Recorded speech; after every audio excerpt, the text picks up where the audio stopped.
James Mayer, Pete Ortiz, Jim Mayer, Ken Brenisen, Mike Troxel, and Rick Alvarado will be your first round pairings.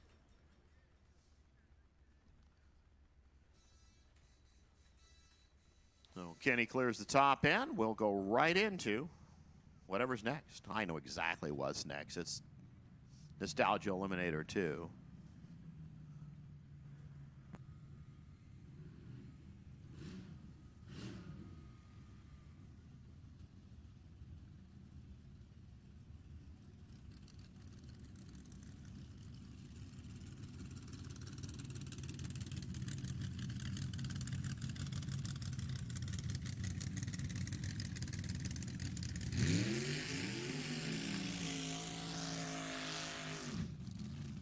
Jim Overton and Robert Baker, your first two here in Nostalgia Eliminator 2.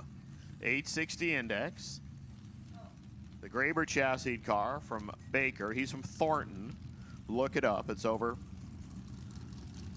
where the McKelvey River is, or the Cosumnes River bumps into Interstate 5 area. Jim Overton is Wilton, kind of over that way. 427 Chevrolet in both cars.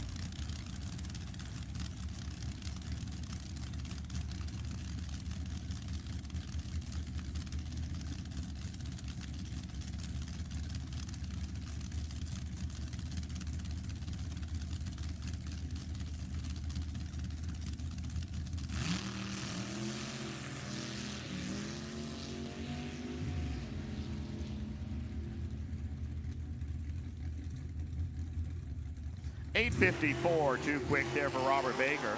.878 for Jim Overton. So Overton to 1, Baker to 2.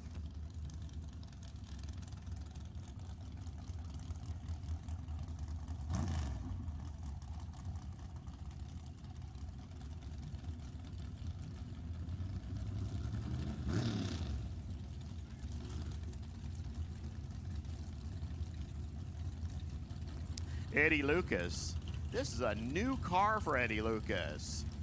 His old one was a Phantom that sat about 14 feet up in the air. Right side, Wes Anderson, the TV repairman from La Mirada, 27 Ford.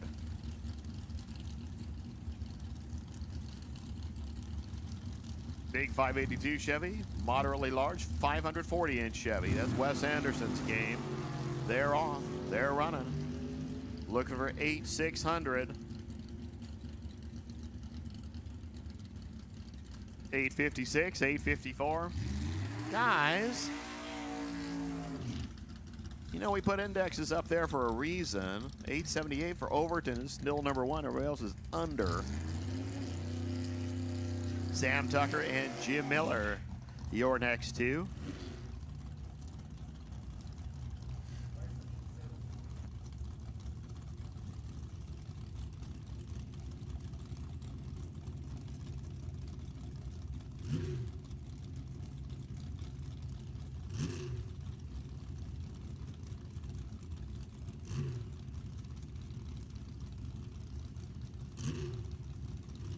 Nostalgia 1, once you guys roll the lanes 5 and 6, A-Gas 1 and 2.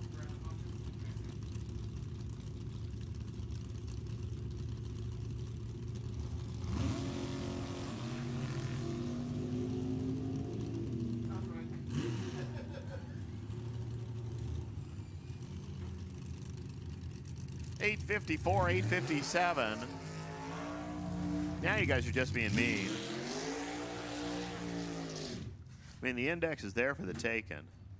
John Galley and Gary Ryan going to try it now. Galley is from SoCal. This might be the first time I've seen SoCal as the hometown down in the Santa Cruz area. Ready to rumble. There's a gorgeous 23 Ford. Over here, Gary Ryan. We saw him last week. The pure adrenaline car out of the Juggers Racing Team. Give that shout out to Juggers. They give away a free high school entry every Wednesday night down at Sonoma. One of the oldest car clubs around. the Juggers gang.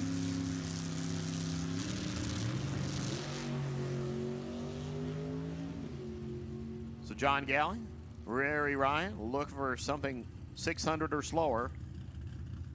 No dice. 845 Galley, 149 miles an hour. 857 Gary Ryan, a 153.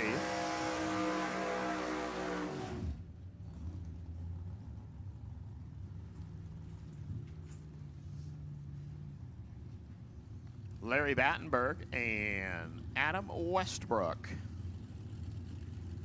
Next to Adam the Farmer from Porterville. 32 Bantam, the 37 Fiat over there is Larry Battenberg. He's from cool body shop owner, the Jane's Auto Electric team race car.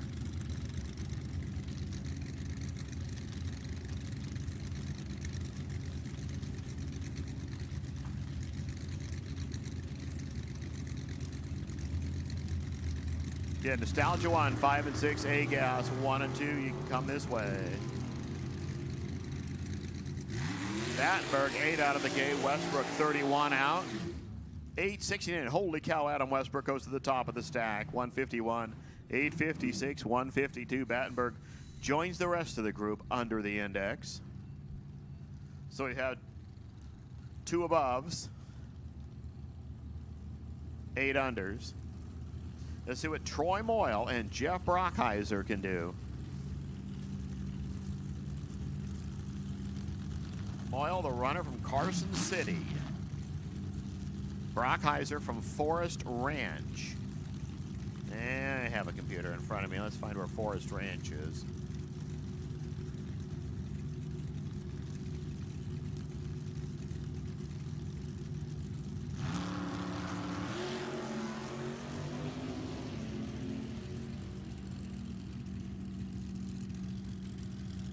Well, it's thinking 853, Brockheiser, 148, 855, Troy Moyle, 155. Troy goes to 7, Brock goes to 11. I found out where Forest Ranch is because, well, nobody wants to run the index, so I'll just find something else to do. Forest Ranch is, wow, northeast of Chico.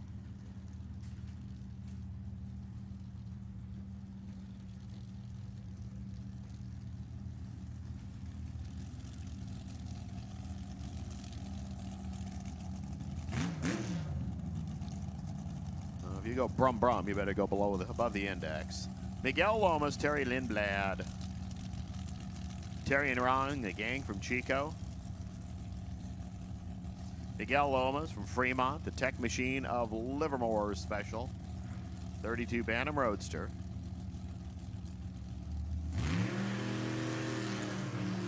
Wow, Miguel, 5 out of the gate.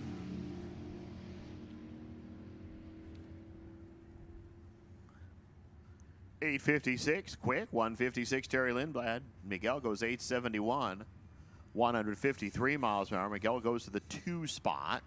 Terry Lindblad down to the 7 spot. And I believe that finishes up this stuff.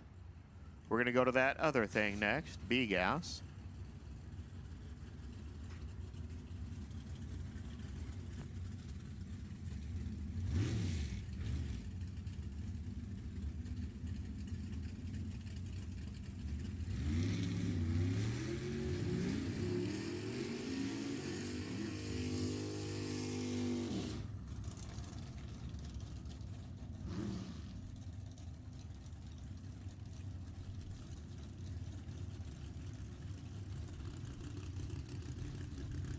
Weasel Anders, Ken Sazy, your first 2.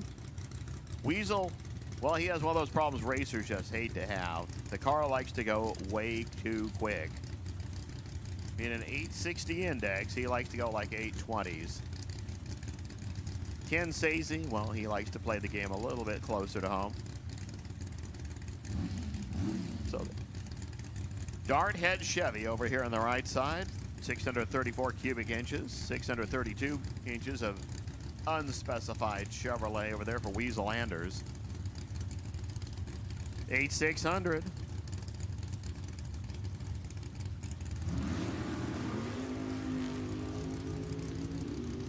Sazy's car, oh, good. Now watch Weasel. He's going to keep trying to fender Ken Sazy. 839, well, I guess he decided to put the nose way out in front. 857, Ken Sazy. Sazy to 1, Wheezy to 2. Neil Westbrook and, well, you know, this person.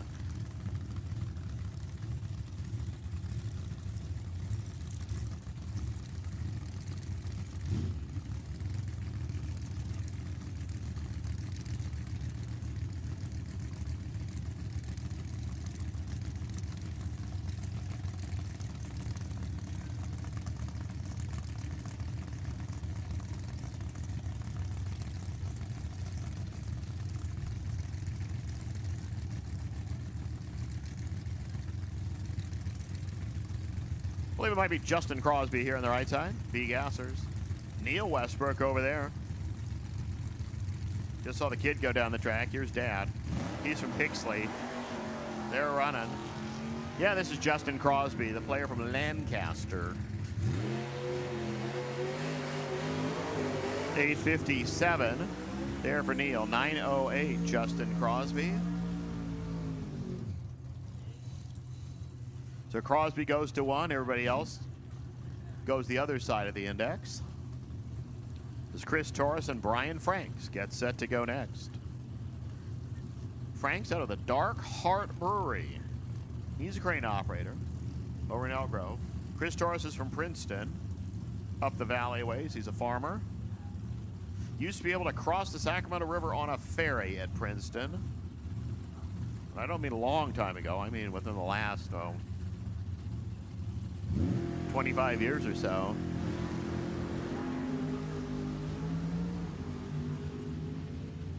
Remember, 8600.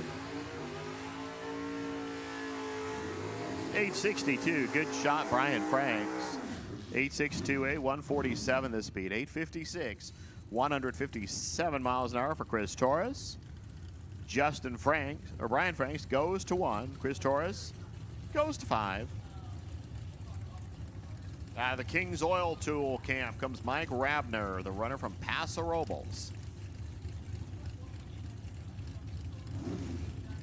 67 Camaro over there, the Taco Bravo gang, Richie Zondervan from San Jose. 582 Chevy, 600 4-inch Chevy. Yes, the newer the Camaro, the bigger the motor.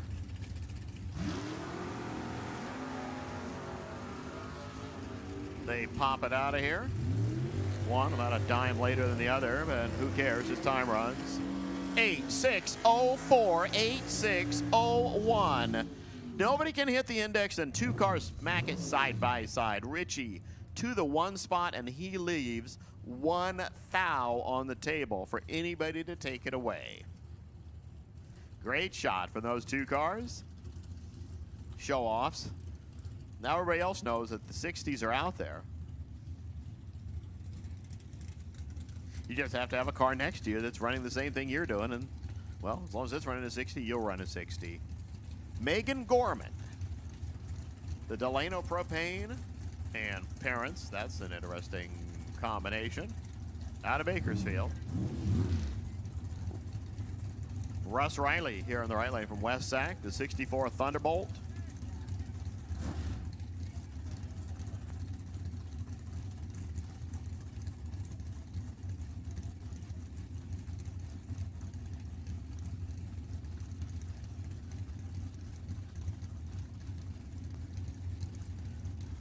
So you only need to do 600 now to get to the 1 spot because the 601 is taken.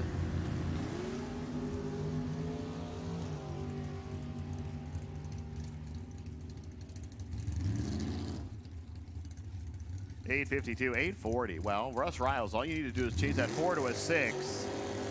That run have been gangbusters. As it is, you're going to go down to the number 9 spot, and only Weasel's below you. Steve Pollen. Oh, he moved to Indio. He's been like all over the place. He used to be in Tacoma, Washington, where it's usually cold and wet at this time of the year. Then he moved down to where? Down on the Colorado River. Now he's in Indio. He's retired, so he can do that. '69 Camaro, 555 inches of Donovan Chevy. Nick Sassano from Fresno, the '68 Camaro. This is the first time I've seen this car. It might be the second time. I wasn't paying attention to all the B-gassers at Bakersfield that went by me.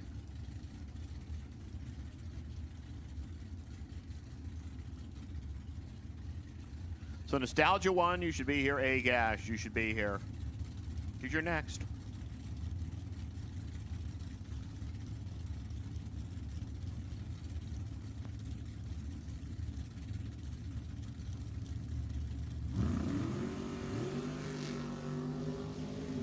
Well, you got a 24, got a 94. Got some 60s? No. 849, 848.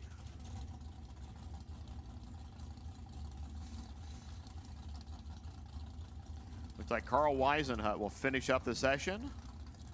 The 64 from right here in Sacramento. Burco Redwood, Berry Lumber over there on Auburn Boulevard.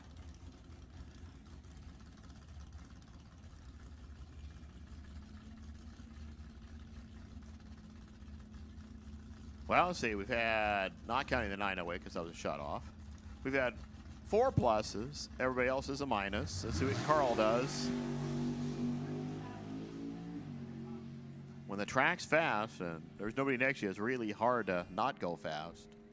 See, 855, 158 miles an hour. Is we'll take a spritzel of the racetrack here and dump some more PJ on it.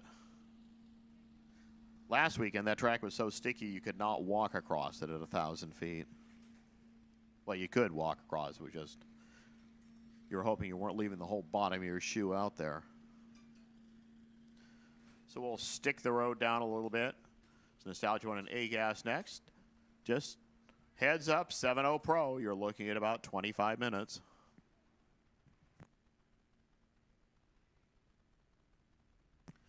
We'll run through our group 1 car, 7.0 Pro, Junior Fuel and A Fuel. Then we'll go back and start rotation number 2 with Hot Rod and run through our groupings again.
Okay.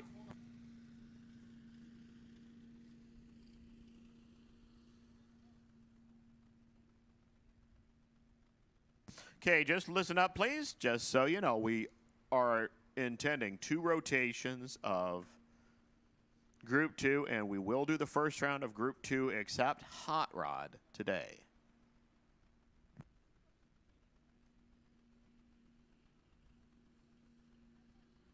And just so you know, first round losers in C&D gas, if you're not already in Hot Rod, we will give you the opportunity. You could buy into it.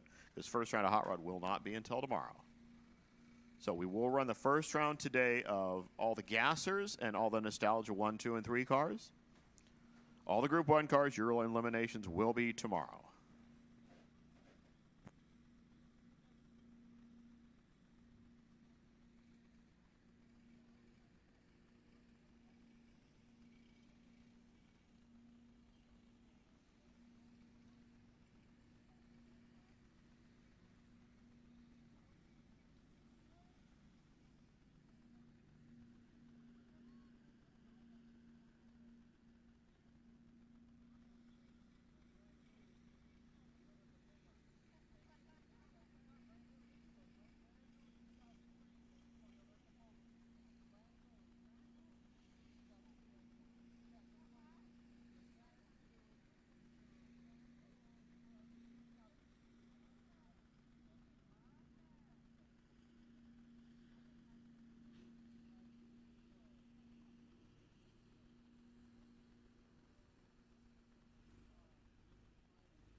Hey, whoever 7212 is, we found your time slip. If you want to go back to the time slip booth.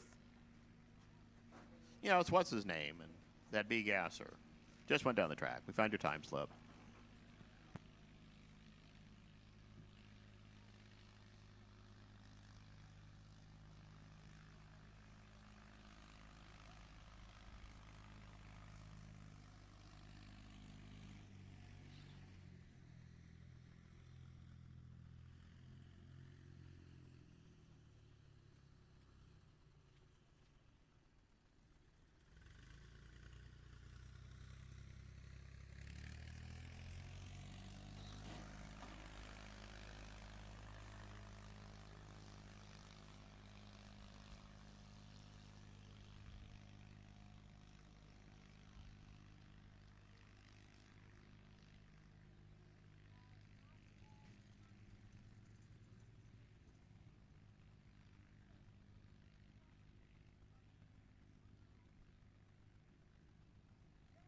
Hey, you're getting it.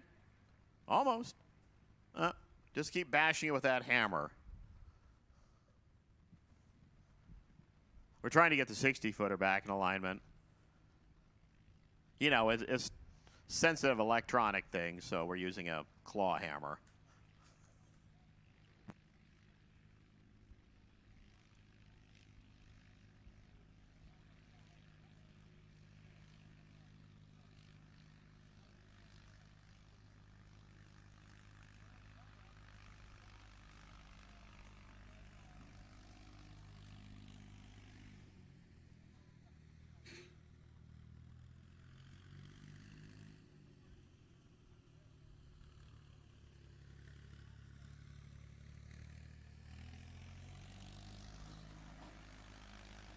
Holy cow, it looks like you might have done it. Let's see when the tractor goes by it. Hey, we got a blinky blinky. We might have 60-footers now. Congratulations, Mike O'Neill. Everybody give him a hand. If you don't, he's going to throw that hammer.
Hey, we're going to Intelligent Layer 1, and I think Logan's just been sitting here waiting to do something. So here, Logan can announce him.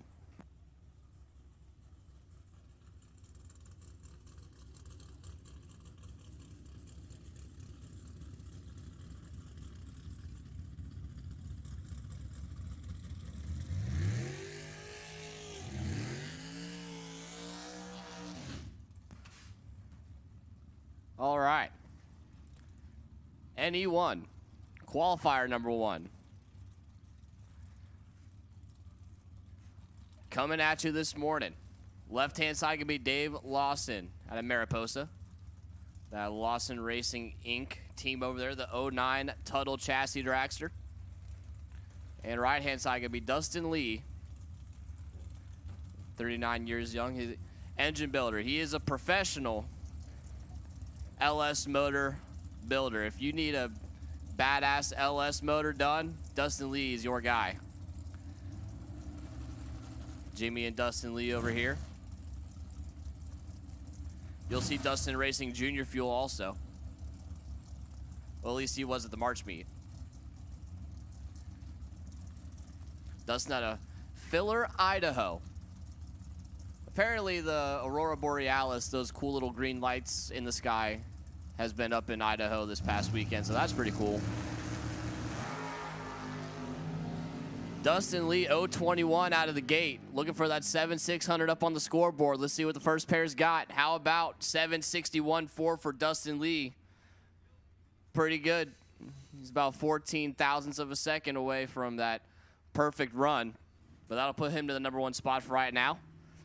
It might be a tall order to get past that, too. Dave Lawson. 753.9. So he's got to slow her down just a tick.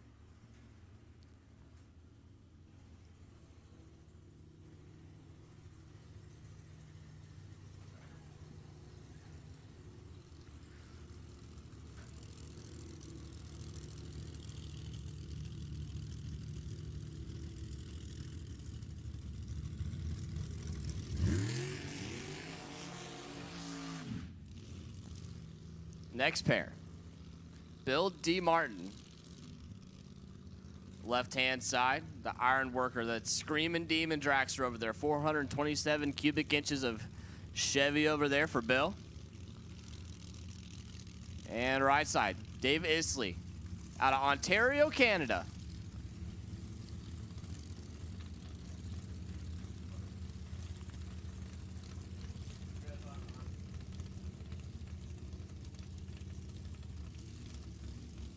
I saw it, so see, here's what happened. I saw the Ontario and then starts with a C. I assumed it was Canada because it says CA, but no, it's not as cool. Ontario, California. I was hoping it'd be Canada, but nope, it's California. So Dave out of Ontario, California, the 2010 Tuttle chassis on the right-hand side. You got to go better than a 761.4 to take Dustin Lee off that top spot.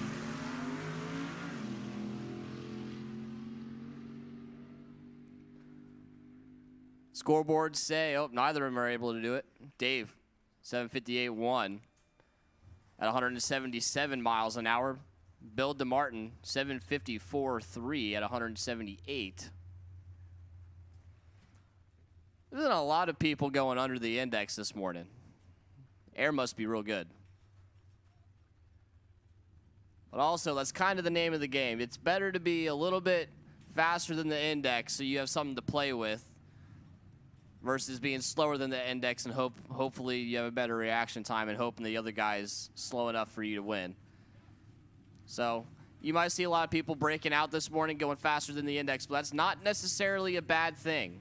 If they're right around that, 55, 56, 57, not a bad spot to be in, all things considered, when it comes time for eliminations.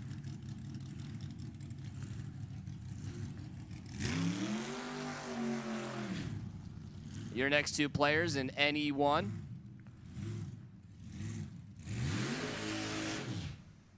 Left-hand side.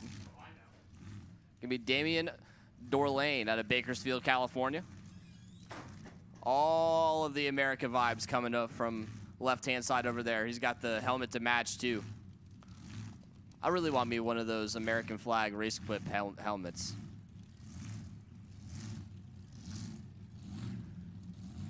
Damian sporting the red, white, and blue over there. Jason Barta right side, also out of Bakersfield, California. The Barta and Coburn machine. S&S fabrication on board. 572 cubic inches of Chevy power for Jason. He's a UPS driver in his spare time when he's not wheeling one of these NE1 front engine dragsters.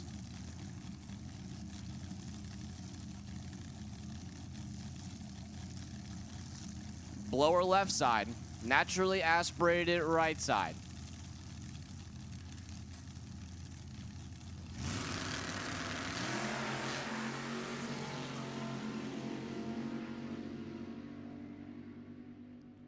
Scoreboard say, how about a 761.7 for Jason Barton. That'll put him to the number 2 spot. And Damian misses the perfect run by 0.02 of a second. He goes 7:59.8. That is not a bad spot to be in, though. I mean, when you're right there, a simple lift off the throttle right around the finish line, that'll put you on that 760, 761 all day. So that's a real good spot for Damian and crew over there. But Jason Barta, he's going to scoot up to the number 2 spot for the time being. Nobody's taken Dustin Lee off that top spot yet.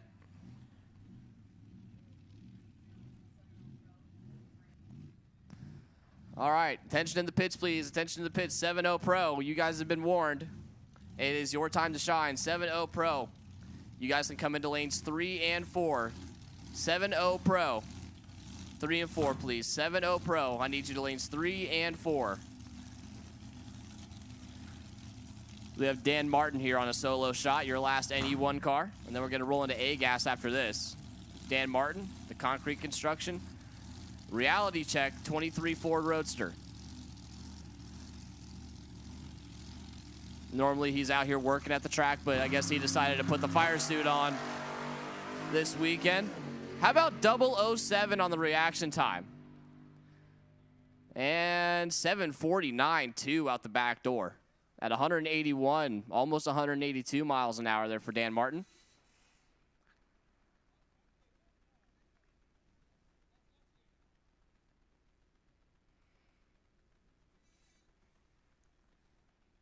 So that's going to put Dan way at the bottom of the qualifying sheet.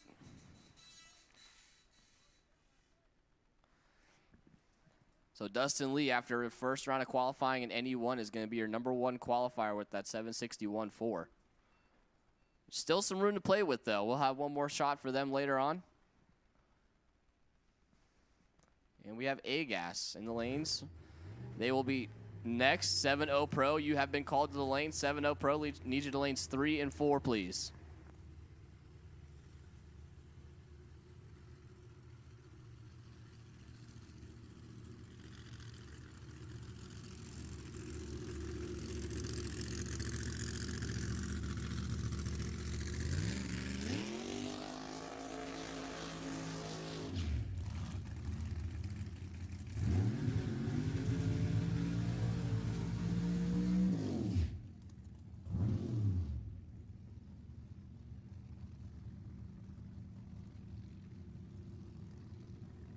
Your first pair of A-Gas. Left-hand side, going to be Mike Mossy. Last weekend, we had the West Coast Pro Gas Association out here as a part of our TNA Race Club event. Mike Mossy went to the final both days. Mike out of Napa, California, the shop foreman at Napa Ford. That's Stagner Construction Machine, the 1969 Camaro. With a Steve Schmidt 780 cubic inch. Big block over there for Mike Mossy. And right side, Ron Connor, the Humpin' Pumpkin, that 1963 Corvette. With the billet 524 cubic inch motor. With a big old supercharger affixed to the top of it. Out of Redwood Valley. Looking for 7,600 on the scoreboard. Don't mind the red light there for Ron. We're just in qualifying, so it won't matter. All that matters is the ET down there. How about 767 for Ron Connor? That'll put him to the top. Mike Mossy, 758.3 at 181 miles an hour. So Ron, he's still in that 760 range. 767 is not really where you want to be, but they're close enough. They'll make some tuning adjustments. Try to get a little bit closer to that 7,600 that we were talking about. Next pair. Dave Fulfer left side out of Ripon, California. The 1963 Corvette. 632 cubic inches of Chevy for him over there in that red Corvette. Right-hand side, Roy Castignetto. He won both days in A-Gas last weekend.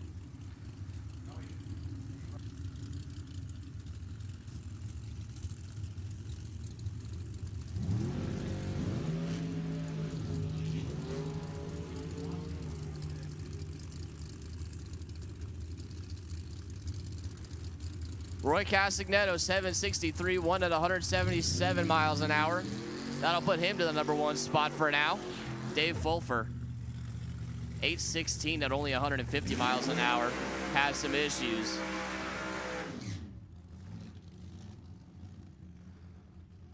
So, Roy gonna shoot to that #1 spot. Ron Connor sitting #2 still. Mike Mossy at the bottom. And Dave Fulfer right there in the middle.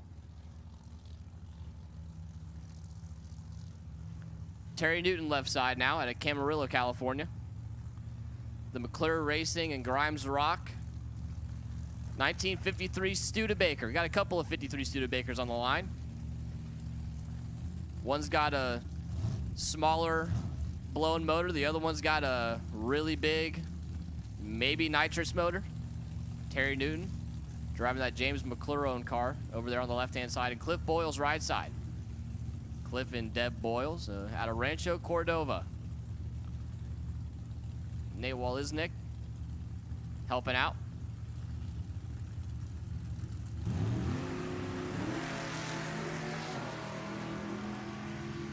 Terry Newton, 0-15 on the starting line. Down there, 753.5 for Terry Newton. Cliff Boyles goes 761.8 at 179 miles an hour, which will put him to the #1 spot. So now there's 18 thou to play with to get to that #1 spot now. Terry Newton, 753.5, going to go down to the bottom of the qualifying sheet as he broke it out by a lot.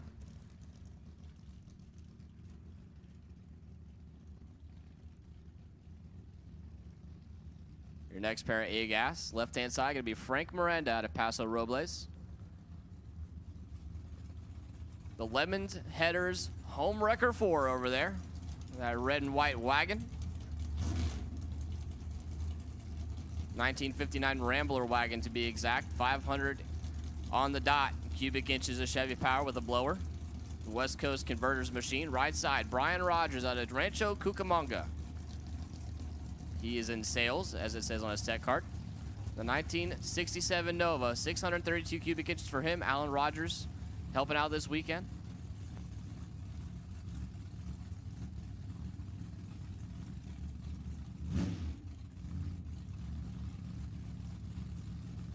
Attention to the pits, please. I need Junior Fuel to lanes 1 and 2. Junior Fuel, lanes 1 and 2.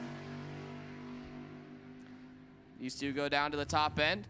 760 with a 2 for Frank Miranda. That'll put him to the #1 spot, and that makes it a lot tougher for everybody else. Brian Rogers, 772.9 at 177 miles an hour. So Frank Miranda, how about you? First pass down the track goes straight to the top of the chart.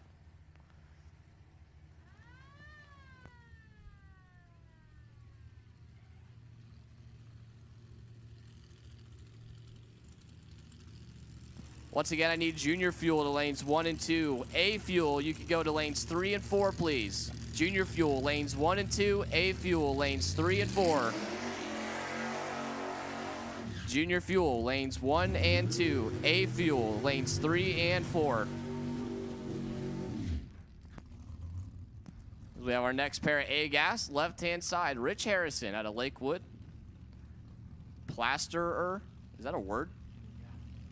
He's a plasterer. He dabbles in the plastering, I guess.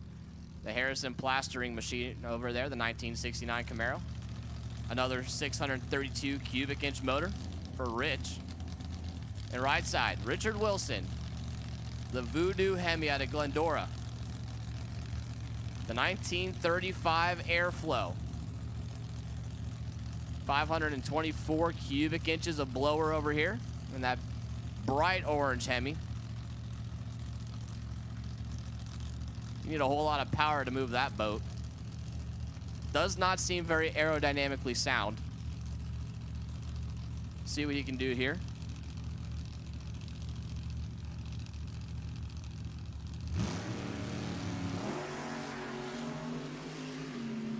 As they rocket down the quarter mile. Oh, he missed it by 0.005 of a second. Richard Wilson, 7:59.5. And Rich Harrison over there, 7:57.6 at a $1.80.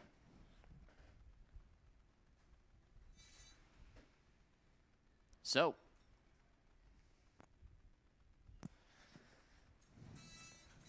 at the end of A-Gas, atop the charts,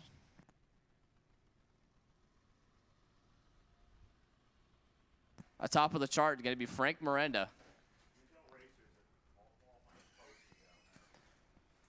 Hey, all of my racers on the property, if you're interested in looking at the qualifying sheets, all the qualifying sheets are going to be posted down here next to the tower. On the fence, I'm assuming. Somewhere down here next to the tower. So after everything's said and done here, after our first rotation, you guys can come down to the base of the tower, check out the qualifying sheets so far.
Once again, while it's quiet, Junior Fuel, you have been called to lanes 1 and 2.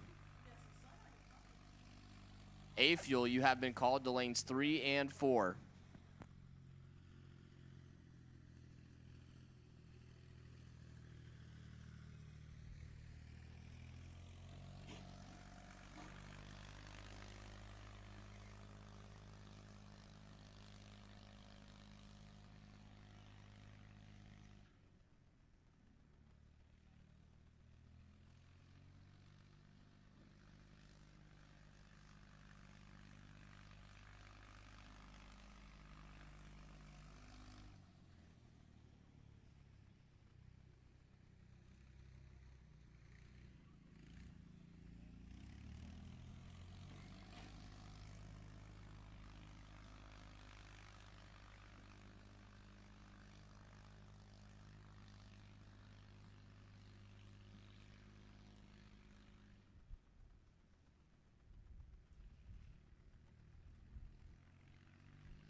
See the spectators starting to fill in today. I want to thank everybody for coming out.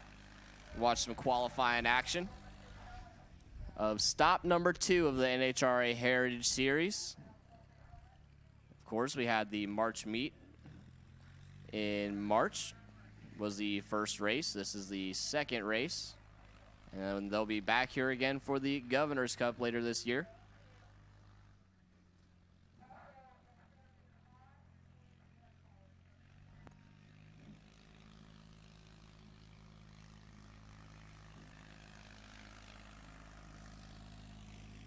We got our food trucks down here on vendor row behind the grandstands, and of course the snack shack is open, our concession stand.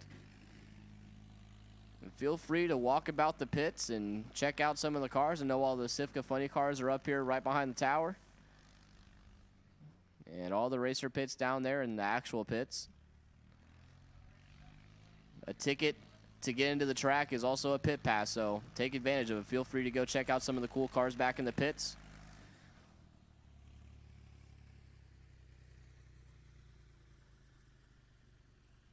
And like Eric was saying earlier, please make sure that your trash finds the nearest trash receptacle.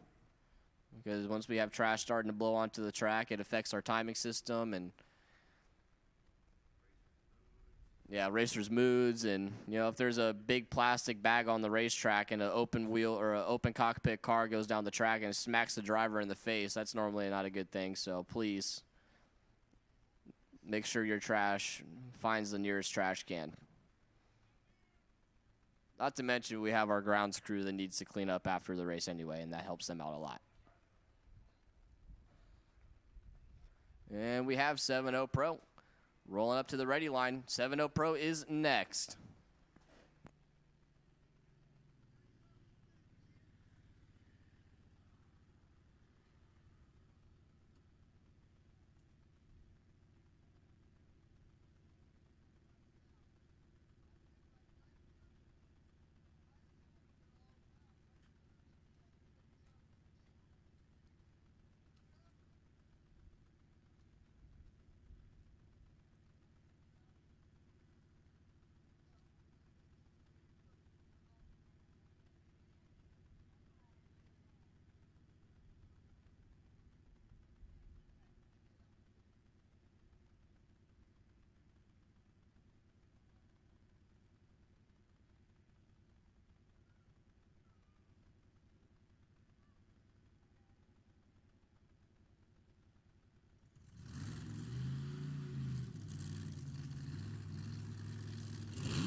That is the sound of a couple of big old blowers, which means we are starting 7-0 Pro.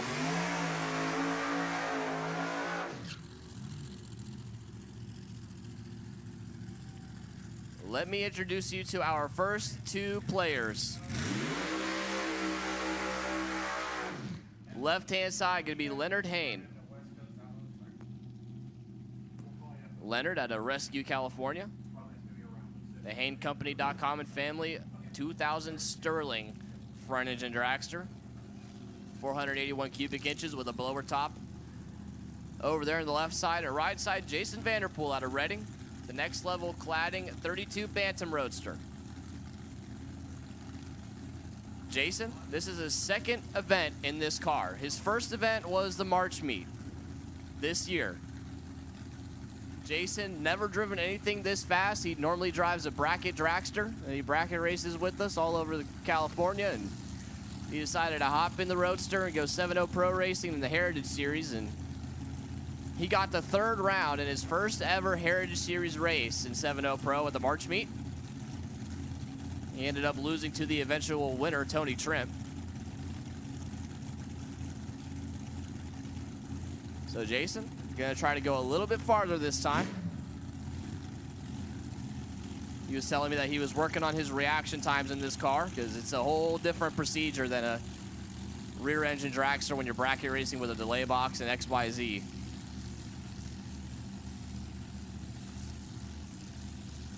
So Leonard Hain over there. Jason Vanderpool over here. First pair 7-0 Pro looking for 700 on the scoreboard.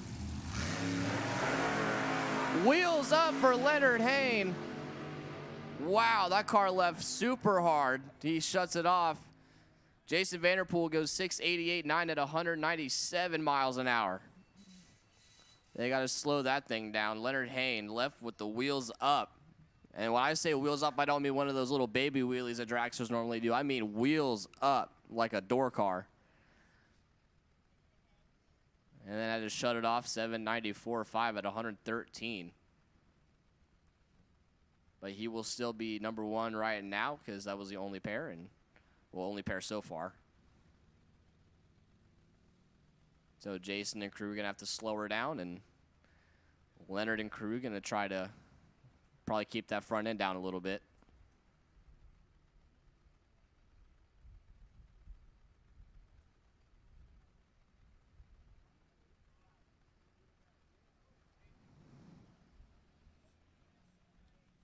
We're looking at the racetrack here. I'm not sure for what.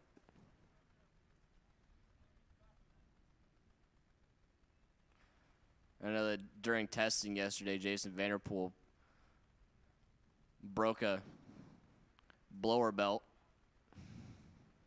So they had to put a new one on there for this morning. Looks like we're picking up pieces out there.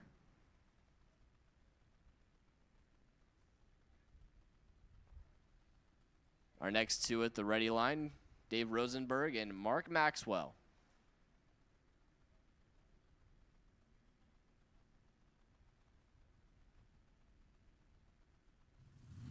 I'll tell you what, these front engine dragsters, they're already pretty cool. And then when you watch one leave the starting line with the wheels about 3 feet in the air, that's a whole nother level of rad. He pegged the rad meter there for sure.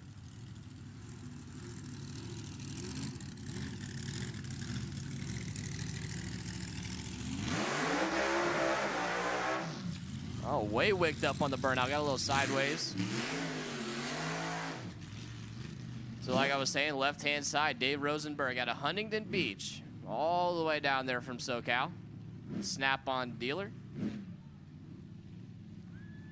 375 cubic inches of Chevy for Dave.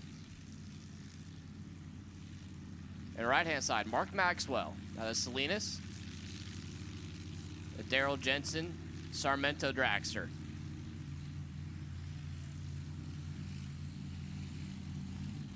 With an Olds motor in it. Normally, Chevy-style motor is the weapon of choice, the go-to for most of these guys, but Mark said, you know what, man, I'm going to put an Oldsmobile motor in this thing. Variation of a Pontiac motor.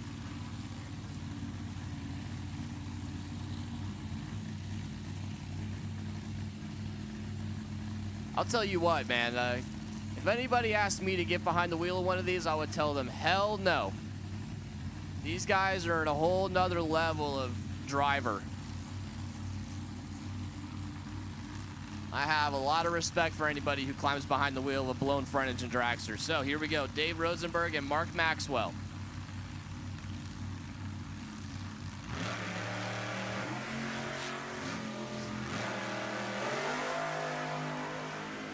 Mark Maxwell having problems, but he goes eventually. Dave Rosenberg 639.2, 707 for Mark Maxwell. So Dave 693.2 at 196 miles an hour. Too quick for that 7.0 index. Mark Maxwell 707 with the 7 at 194 miles an hour. That'll put him to the #1 spot. And he's slowly creeping on to the return road down there.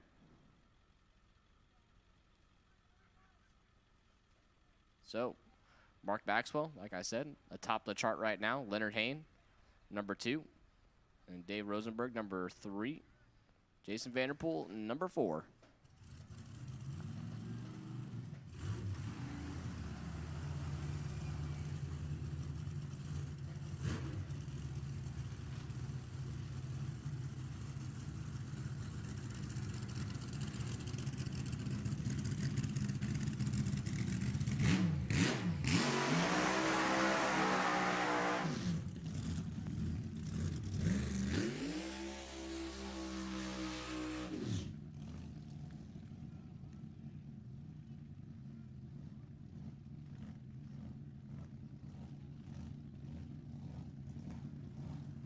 Well, I can tell you who's in the left-hand side. That's Tony Trimp, your March Meet winner and current #1 qualifier in SIFCA. Tony doing something that not many people have ever done. He is double entered in SIFCA and 7.0 Pro. Not only is he double entered, he's trying to win both classes. He's got a fair shot to do it. Tony, in the one of the only funded cars you'll ever see racing 7.0 Pro out of Wilton, California, the Rough and Ready Racing Team. Of course, Harvey over there doing the tuning. And Mystery Man over here in the front engine dragster. I'll get a tech card and name for you later on as when we get his tech card entered. Brian Hall. Oh, Brian Hall, right-hand side of the dragster.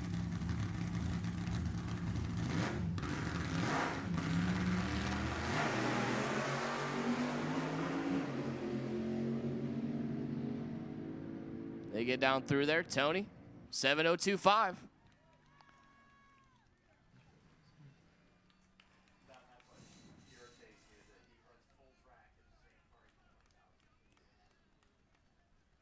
So, Tony, your #1 qualifier in both categories as of right now.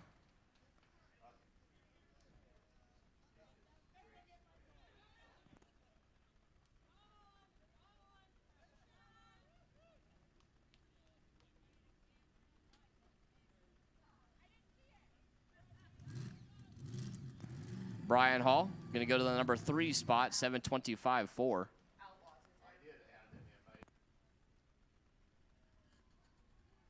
Looks like we have your last 7.0 Pro car. Yeah, give a round of applause to the Rough and Ready Racing team. Harvey and company. They're trying to do the impossible. They're trying to win SIFCA and 7.0 Pro in the same weekend at the same event. They got a tall order ahead of them, but they can do it. We'll see what they do, what them and Tony can do as the weekend moves on.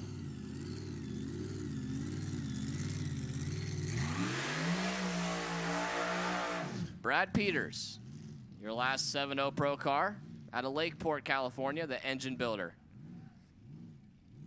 A 2019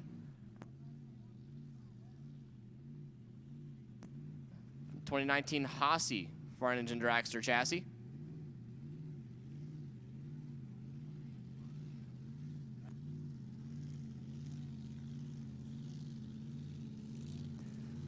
.437 cubic inches of Chrysler power for Brad Peters.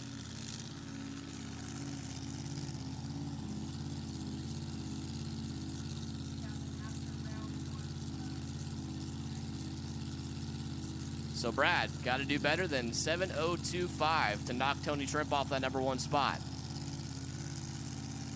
He's got 25 thousandths of a second to play with.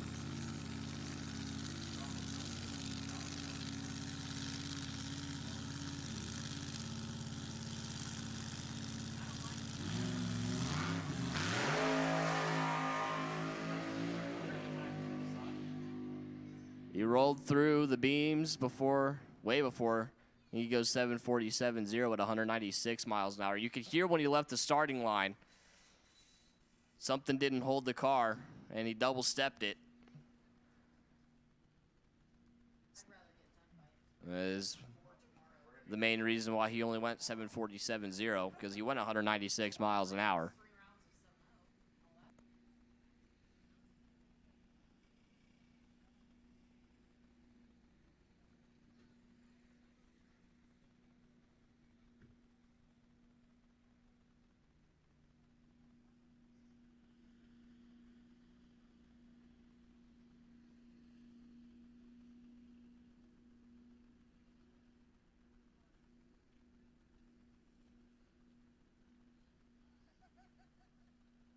Okay, junior field guys, you should be suiting up. Just to give you a heads up on that schedule. We will do one more full rotation of Group 2.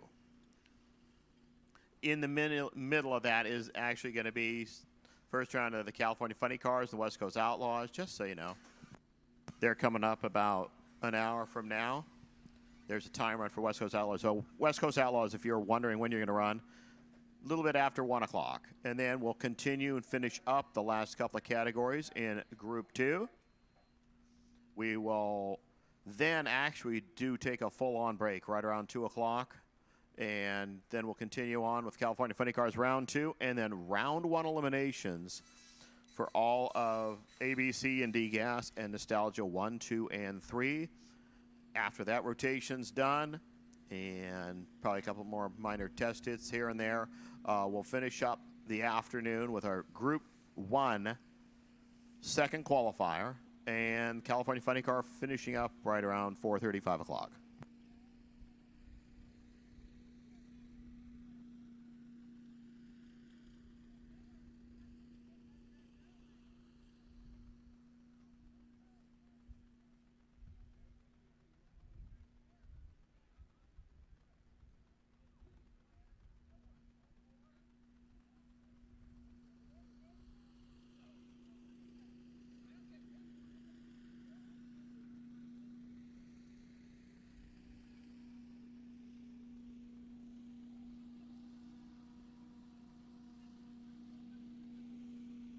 hey, we might change our schedule just because we like to. We'll probably take a lunch break for you guys right after A Fuel is done. So we have Junior Fuel, then a couple of A Fuel cars, and then we will give you guys a lunch break. We'll come back at 1 o'clock. We'll start with the California Funny Cars. West Coast Outlaws are going to be doing some practice, and then we'll do our rotation through Group 2, and then Group 1, and finish.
All right. Junior Fuel rolling to the ready line.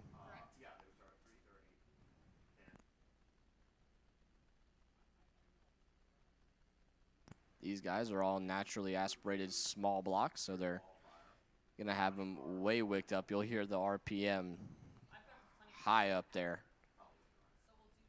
as they go down the track. They're basically doing whatever they can to these naturally aspirated small blocks to get them to go as fast as possible. So you'll see some of these cars don't even have intakes.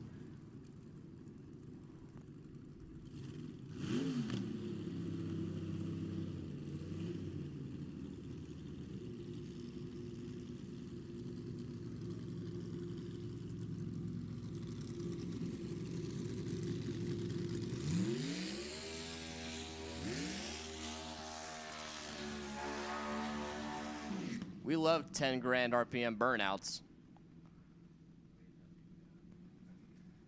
Left-hand side.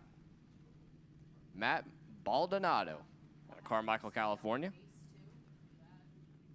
The Bud Hammer. Dragster over there. Left-hand side. Matt was number 2 in the 2021 Heritage Series points. The Hammer Henson Hook Racing Team. Matt Baldonado was your 2022 March Meet winner.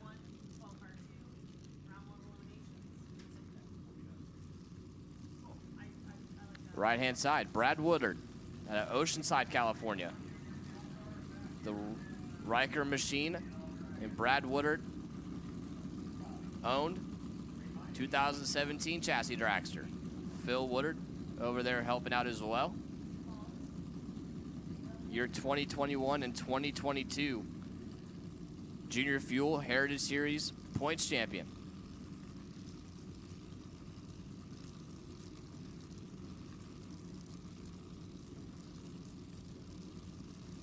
This is kind of a weird class. They have a couple different classifications for these cars. They'll have different indexes as you see up on the scoreboard. Matt's looking for a 701, Brad looking for a 689. Brad blows the tires off early. Matt going down there looking for 701. How about 722 with an 8 at 181 miles an hour?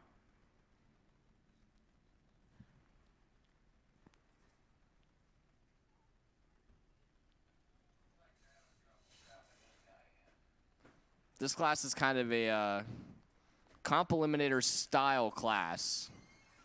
It's very hard to explain, but they have a couple different classifications for cars within this class. And the different classifications have different indexes based on their combination.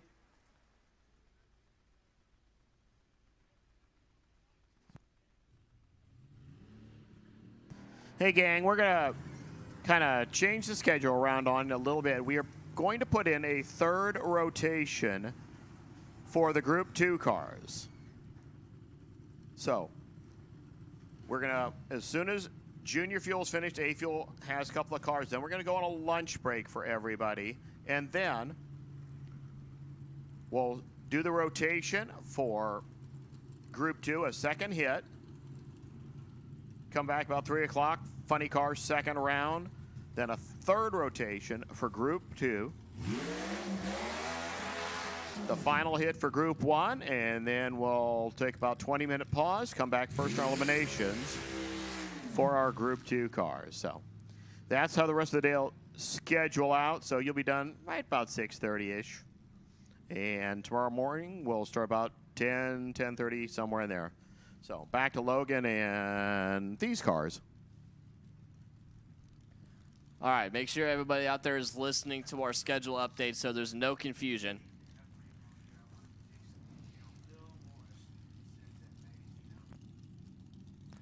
Your next pair of Junior Fuel.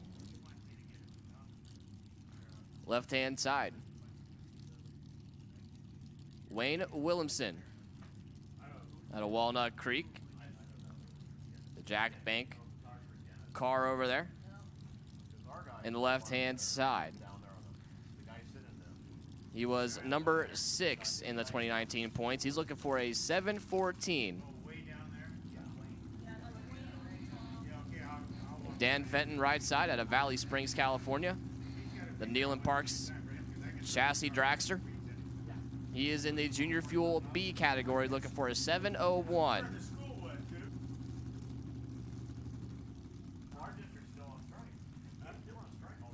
The Fenton family racing team over here for the Dan Fenton.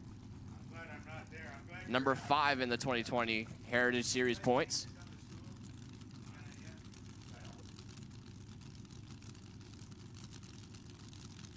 So we're looking for a 7:01 for Dan and a 7:14 for Wayne.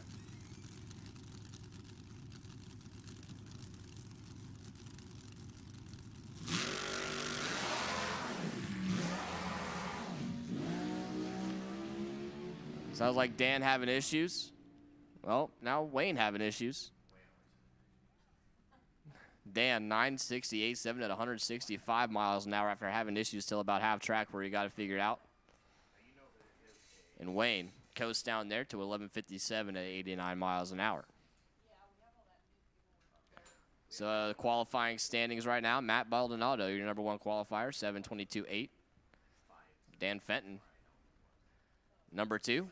Brad Woodard, 3. Wayne Williamson, 4.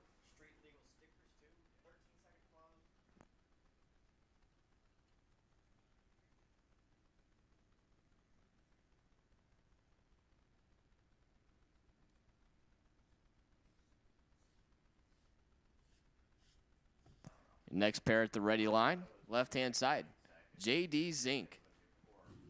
The 04 Uehara dragster. The J.D. Zink racing team. He is a Junior Fuel A classification, so he's looking for a 6:89 up on the scoreboard. And Dustin Lee, right-hand side, the John Farr-owned car. As I was telling you earlier, Dustin Lee doing double duty.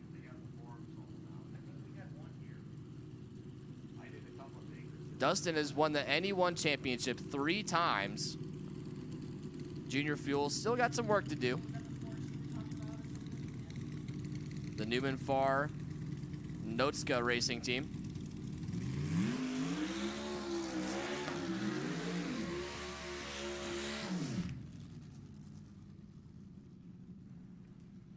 As I was saying, Dustin, the LS Wizard out of Filer, Idaho.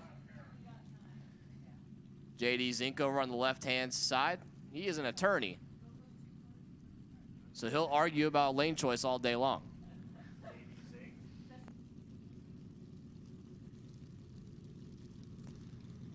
So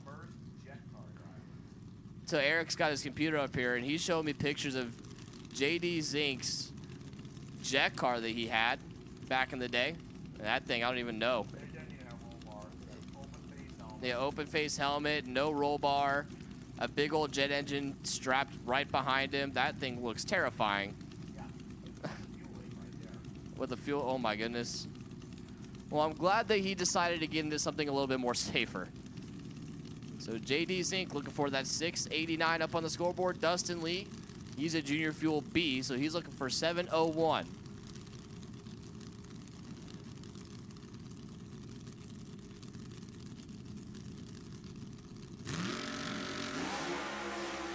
They are both hooked up. Dustin Lee shot out like a rocket.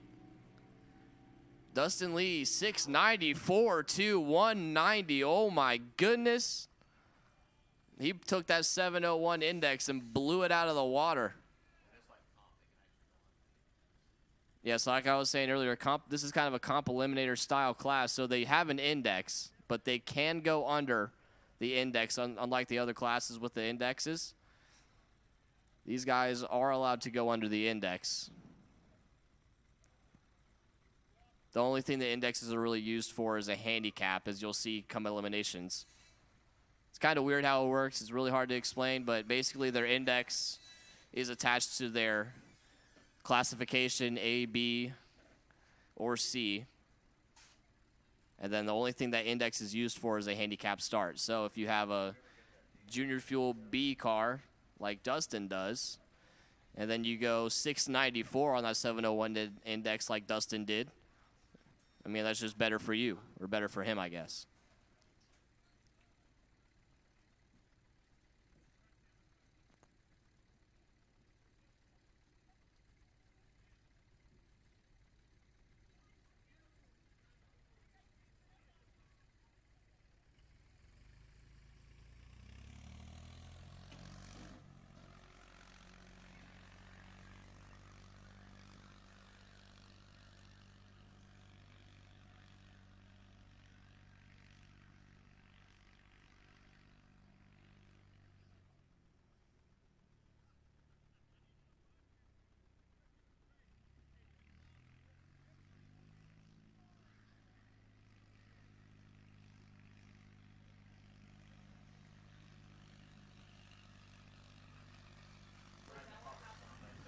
We got the heavy hitters coming up next. A Fuel is rolling out next after we get the track all squared away. Paul out there doing a little bit of dragging.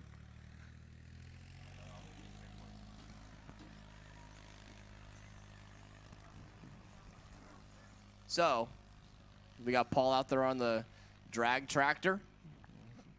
Basically what he's doing is he's just adding rubber to the racing surface. So as these cars go down the track, all these big tire cars are looking for a lot of wheel speed as they leave the starting line, which tends to tear up the rubber in the first 100 feet or so, which equates to a not so good racing surface because these guys like rubber to get the traction.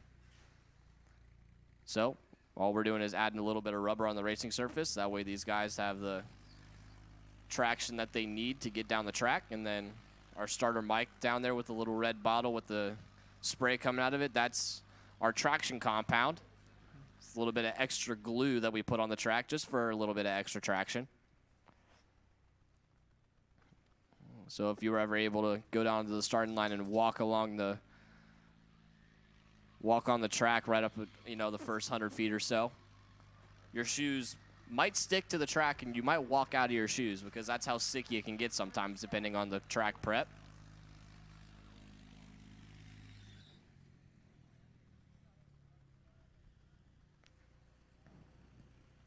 If you ever watch Street Outlaws or any street racing stuff, you see these guys with the pimp juice, I guess is what they call it. They do their burnouts in it.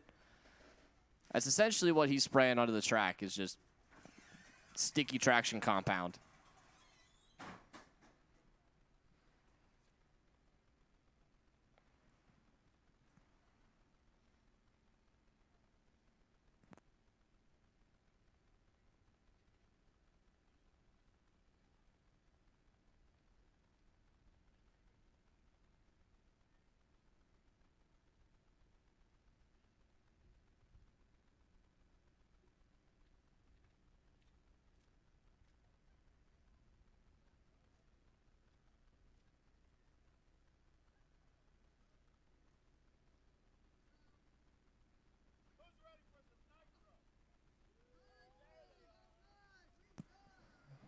All right.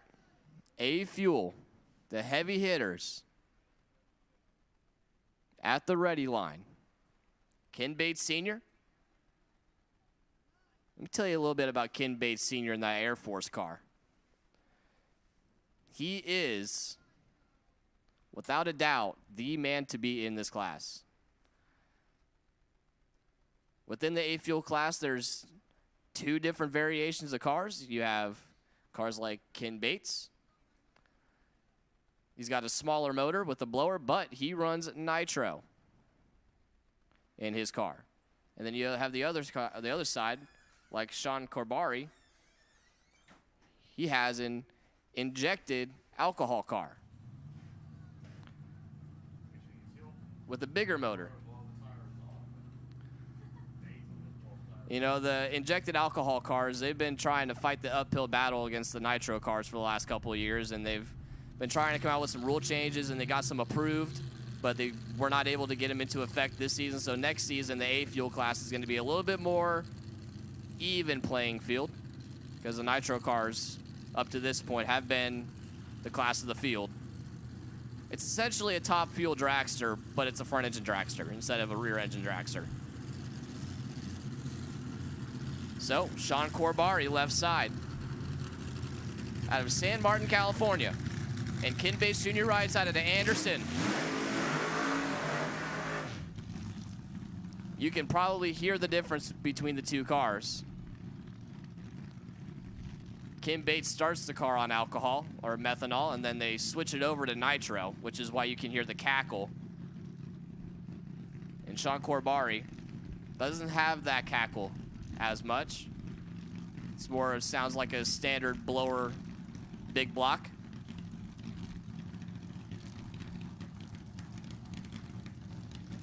So Ken Bates, multi-time A-Fuel champion, multi-time March Meet winner, multi-time SAC 1 winner.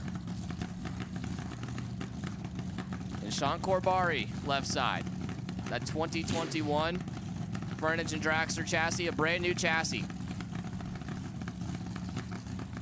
And Ken Bates, a little bit older chassis, 2006.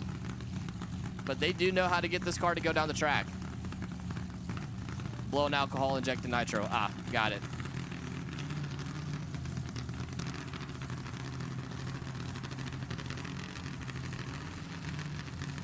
I'm still learning all these weird nostalgia things. We don't have that out on the East Coast. So Ken Bates and Sean Corbari. Big speed, big ET coming at you. Here we go. Ken Bates blows the tires off. Still gets down there, 741.5 at 148 miles an hour for Ken. They might have overestimated the starting line a little bit. And Sean Corbari, 13:35.3 at 69 miles an hour.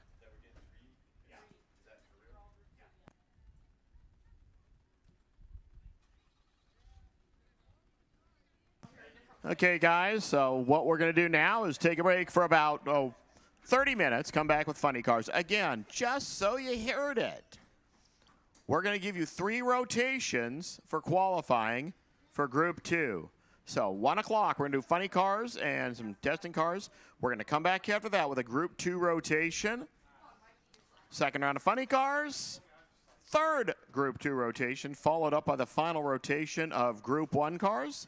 And then we'll take a short break and do first round eliminations for just Nostalgia 1, 2, and 3 and A, B, C, and D gas, followed up by the funny car final. So, guys, you're getting a bonus run out of us. Just remember, you got it here. You only got 2 hits at Sacramento, and they're like 3 days before you ran the first round of eliminations. Here, you're going to get on 3 runs today and hit your first round tonight. Have a good lunch, people. We'll see you back here about 1 o'clock.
All right, so like Eric said, we're going to be taking a short break here. So everybody, this is a good time to go down and get something to eat. Check out the vendor row. Check out all of our food trucks in the snack bar. It is lunchtime, so make sure everybody is staying hydrated today. It is going to get a little bit toasty out there. We got a bunch of amazing food trucks out here for you guys this weekend. Go through the pitch, check out the cars, check out the funny cars as they're getting ready for their next lap down the racetrack. Just, if anybody does go throughout the pits to check everything out, it's cool to look and ooh and ah and whatever, but please try to stay out of the way of these teams. They're trying to get work done, trying to get cars apart and back together, turned around for their next passes. So please, it's cool to go look at everything, but once again, try your best to kind of stay out of the way. Let them do their thing, be respectful. All the above.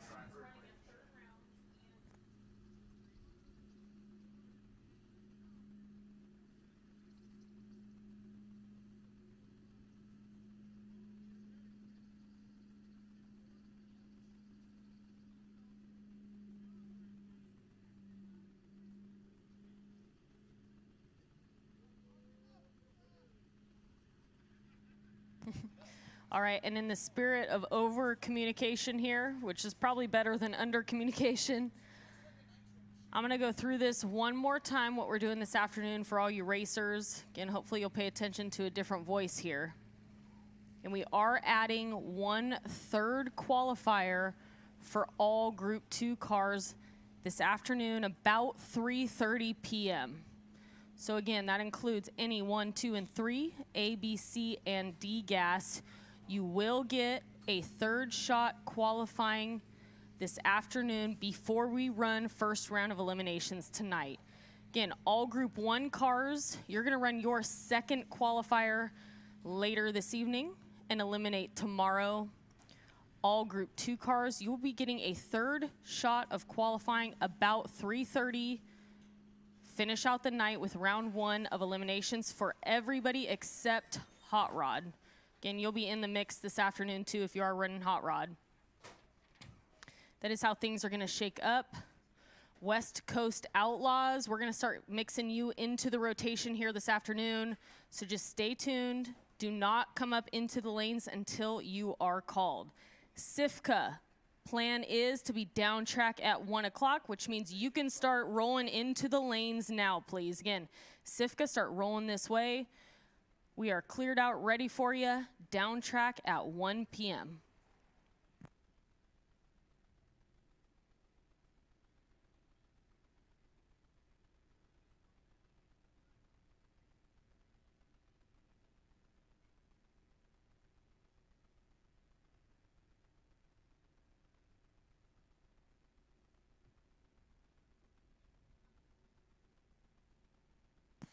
Again, thanks to all the spectators for joining us today. We got about 20 more minutes before cars are on track, so make sure you go visit all the food trucks. Club Nirvana's over there. We do have some really awesome event t-shirts down at the souvenir booth. She is open today. Go visit her. They're very patriotic. I already got myself one before they sell out. So if you are interested in getting an event t-shirt, we only do it a few times a year out here. Head to the souvenir booth ASAP before they do sell out. Different colors, different cuts, everything. She has ladies' shirts down there as well, so go check that out.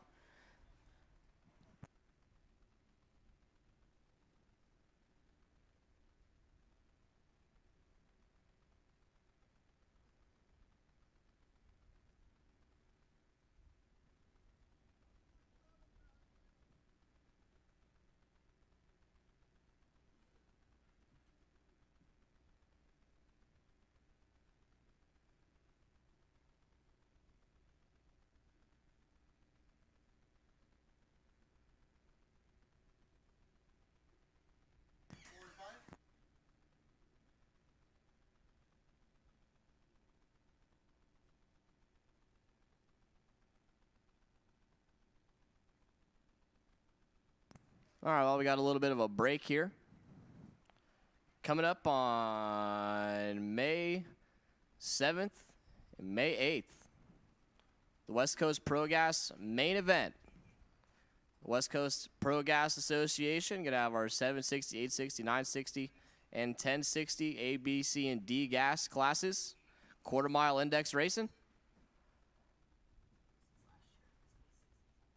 Oh, May 6th and 7th, excuse me. May 6th and 7th, not the 7th and 8th. 6th and 7th, Friday, Saturday. We're going to have all of our Pro Gas Association classes. And then we're going to have 8th mile index racing, 4.0 index, 460 index, and 5.0 index. We're going to be testing and qualifying on Friday and racing Saturday.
See what else we got going on for the West Coast Pro Gas main event.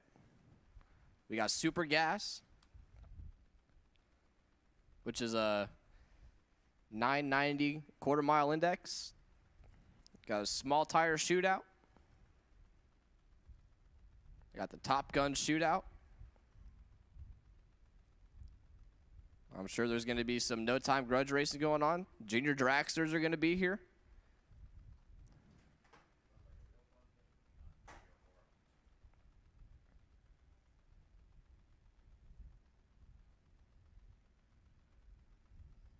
I'm sure there's going to be plenty of fast, no-time cars here, so that'll be one heck of a show for you guys to come out and watch and enjoy. Like I said, May 6th and May 7th.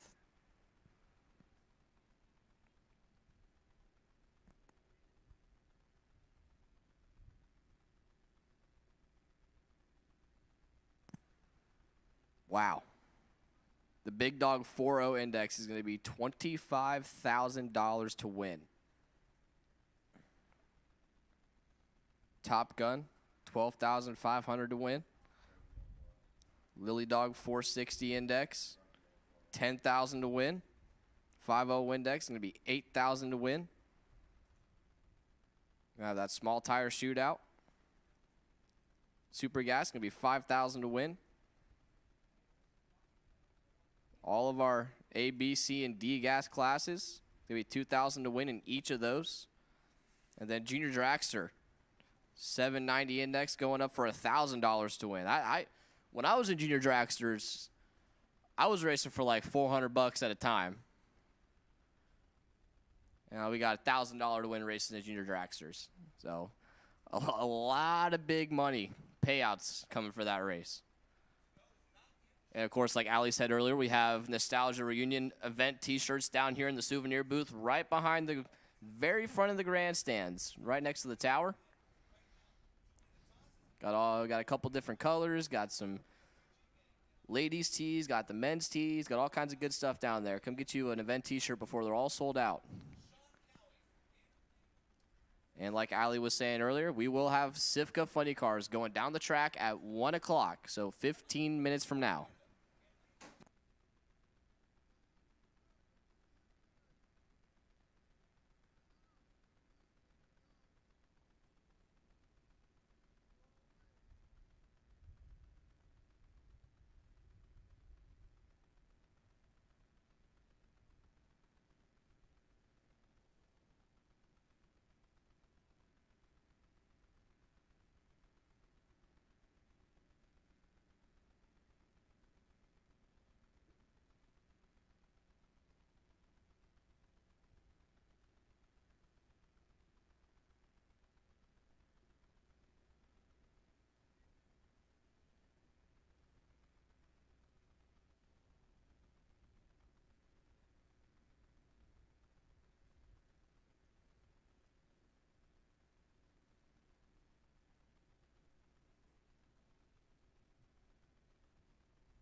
Again, California Funny Cars, you should be rolling on up. Gang, we have about 12 more minutes before we start running.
Okay, funny car guys, you should start suiting up. You're 10 minutes away.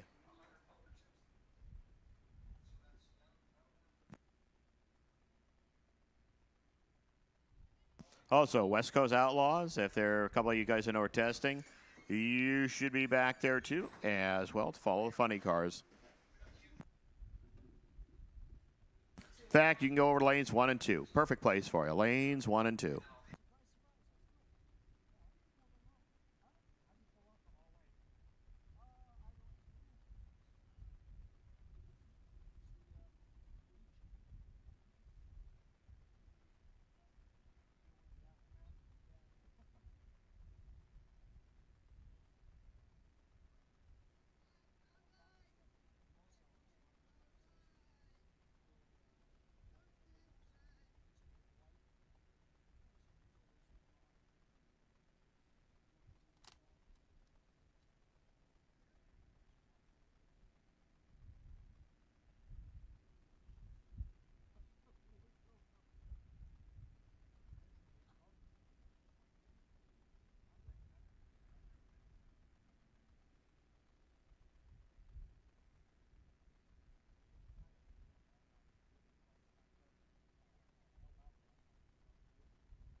Okay, funny car guys, less than 5.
So the California Funny Cars qualified. 1 hit last night, 1 hit earlier today.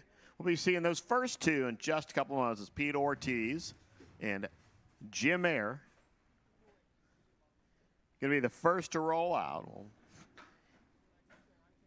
pay our respects to the country prior to doing that. So you might want to be heading back to the grandstands as Funny Cars will start rolling out this way momentarily.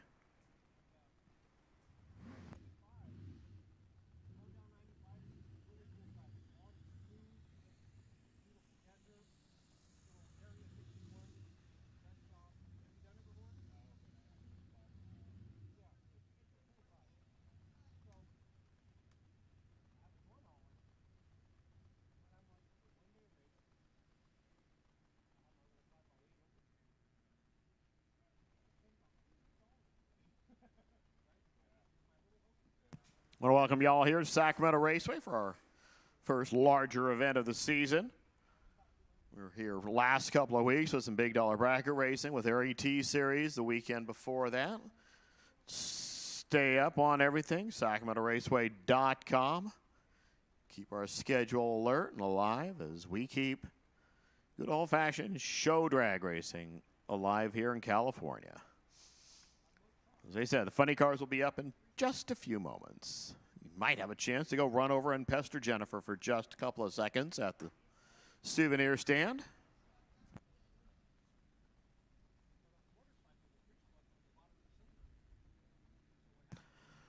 Get our souvenir shirt, a few other souvenirs over there. The food vendors are there. Our concession stand is open. I see bodies jiggling and wiggling, which means people are trying to get cinched up tight inside the funny cars, and they'll roll out here into the water box in just a few.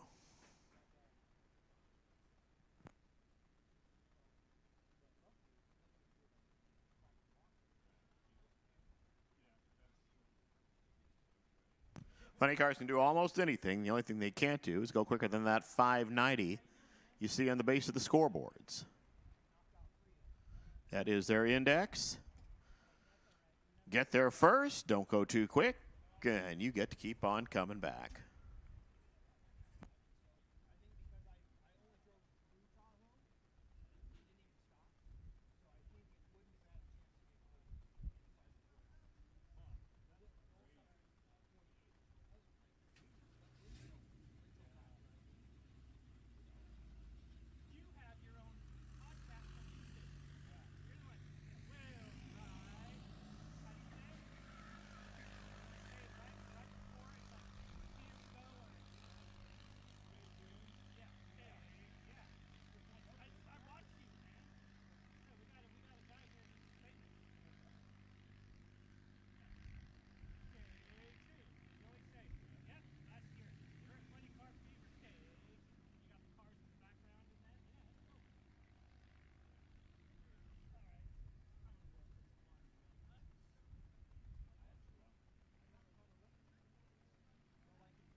So again, now, while it's quiet, you can hear us one more time, final time, so you know it.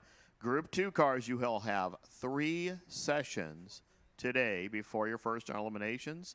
And first round will only be for gassers and Nostalgia 1, 2, and 3. Hot Rod will not run first round until tomorrow.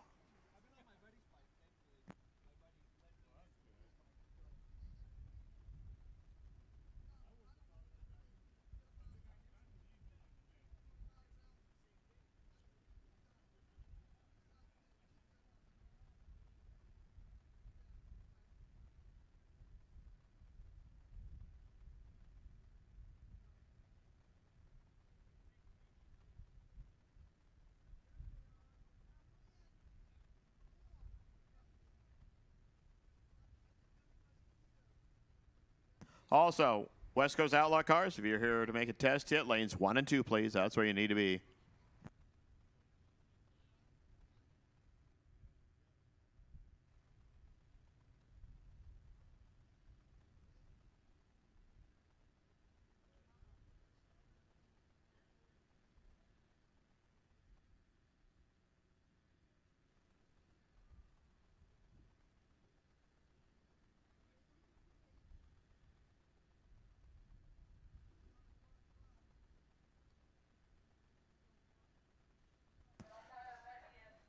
Okay, guys, it's that special time. Can please rise, uncover, as we present the National Anthem.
With that, gang, let's go drag racing.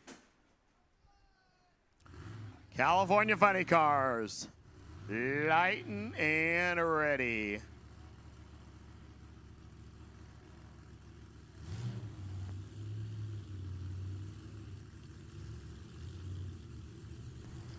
Jim Mayer, your number 3 qualifier, the man behind Good Vibrations Motorsports.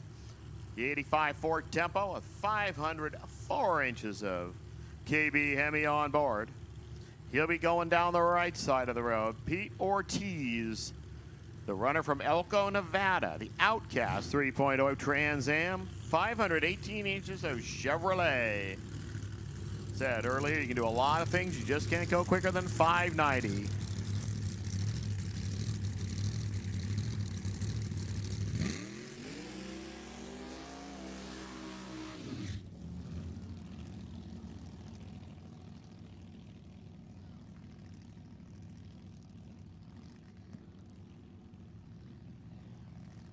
Now, these cars will be running just to 1,000 feet, so a little bit before the finish line.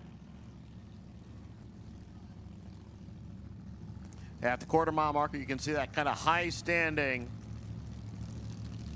couple of warning triangles out there. That is where 1,000 feet is. They have to go 590 to that point. How well can they do it? Well, Tony Trimp went 5.905. Jim Mayer, the kid, not this guy, his son, went 5.95. Jim here went 5.98. It's there, it's ready. Now the Outcast, that car tends to move around a little bit. He ran his best 6.30. See what he can do here. They'll go in. Pre-stage. We'll arm the Christmas tree. Now we're ready. Felt like somebody having a little problem getting the car going into high gear. 597. Jim Mayer, 597, 165 miles per hour into round number 2. For Pete Ortiz, 615, the best run he's made this event.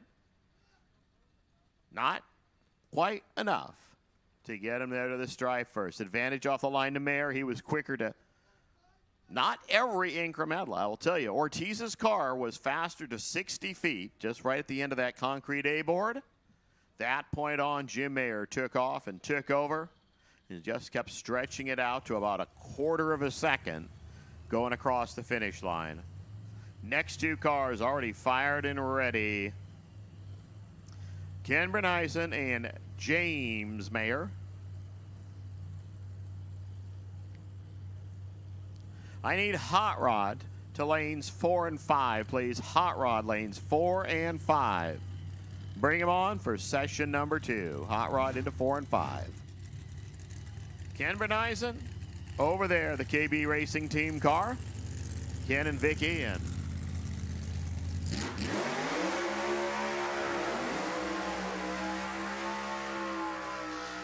brother Jim. Car stays right here at the racetrack. Kenny keeps everything happening and working here at the racetrack. He and Vicky run the motocross program Friday nights. And hey, you want something fun to do this Friday night? Come on out, motocross season opener. Right over here in the bowl.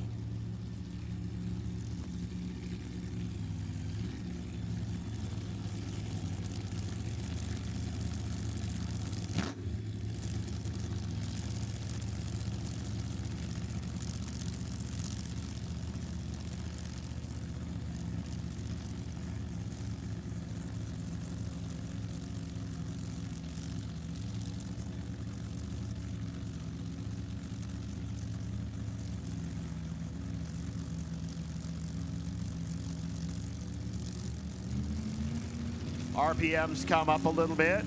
Don't want to overstep it. No need to give it too much power.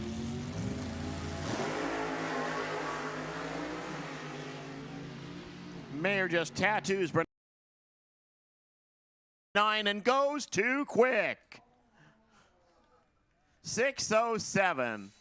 Kenny, some days luck works. You go into round number 2. Jimmy goes 5.898 for want of 2 thousandths of a second after taking a stripe by almost a half second. 6:07, best run there for Ken Brunheisen. He goes into round number 2. So a top half car is won, a bottom half car is won. Here comes Mike Troxel and Sean Bryan, your next two. Again, Hot Rod come into whatever 2 lanes I said. They're like 5 and 6 or something. That sounds good. 5 and 6. Next 2 cars come to life. It's Mike Troxel. It's Sean Bryan. The Trans Am from right here in Sacramento. 489 inches of Chevrolet power. For Sean Bryan, the 89 Forenza bodied car. One of the few cars that actually kind of closely resembles what the funny car looked like. It was not one of GM's better ideas. Inches of Chevrolet.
I'll go ahead and call Nostalgia Eliminator 3 into 3 and 4, please. Nostalgia 3 coming to lanes 3 and 4. West Coast Outlaws, if you're going to make a hit this session, you should be in 1 and 2 right now. Mike T, Sean Bryan. Next two, who will join Jim Mayer and Ken Berneisen in the semifinals?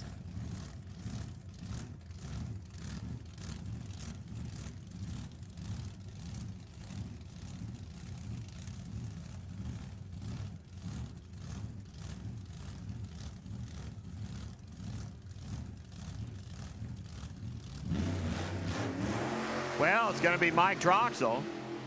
Sean Bryan double steps it here on the starting line, throws it away, 6:03. There's the winner for Mike Troxel, 6:51. Sean Bryan.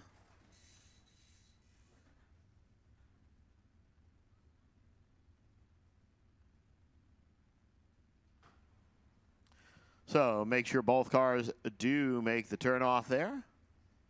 They both dump the laundry a little early, and when you kind of get stuck between point A and point B, sometimes you need to go fetch off the racetrack. But I see Troxel pulling off, but I do see Sean Bryan kind of stuck out there at the end of the racetrack.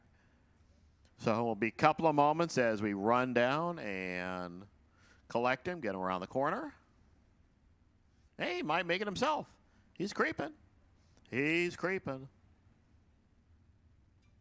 He made it. And that's 4/10 of a mile up a slight hill.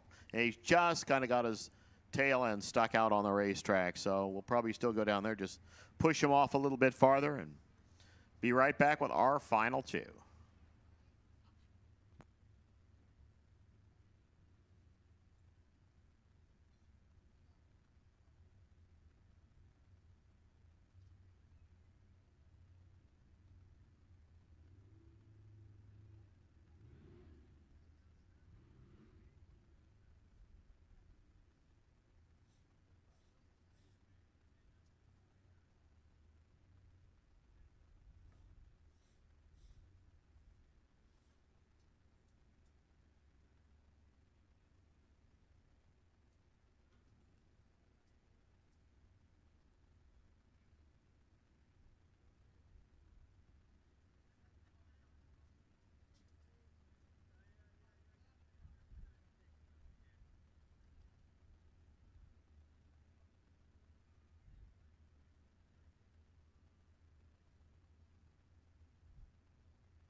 We're lit.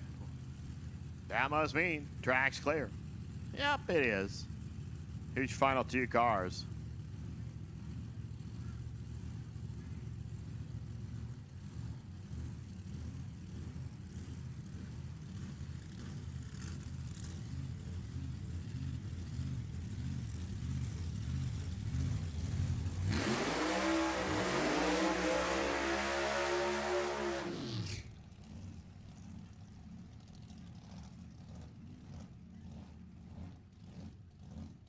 Mike, or here be Tony Tripp, your #1 qualifier. Right now he's #1 in 7.0 Pro as well. So he can run 5.90. He can also run 7.00. Rick Alvarado over here out of the 5 spot. His problem in qualifying was going too quick. Slowed it to a best of 5.87. Tony Tripp, 5.90. So, I mean, the 87 is just a little on the quicker side, but RT means a lot, and well, unfortunately, when you're racing Tony, RT means quite a bit because he is a very good bracket racer. Your winner from the Bakersfield March meet in 7.0 Pro, Tony Tripp.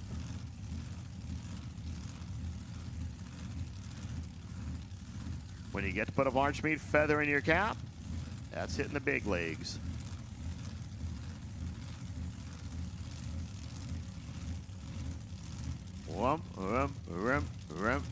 They're ready.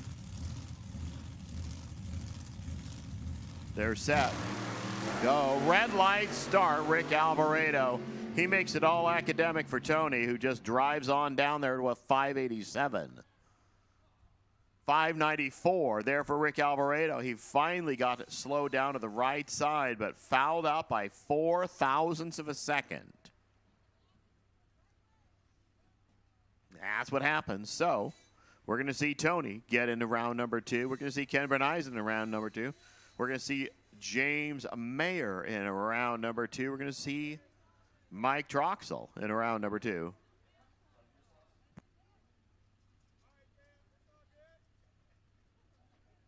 So, some West Coast Outlaws going to make some shots now, then we'll get right into our Group 2 cars. So again, Nostalgia 3 cars, you should be rolling to the lanes. Nostalgia 3. You can be in lanes 3 and 4. D-Gas, why don't you start rolling to lanes 1 and 2.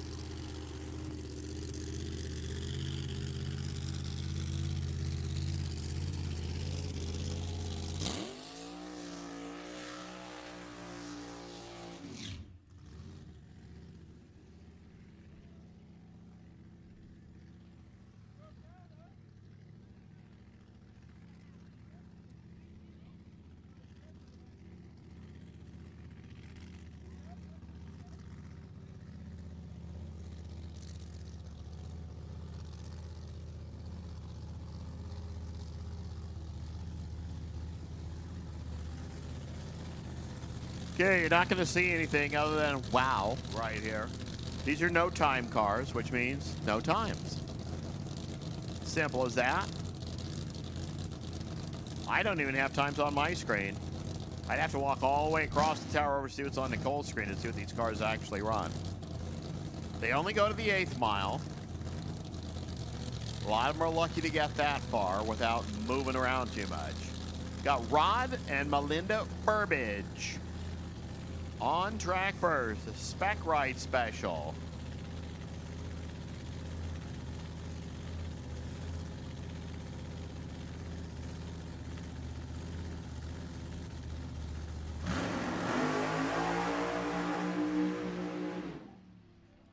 Well, that must have been a planned shut-off because there was not a lot wrong with that run.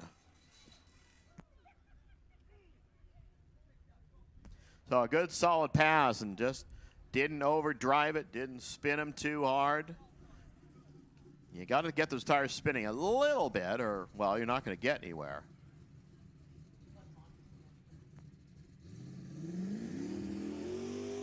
May 6 and 7, you want to see a whole bunch of no-time cars and small tire cars, big tire cars, gassers.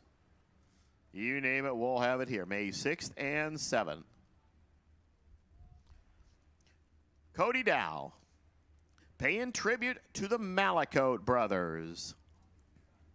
Way back when, they were one of the few turbocharged actual flip-top funny cars running in competition Eliminator. Back when blown gas dragsters and blown gas burning funny cars got to run in comp. They did it with a turbocharger.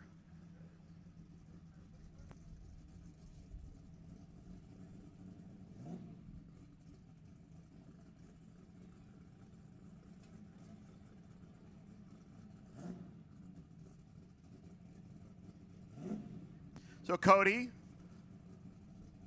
just doing a little prep work. Not all that noise like Burbage's car. That's what happens when you take the huffer off the top and replace it with a couple of hair dryers. So he'll kind of roll it into stage, then just mat the thing. He'll start popping and banging, and then he'll take off.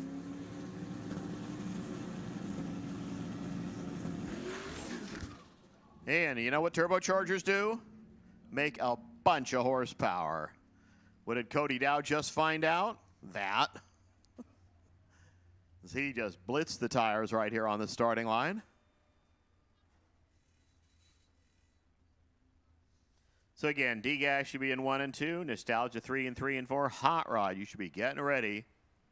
Lanes 5 and 6.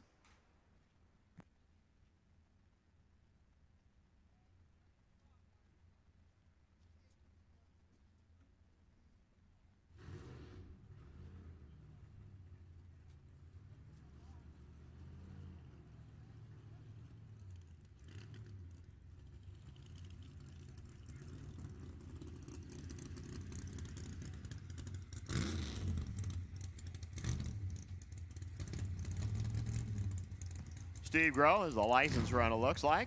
I can tell because it says license on the window.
Monty Fitzgerald back there saying, you know, guys, you got to take the pins out of the chutes. They don't deploy if you still have them tied in the knot. Whether it's a license run or not, or you're going to shut off early, we need to make sure that those chute packs can deploy if they need to.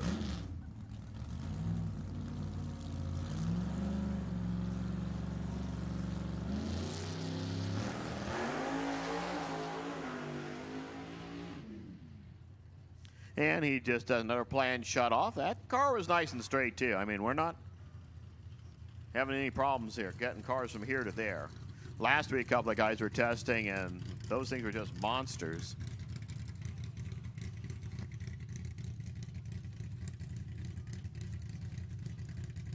The Mystery Maverick next up.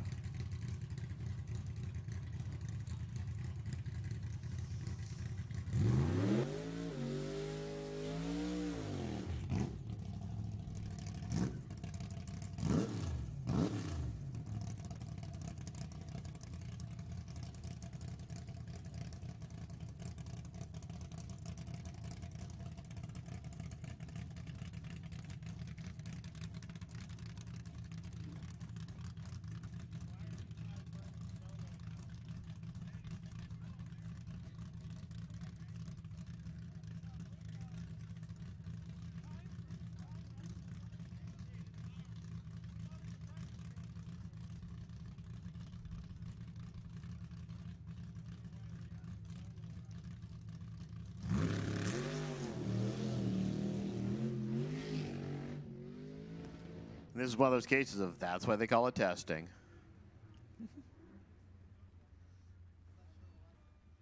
So he'll clear the beams, and we'll continue right into our Heritage Series qualifying session number 2. Hot Rod at the ready line.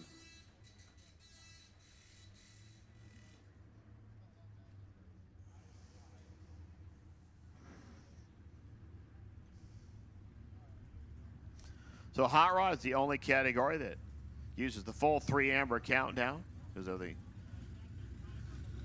they will do all their eliminations tomorrow. They're basically just looking at reaction times right now and being consistent.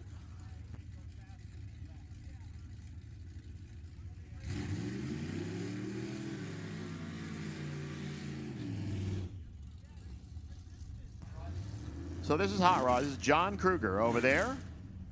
Over here, Jonathan Barnes. Have not seen a perfect reaction time yet. We had a bunch of double zeros down there. No triple zero yet.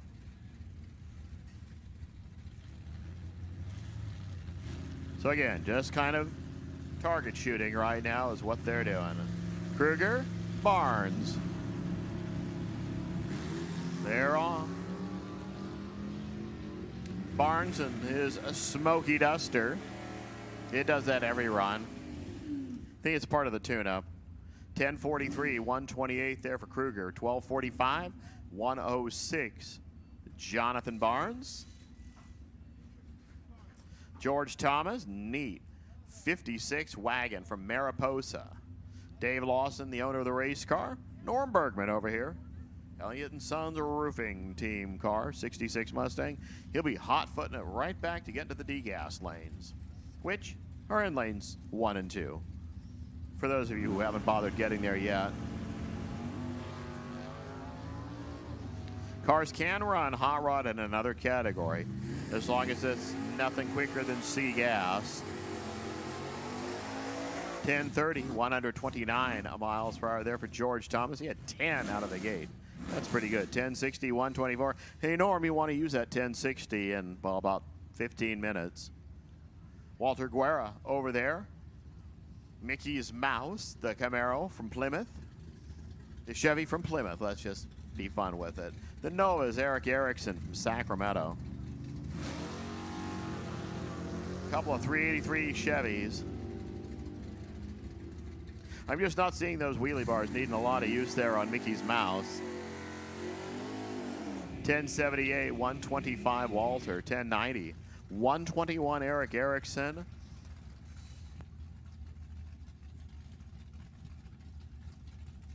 Joy Tucker over there. Hirsch Ward over here. Oh, no, there. Now I got it in.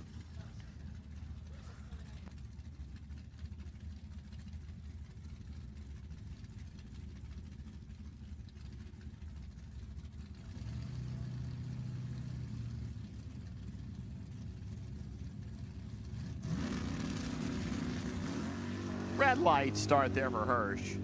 Don't worry, it's not going to hurt him. He'll be back in C gas in a bit. He'll run 960 something, hopefully. Well, 963 is 960 something. 139, 1167, 112 Joy Tucker. Go right to Tony Citro and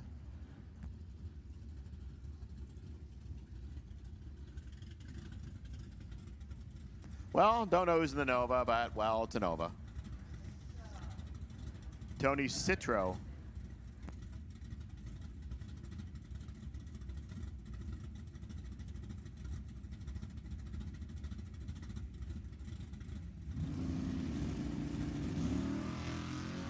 A couple of red ones.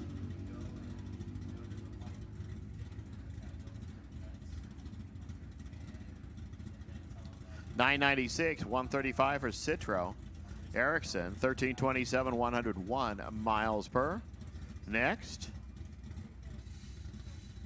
Johnny Michaels. This is a neat car.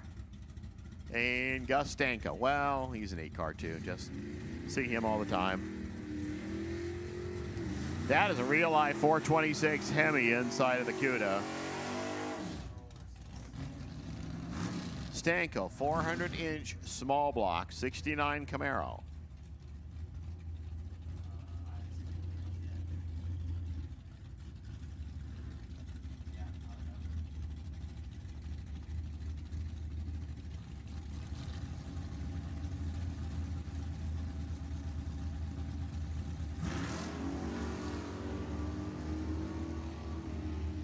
Stanko off and running, pretty good line.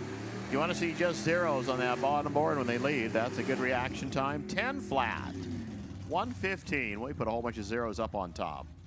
1177, 115, Johnny Michaels. Doug Rudd, Dan Stanley to the line next.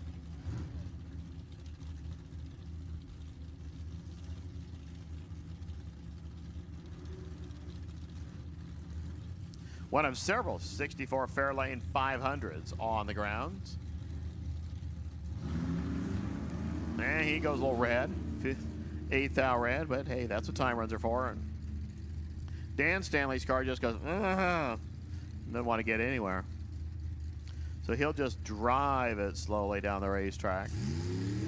Actually running slower to the 8th and dug to the quarter. 22 seconds, 41 miles per hour. Now let's huff and puff and hope he gets to that first exit. Okay, get out the phones, take a picture, see what the bottom side of a 38 Chevrolet looks like. Don Movie will put the front end up for you. Greg Racecott right here from Ventura.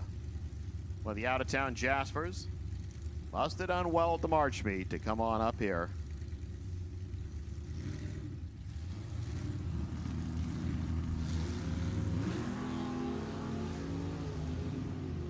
Now, Momi will also be back a little bit later.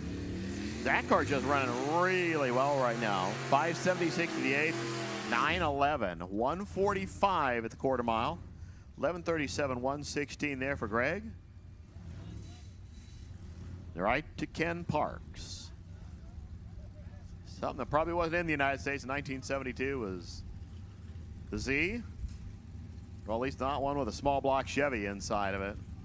They still had little Datsun motors at that point. Al Castignetto pops it off the starting line here, the Hangtown Hustler. 1062 for Parks. That's a run you're going to want to keep, Ken.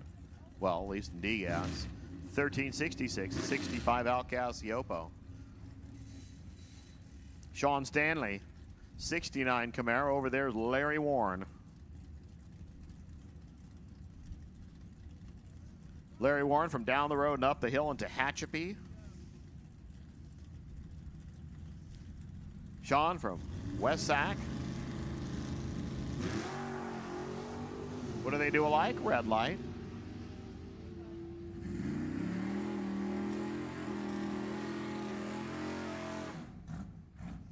$10.45 there for Sean. 12393. $10.48. 127. Larry Warren. Steph Bracey next, and Steve Owasso.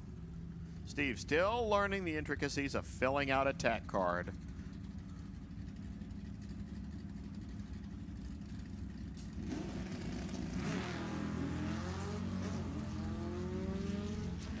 Yep, the Volkswagen did leave on the truck.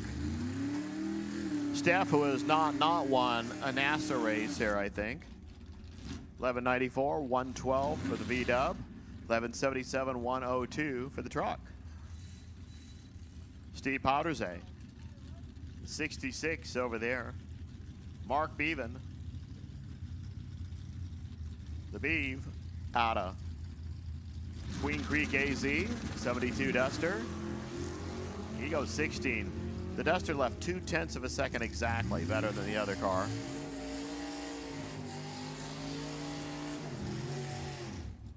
$10.99, 122 there for Beaven. $11.96, 110. Steve Powdersay. Elizabeth DeRock. Now I know who that car is. Neat Mustang, the 65 over there. Over here is Mike Dodd out of Reno. I think I might have seen this car at Hot August Nights a few times. For E. DeRock, 969, 136. For 1218, 111 there for Mike. Now Trevor Miller. Stephen McReynolds. McReynolds, he said, one of those cars that took a 74 nose and pasted it on a 73 back end. The Cheater Vega. Trevor Miller, Lake Arrowhead. 66 Fairlane. Nostalgia 3, you should be getting ready.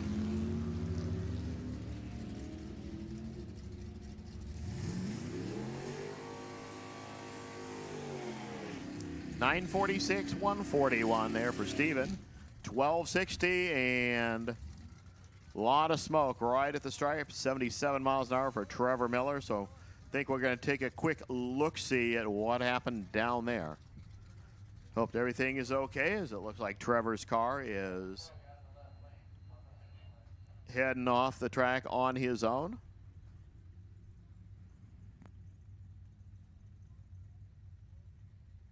Okay, people, happy positive thoughts that everything's dry out there. So we'll go take a quick look at the shutoff area. While we're doing that, C-Gas, you can start slowly pulling into 5 and 6. All the hot rods should be in the lanes, pulled up here in the front.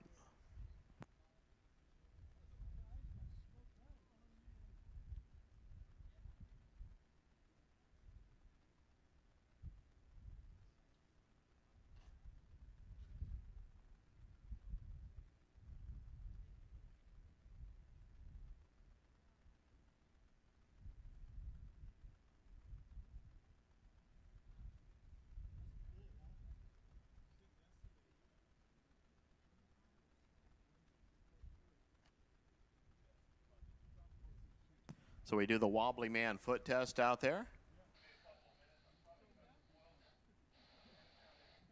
And we'll just head down a little farther and check it out. Nice thing, if it is got some stuff out there on the racetrack, it is all past the finish line, and that is a much quicker cleanup. So we'll see what we have there.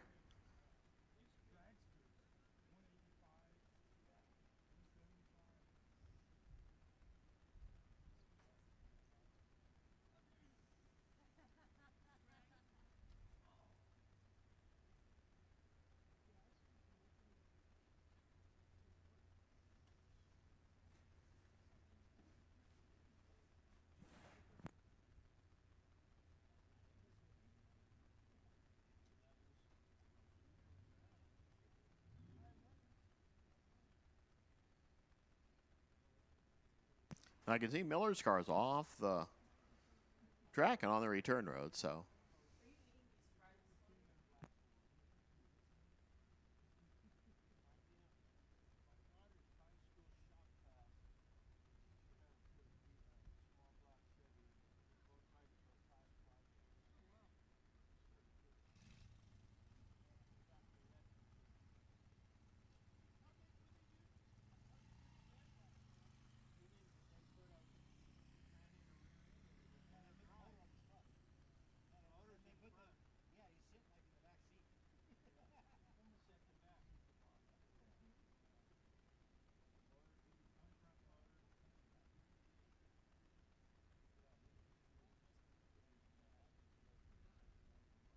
Oh, the truck just keeps rolling and rolling down there. It's usually a plus.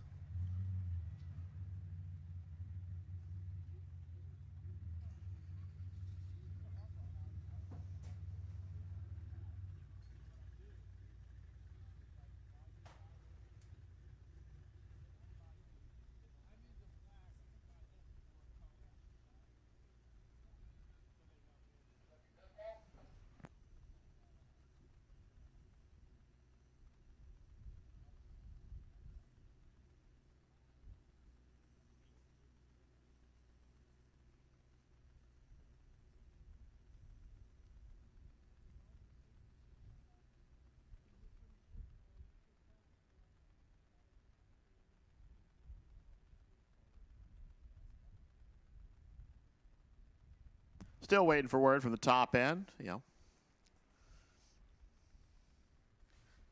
we have to put a taller N10 on the radio.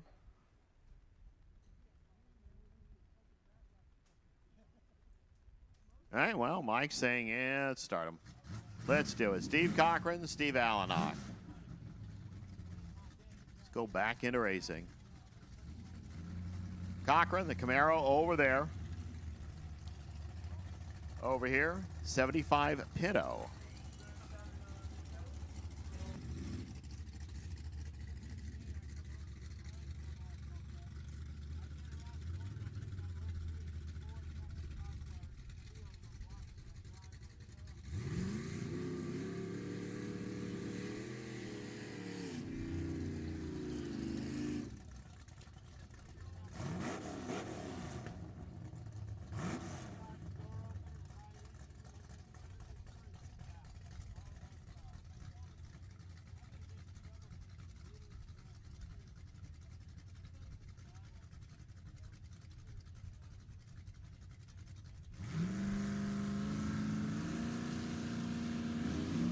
red. Identical red lights. How about that? Not even some weird number. 74 red. Both sides. How could you do that? 1141, 119, Steve Cochran for Steve Allenach. 1267 at 101 miles per hour. Andrew Olson borrowing Don and Katie's car over there. Louis News over here. The runner from Opelousas, Louisiana. I know there has to be a drag strip somewhere between here and there that's running today. Now, Vegas is one, but he couldn't run this car there anyway, so. Yeah, well. Welcome to California. Red light, Andrew Olson. He goes 2-2 red, and we'll hope his third hit gets a little tighter, because that third time run for Hot Rod is the one that counts. Best reaction time in the session is potential buy. Mike Holland and Greg Rudd next to Holland over there, the 72 Maverick. Greg, 69 Mustang, 351 Windsor on board.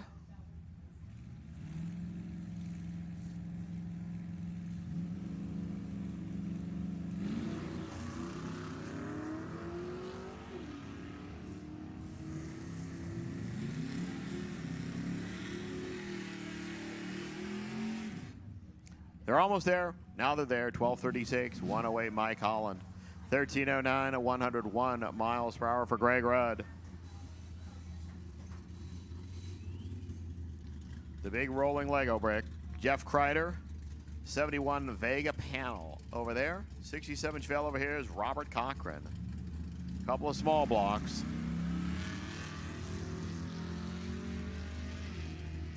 Now imagine that thing as a real NHRA fuel funny car. It was for a very short time. People flirted with those Vega panels and found out that they, well, weren't the best choice. 1163, 115 for Kreider, 1335 at 98. Robert Cochran. Now Bryce Youngdale and Dan Rowley.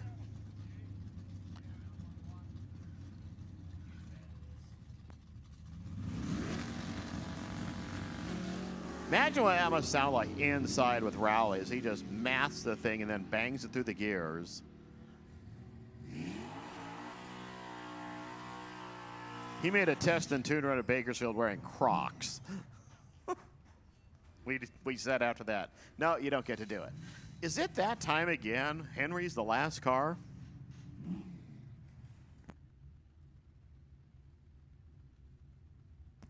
Henry Roberson. I don't know where he's at in the points. I'd probably have to click a few buttons on my computer to find out. But I don't think he's leading them. Ah, what the heck. I can click the buttons that make it happen.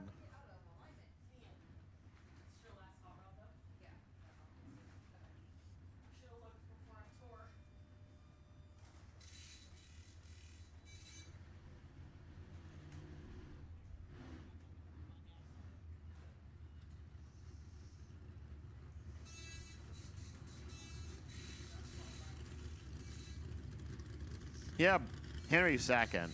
Took me a long time to find the right PDF.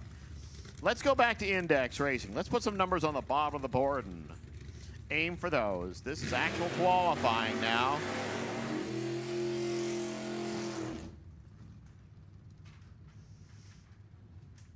By actual qualifying, I mean the hot rod cars are just on time runs. These guys are trying to position themselves in a ladder.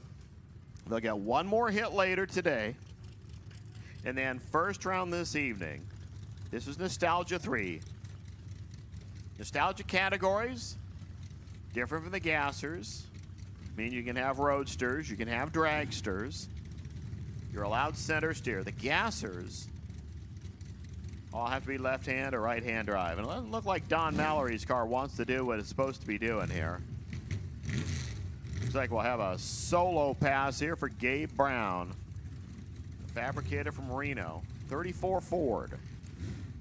Small block Chevrolet, I think with a huffer on it.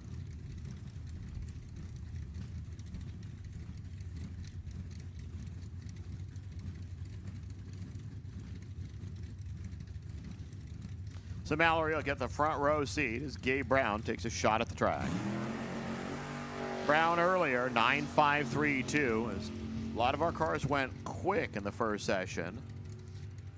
He went 9.53. This time he goes 9.63, which is a whole lot better. 9.63, 138 miles per hour. Brown moves up to the 5 spot. We'll push Don Mallory's car back. He'll have one more hit later today. He's already in the 7 position, so it's not going to hurt him too much. It's Ed DeStout and Stan Steiner get set to go next.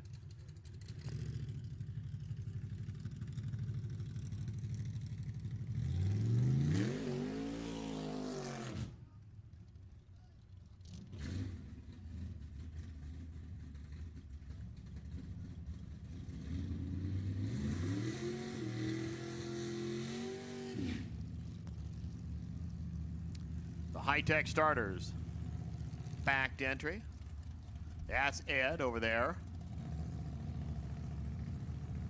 I mean, this is a guy that could be running super gas this weekend at Vegas. He'd rather run Nostalgia. Just more fun. More runs, less time, same thrill.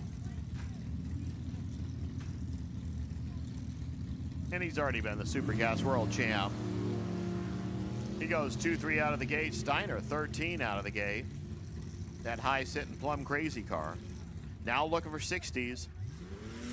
Well, 964, 968. Looks like all these guys figured out what they needed to do. The 64 puts Stan up to the 6th spot. 968 puts Ed DeStout into the 7th position. Somebody will run 960 something probably in this session. Could it be Ron Anzalone or could it be Craig Wallace? They're your next two. Anzalone from Los Osos, which is down there somewhere. 292.6. 23.4. Those engines look really strange when you put them in a dragster. The 23 or 27 Ford body work here for Craig Wallace. And rough and ready.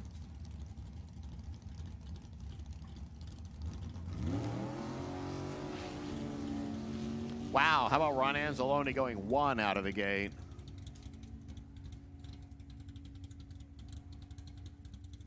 $9.59.4. Boy, that was a run. I mean, I know it's under the index and all that fun stuff, but you hit the tree and you get that close to the mark, you are still pretty solid. 9.57, 137, Craig Wallace. Looks like our final player in the session. Nope, I see Lindsay Lister starting to roll out, so I don't know why we have a single pass here. This is Carl Carlson. He's out your number 2 qualifier. Went 962 earlier. 620 to be exact. Looks like it's probably a couple of right lane singles because they probably both ran left lane in the first hit. Now they're going all right. Carlson 2-3 out. Now looking for about 9,600. Love to find it. Oh, 950. Darn. That close. Minus 10. 139 miles an hour. Now, Lindsay Lister and Cameron Webb. Cameron needs to, well, slow way down. He went 880 in his first hit, which is, well, 0.8 of a second too quick. For Lindsay, number 1 qualifier right now, 9.615.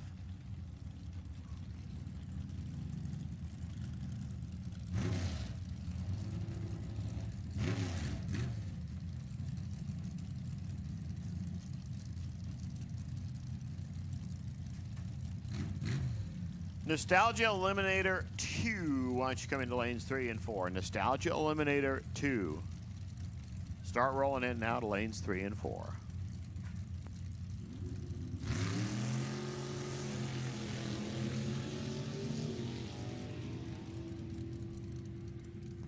Webb, real strong out of the gate, but I don't know if he's going to go too quick again.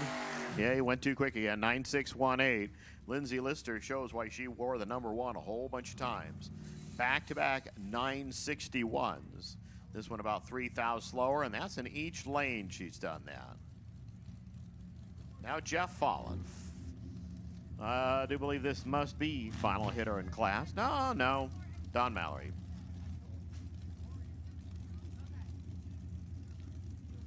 Got it lit.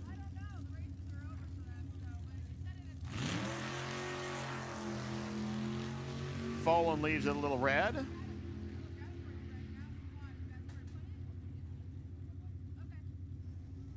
.962, 138 miles an hour. He also pretty darn good. He went 9.627, 9.625. Now Don Mallory.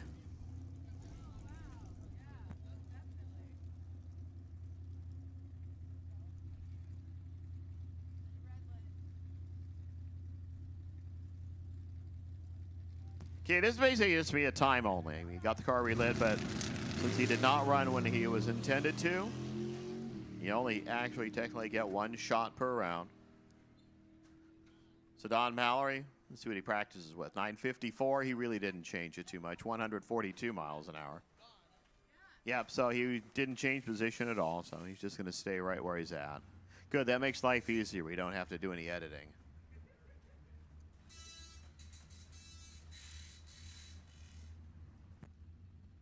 D-Gas, it's next.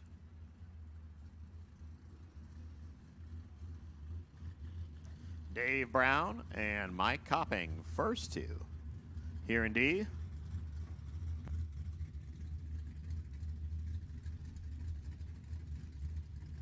Again, Nostalgia 2. You can start cruising in lanes 3 and 4.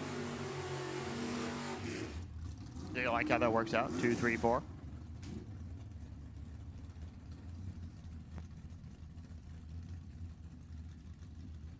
So 1060 index.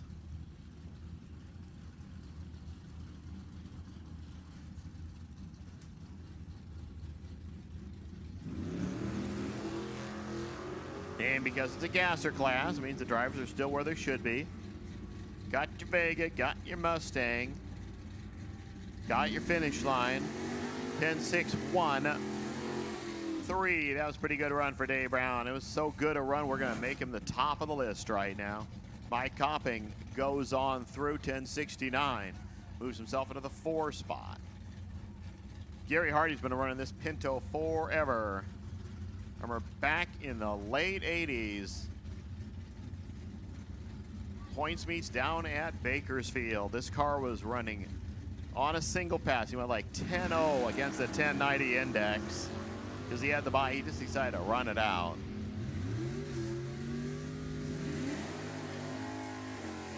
That's how fast he can do it. 1064, 125 miles an hour. He slows at 1 tick. 1070, Bill Rogers puts it on the right side of the road into the 5 spot now. Now Bill Norton, there's just one pretty race car over there. The player out of Twain Hart. Comfortably numb. 63 Nova, small block, 377. The 427 in the fair lane out of Gorilla Barbecue. That's Dan Fisher, right side. 10.603. Well, your short time at the top, Dave Brown just got upended by Bill Norton, who just left a 3-thou window for anybody else to beat him. Fisher, 10.64, right into the 5 spot. So, first session was for fun. This session improving. It'll be an interesting final hit. A little after 3 o'clock today when all these cars come back one more time. Basically identical off the line. Steve Barta and Bo Dyson. A couple of Bakersfield runners. 10.59 for Dyson over there. 127. Improved a little too much. 10.72. Barta slowed it down into the 8 spot there. So Dyson will stay number 3. Barta moves to 8. Norm Bergman, James Burton, next 2. Couple of guys that went quick in session number 1.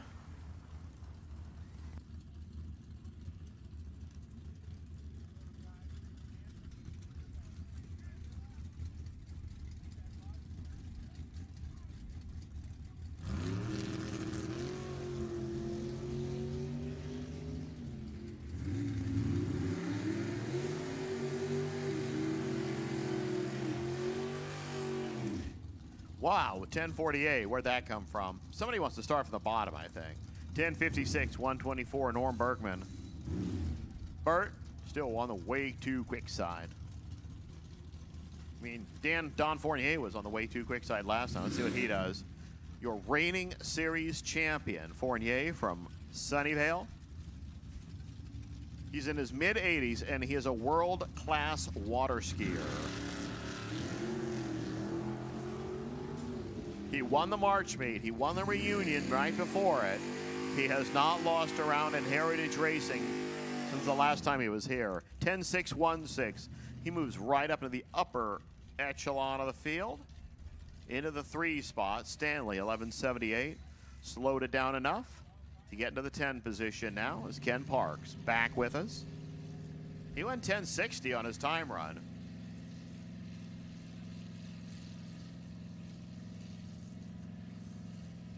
B-Gas, why don't you go to lanes 1 and 2, please? B-Gas.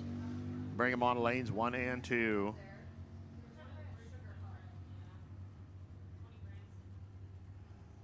For Parks, 10.67.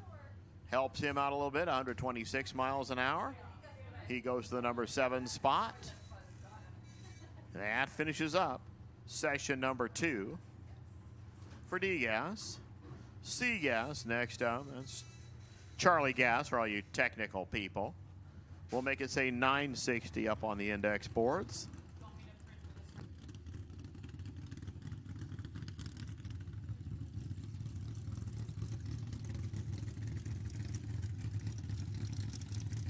Chris Randolph and DeAndre Fitzgerald, your first 2. 18 players. This is a 5-round game in C-Gas. Chris Randolph and DeAndre Fitzgerald first up.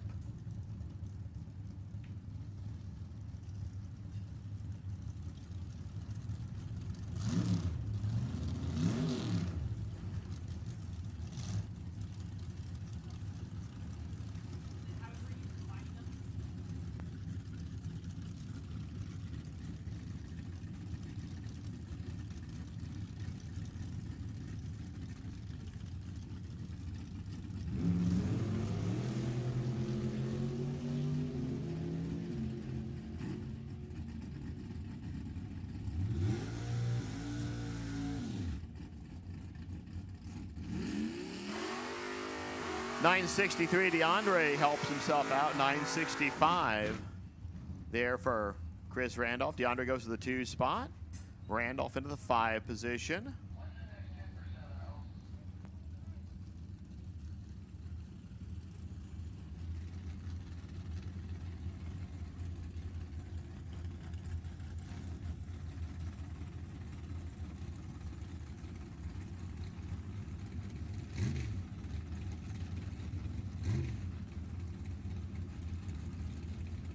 Walter Clevitt and Mark Jordan. 2 cars you wouldn't normally see in a gasser class. A 79 Malibu and a 71 Barracuda. You also wouldn't see reaction times like that usually. They both start with a 2, which is, well, not good. 961. How about Walter Clevitt? 136, 968, 127 there for Mark Jordan. Clevitt just pushes everybody down the list 1 spot. Jordan pushed everybody below him a spot. You see Chris Robbins out of Mariposa. Have to go to Mariposa. There's not really reason to go to Mariposa if you live in Sacramento, unless you want to go to Yosemite the long way. Kent Coombs, Galt. Both of them looking to slow down. 961. Yep, that's slowing down all right. 963 also doing the deed the correct way. Coombs into the 2 spot. Chris Robbins up to the 5 position now. Herschel Ward and Ron Coombs. Well, son just did it. Let's see what dad can do. Hirsch went 54 last time over there. The blue Camaro. The red vet went 943. Which is awful quick when you only want to run 960. Well, 9:53. Well, he slowed a 10th, but he'll need to slow another 10th. 9:69 for Herschel Ward puts him in the 10 spot right now. Coombs will be number 16. Only Larry Hessman and Don Momey are behind him, and they have not run this section yet. Chris Ray, Dennis Paz. Have some 7-Up over there. I don't know what Dennis wants to drink, but he can probably get on his own.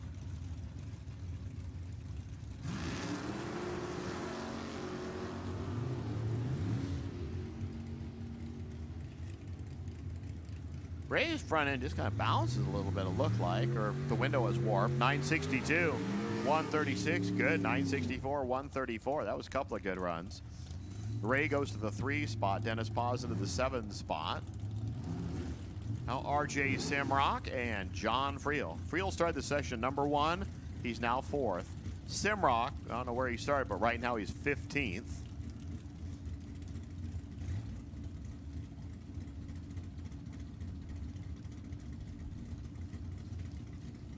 RJ been around a long time. The runner from Santee down in the San Diego area. Friel, the farmer from Arbuckle, just right up I-5 a little ways.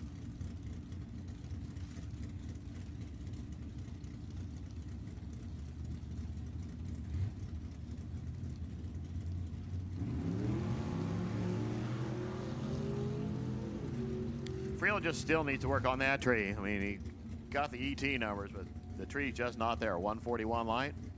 959.3. That's pretty darn close, but unfortunately it's still on the wrong side. 958, 144. Simrock picked up a spot. Now Don Momey and Larry Hessman. You know what? These are the last 2 cars on the list. 17th and 18th. They're the 2 cars that turned a 4-round race into a 5-round race. 946, 951, so it's time to slow them down. Still more sea gassers pulling out of the wings.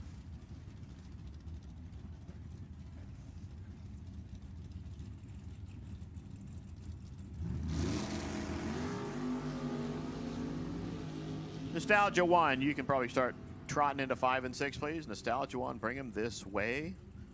Not a giant rush, but just start moving. 974.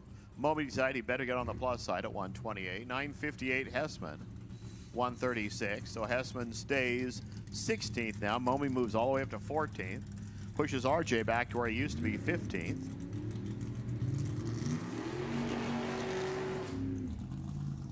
And now, Lee Roberts.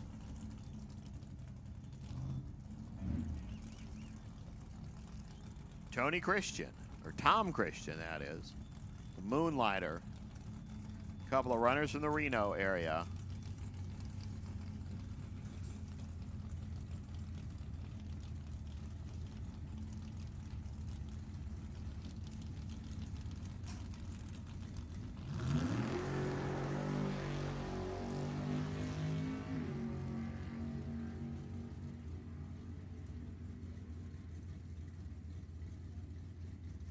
Oh, 952, not going to help too much there for Lee Roberts. Not going to help him at all. 965 actually is going to move Christian up a couple of spots into the 9 position.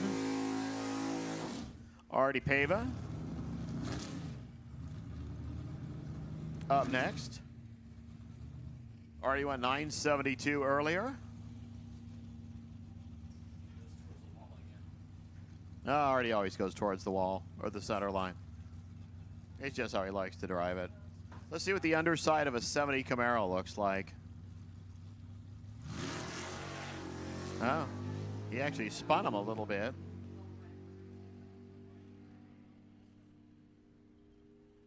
So he gets close to the 60. Oh, how about that? That's real close. 9,604. Artie from the middle of the field to the top of the field. That's his new program. Spin the tire, don't lift the front end too high, and push everybody not named Artie Pava back 1 space. So it looks like they're doing a quick blow dry here behind the water box where all the rocks and pebbles wind up from when you tow up here and do a burnout. So again, Nostalgia 1, you can go to lanes 5 and 6. Start cruising this way. We'll be seeing Nostalgia Eliminator 2 in just a few minutes.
Eddie, new toy, the 48, 582 inches of Chevrolet.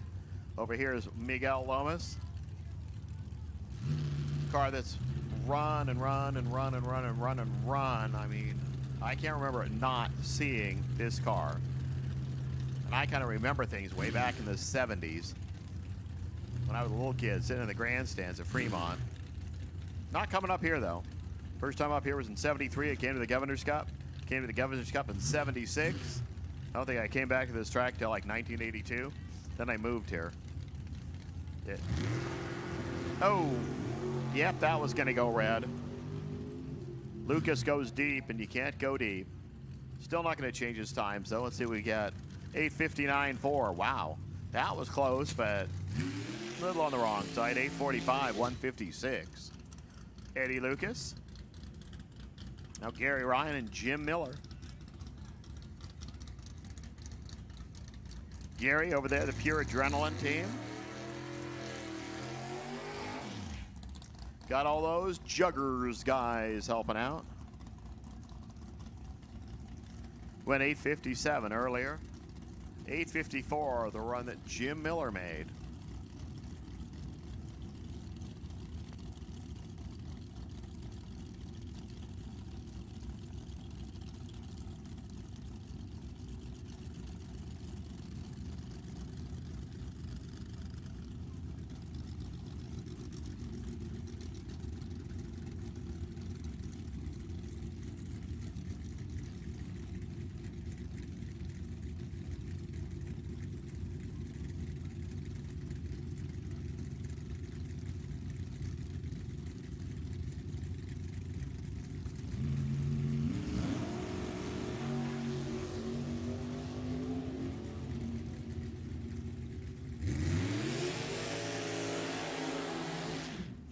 $863, that helps. 152, $874 is actually going to help Jim Miller. Gary Ryan goes to the 1 spot. Miller goes to the 4 spot. That's how much it helped. Because everybody in this category in the first section ran really quick. And he just Adam Westbrook and Miguel Lomas and Jim Overton were the only cars that didn't go over 860. Here's Jeff Brockhiser, the steel contractor out of Technical Steel. 440 Chevrolet, probably not made out of steel. 32 Bantam Roadster. Troy Moyle over here, the 27 from Carson City. 421 8 inches of Chevy. Past division champ and Super Gas is Troy. He goes 859, 858 over there for Jeff. Not going to change things. Just going to get him closer to the pin. They'll become the 2 best cars not running over 860. Moving to the number 6 spot for Troy, the 7th spot for Jeff.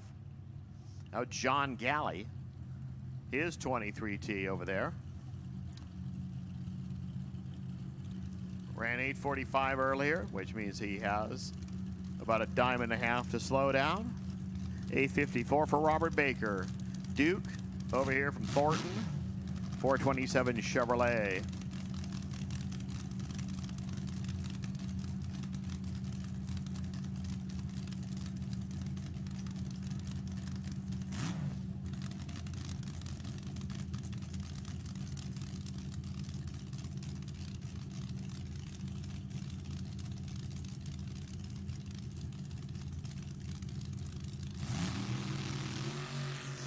Well, we go red, red. Now let's see if we can go 860s. 861. Wow, that's going 860 for Robert Baker. Baker goes to the top of the stack. Galley 874 into the 6th spot.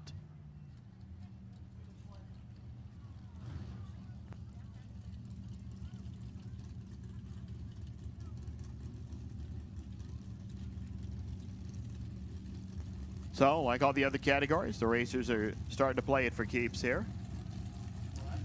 Adam Westbrook, the number 3 qualifier right now at 869. Terry Lindblad, 856, so he's going to slow her down. Another steel worker. He's the VP at Structural Steel. I don't know there were that many steel companies in Northern California, northeast of Chico.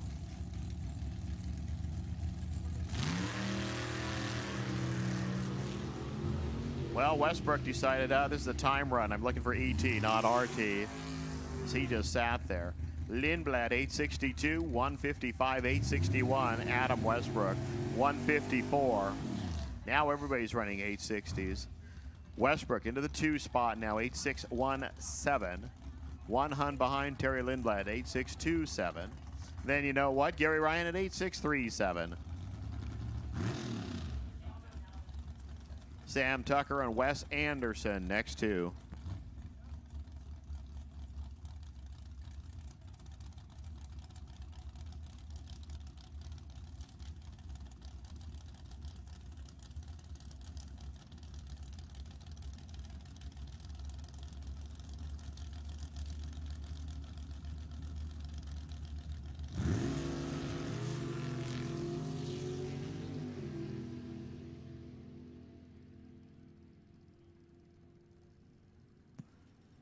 $854. Well, Wes, you need to slow down because you went 854.3 and 854.6. 864 for Sam Tucker. Well, that's going to help.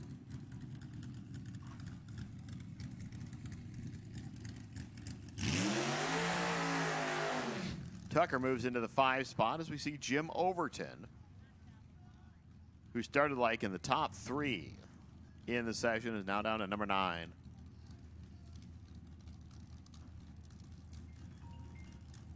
So we got 5 860s, 4 870s, and then everybody else.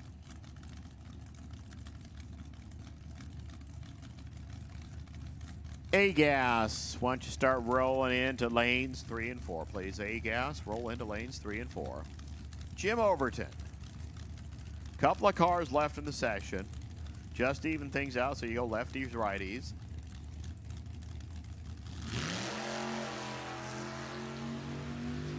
Overton from all the way over there in Wilton. Pedals it and goes 854 this time. Went 878 earlier, so they turned the screws and they turned them just that much too much. Larry Battenberg, he's next. The Little Mouse from Cool.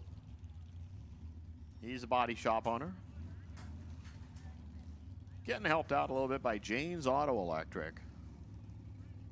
Went 856 earlier. He's in the 12th qualifier out of 14 players.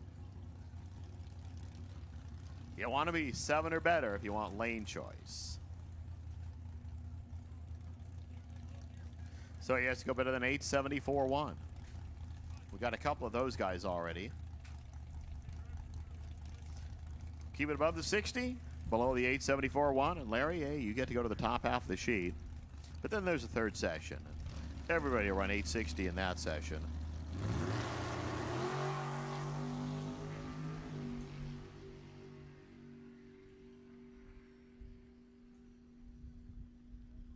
8:55. Well, he tried. He sort of went the wrong way. 153 miles per hour.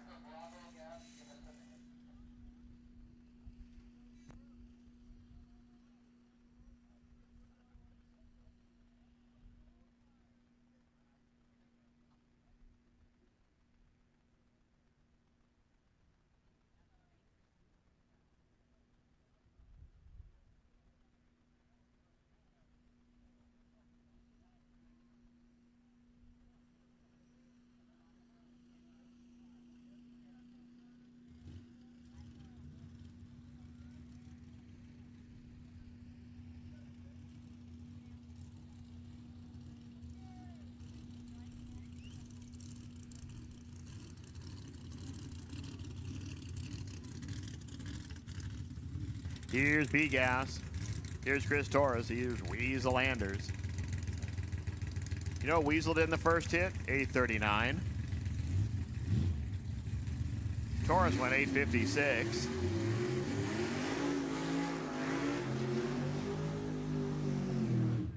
They said what Weasel has to do is decide, do I slow it down or do I speed it up?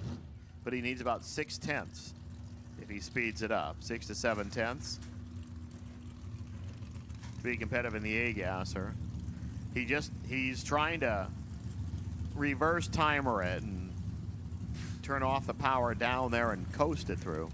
Unfortunately, it coasts a lot faster than he can calm it down. Maybe dump the chute. Maybe that'll help. Maybe change a couple of plug wires. That probably won't help. They just make it sound funny. Make it run really bad. So they move away. Crewman says, "Oh, you have that much right there." Okay, now you're staged.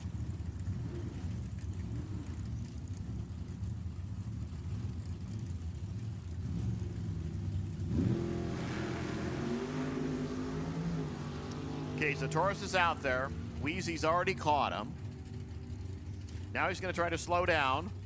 Say skip it. Run 8:13. 168 miles an hour. So I was like, oh, I'm already here. I might as well go quick. 8:58, 157. Torres actually got 2 ticks closer to where he needed to be. This is another of those classes where, you know, everybody ran too quick in the first session. I mean, we have 4 on the plus side then, Chris Torres. Neil Westbrook and Steve Pullen. Next to 68 over there, 69 over here. 572 unspecified Chevy cubic inches and 555 Donovan head Chevy inches.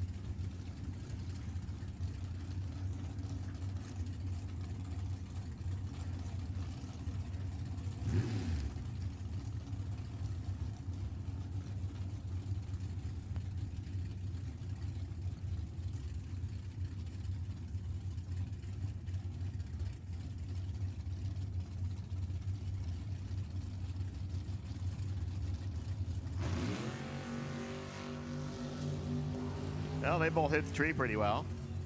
Now let's see if they hit the scoreboards equally well. 851. Hey, 861. Neil Westbrook. Way to go into the 3 spot. Pullen 851.7 this time. Actually, this is a better run, but well, still, well, not a good run. Nick Sassano and Ken Sazy. Next two. Sassano went 848 last time. Sazy went 857. Now the goal is at 60. 2 people have hit it. Richie Zondervan and Mike Rabner both hit it.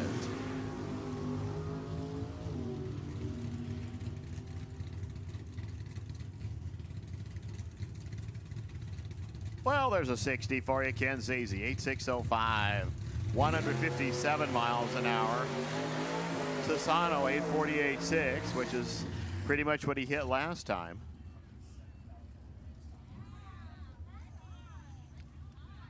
So Sazy makes a great run, but if you want to tie the ET and the RT together, round 1 is the better time to do it. But hey, now he's number 3. Carl Weisenhut and Brian Franks next two. Franks, 862 last time. Weisenhut went 855 over there. The big Ford, real big Ford, 604 inches of Ford. 572 inches of Chevy. Over here for Brian Franks. He likes to make you think he's a balloon gasser with that bug catcher out there.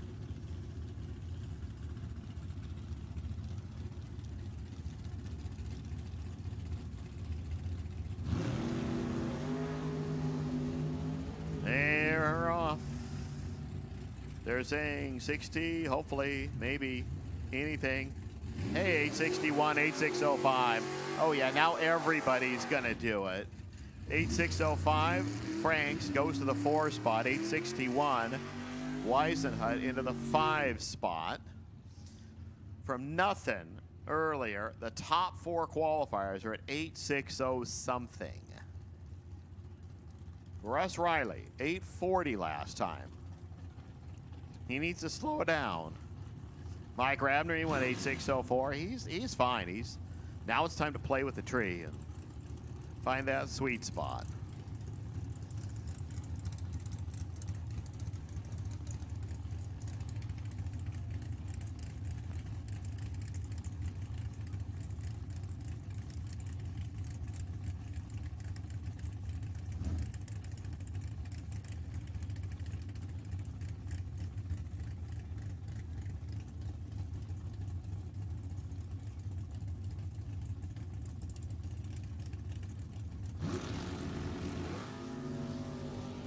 Well, Ryle's car just leaves the line like a log. Mike Rabner out there, thumping, flying. 859.4, 158 the speed. I mean, if you go a 604 and a 59.4 back-to-back, your car's dialed. 905, Russ moves to the 7 spot. Is Megan Gorman. Next up,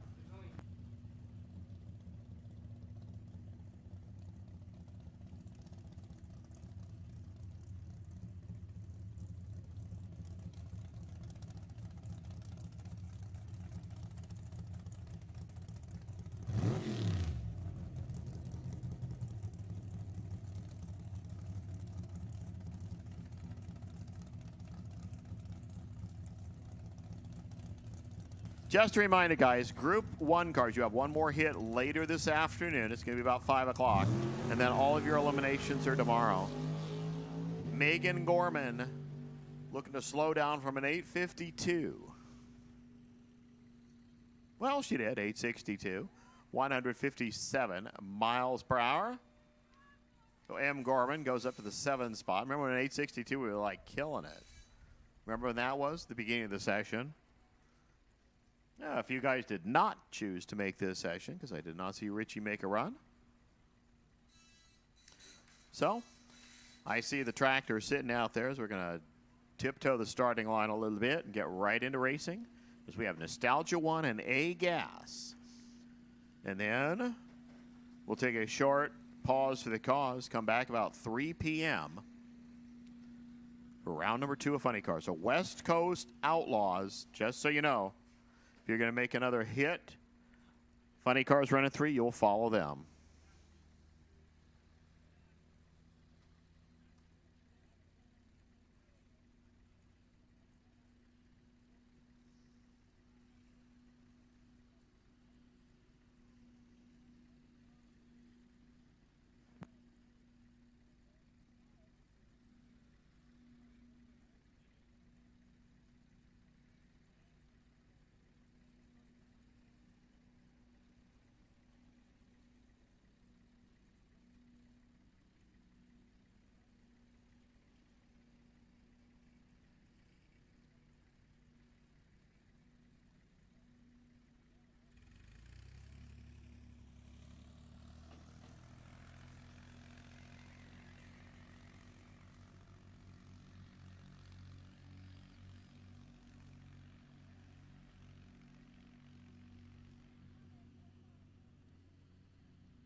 So it looks like we have 7 players getting set to go in Nostalgia 1.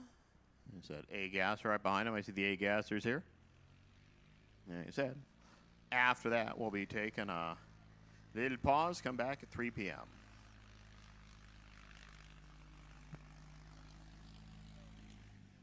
As soon as Paul's done with the old Hoyt Clagwell here.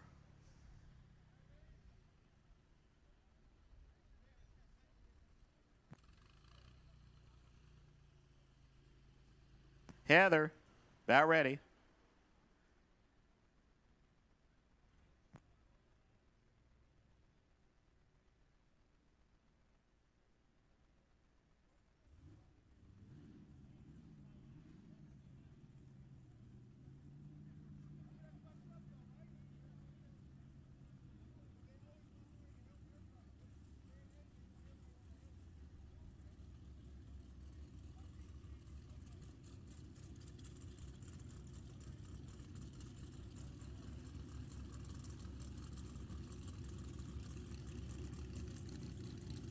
Dave Lawson, the reigning points champion for Nostalgia Eliminator 1. Over there, Jason Barta. Over here,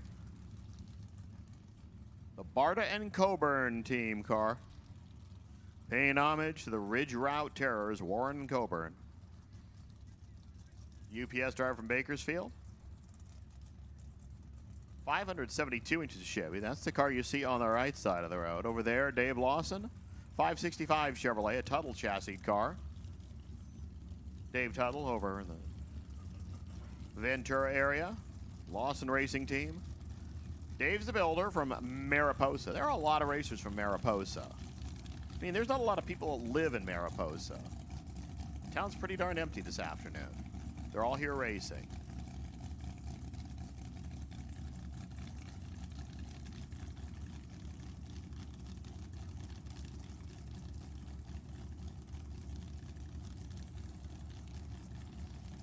Got to go better than Dustin Lee's 761. If you want to be the top dog. Well, 2 pretty solid hitters in the Nostalgia 1 class. Take at it here. 7608. That's how to get bigger than the 761. 7619. Jason Barta.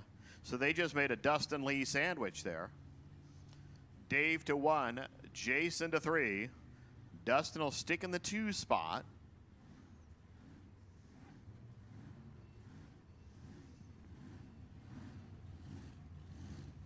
This is Dave Isley from Ontario, California, and Dan Martin.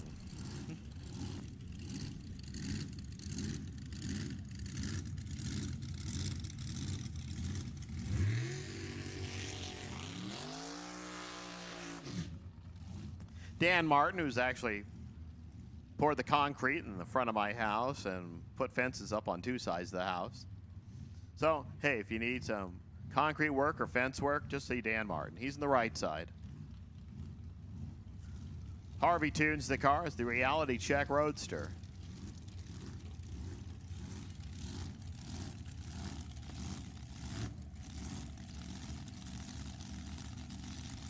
Yeah. Louis Farms ran this car forever.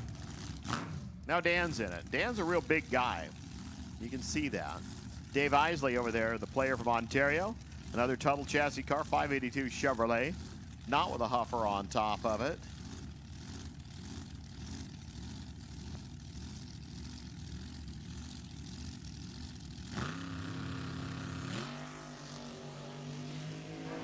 D. Martin out first.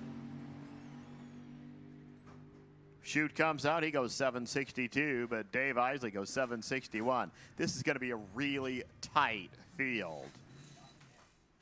So Isley to the 2 spot, 7612. Martin 7626 to the 5 spot. Let's see who's left, because Damian Dorlain and Bill D. Martin are the only 2 that haven't put a 7 and a 6 in that first 2 spaces. And here they come. Well, at least one of them.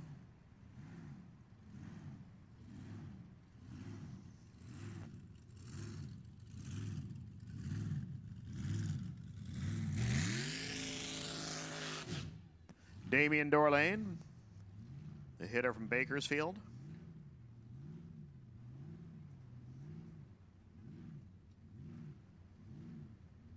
Paint scheme that says the backup people should have like a drum and a fife and a flag with them.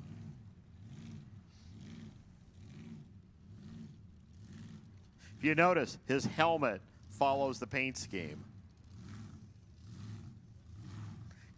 Just had to use littler stars.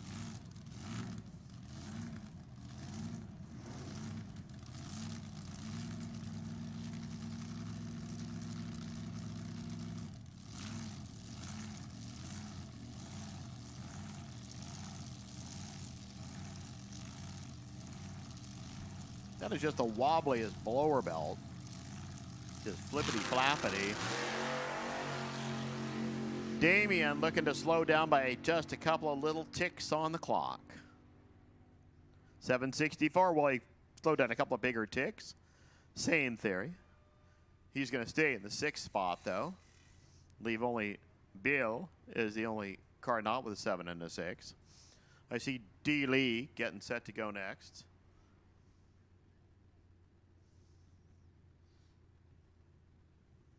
So A gas, B ready.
Dustin Lee, also your March May winner. Finally had to find the right place. Dustin from Filer, Idaho. Jimmy and Dustin moving up there a couple of years ago because, well, they could get more land than they had down in the Lancaster area. 373 Chevy all put together by Dustin and Jimmy. Bill DeMartin here on the right side, the iron worker. Screaming Demon. Only car that hasn't hit 760 something. Because he went 754 something. Dustin just goes like he's shot out of a cannon. See if he can get back to one spot. 7609 open to 765. So Dustin gets back to the 2 position. Bill goes 7654. So we have 760, a couple of them. Couple of 1s, a 2, a 4, and a 5. I mean, we only have 7 cars in the category, and they're all that bunched up.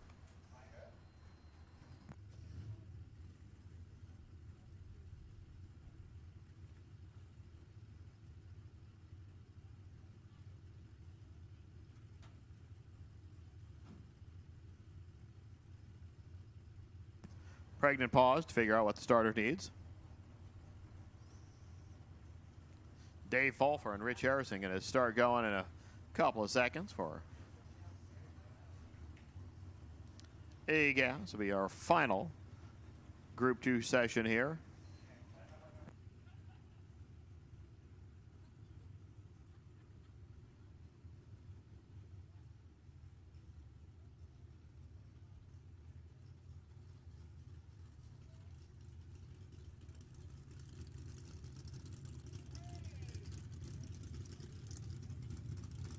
So 10 players right now in A-Gas. Here's your first two, Dave Fulfer and Richie Harrison. Fulfer came nowhere near where he needed to be, 816 last time. Harrison, 757. So if the universe goes according to plan, Dave Fulfer and Richie Harrison will find something more appropriate, like something that starts with a 7 and a 6. Frank Miranda only left 2 crumbs on the table. The home wrecker is sitting on the 1 spot in a 10-car field, so not going to get a bye in the first round, but that puts the bye into his positioning for round number 2. Again, once A-Gas runs, we'll take a short break, come back, 3 o'clock for Funny Cars. In fact, why don't we just start saying, California Funny Cars, you need to start rolling this way. You're going to be on track at 3 p.m.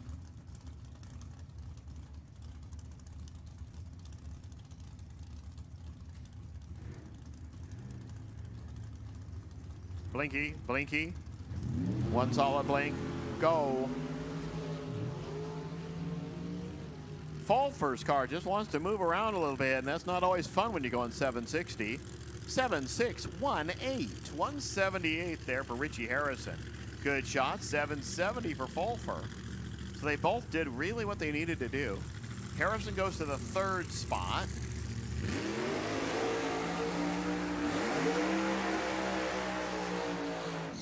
Fulfer into the 5 position. Here's Ron Connor, the Chunkin' Punkin', Redwood Valley. Over there by Ukiah. Oh, the Humpin' Punkin', sorry. 524 inches of blown Chevrolet. 63 vet, the bodywork, and about 3 square inches of windshield you can see out of. Terry Newton over here. Out of Camarillo, part of the 126 gang. 53 Studebaker. Said this would have made a neat, funny car body in the Heritage Series, but well, nobody felt like doing it.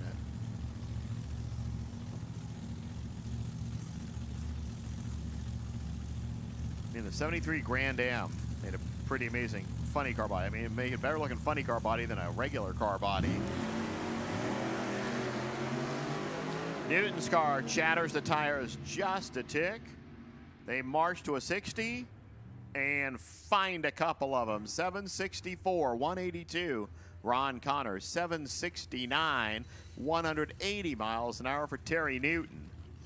Connor to the 4 spot, Newton to the 6 spot.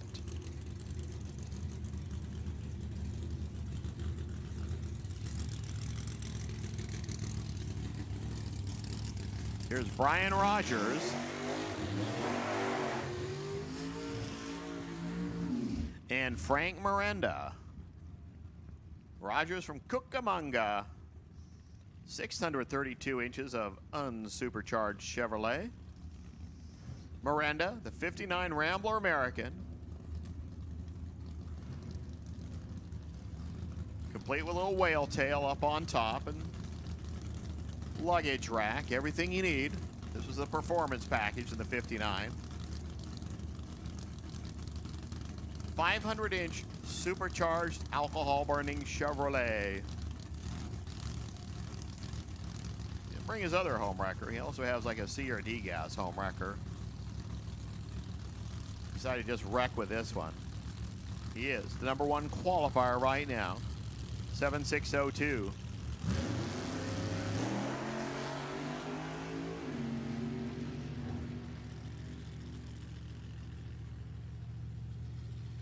Seven, 6, 1, 1. How about Brian? 180 miles an hour, 767 at 180. Miranda stays 1. But Brian Rogers says everybody but Frank Miranda, step back. I'm going to the 2 spot. That was an interesting sounding burnout for Mike Mossy. Kind of chunked right there at the end. Again, California Funny Cars. Think about it a little harder and start rolling this way.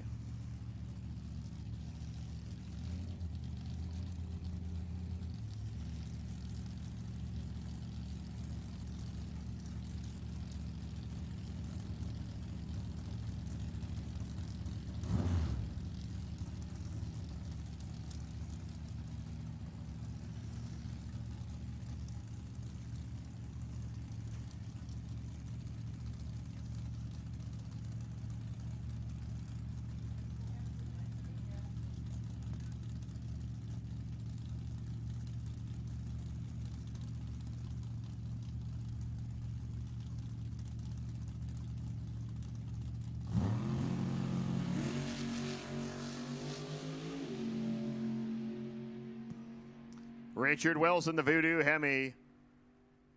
762 there. Mike Mossy, 180 miles an hour. That'll move him to the right side. 756. Richard Wilson, 179. Mossy, 5. Wilson is down at the bottom of the list.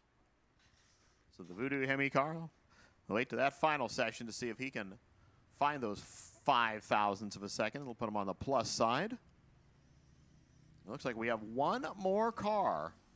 It's Racer X. Actually, it's Robert Brown. 73 Vega with, well, nothing that a Vega ever came out of Detroit with. Sitting on the inside. So.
Here we're just dealing with some issues up at the top end of the racetrack, and we'll be right back in a sec.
It's Racer X.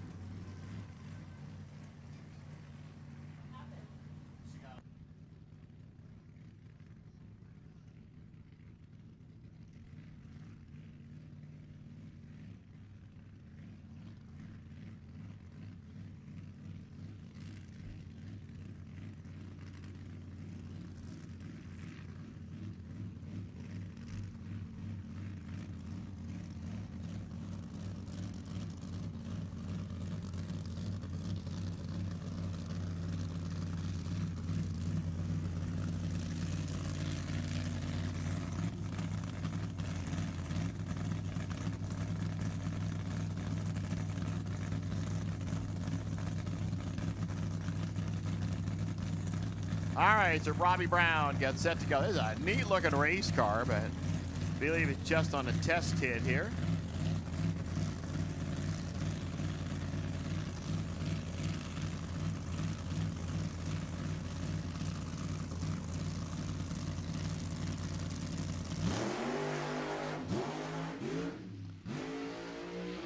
Oh.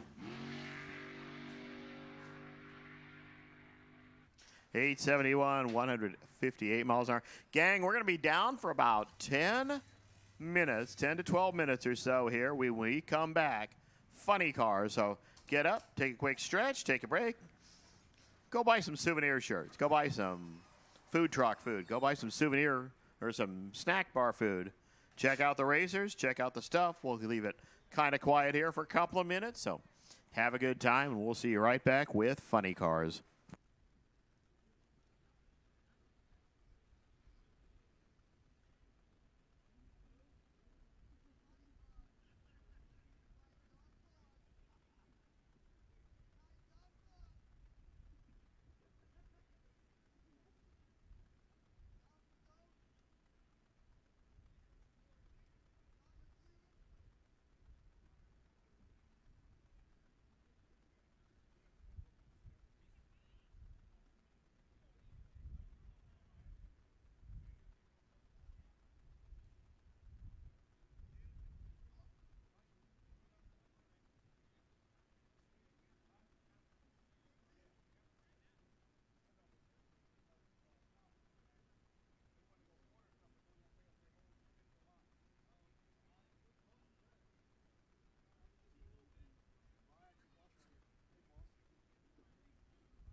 Again, any West Coast Outlaws, if you plan on making a hit in this rotation, roll them up to lanes 1 and 2.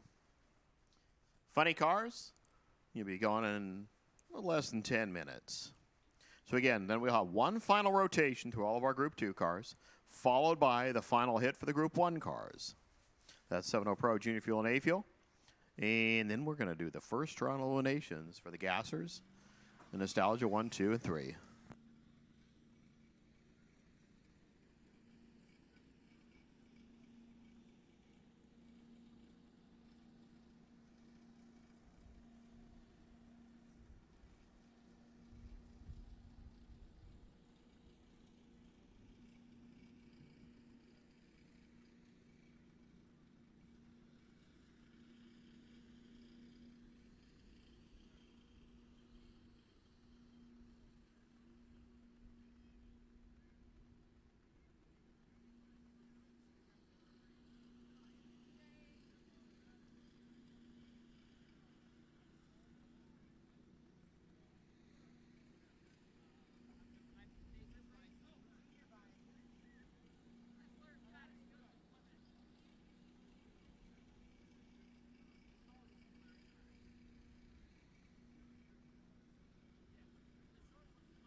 All right. Sifka. Sifka, round number 2. Getting locked and loaded back there.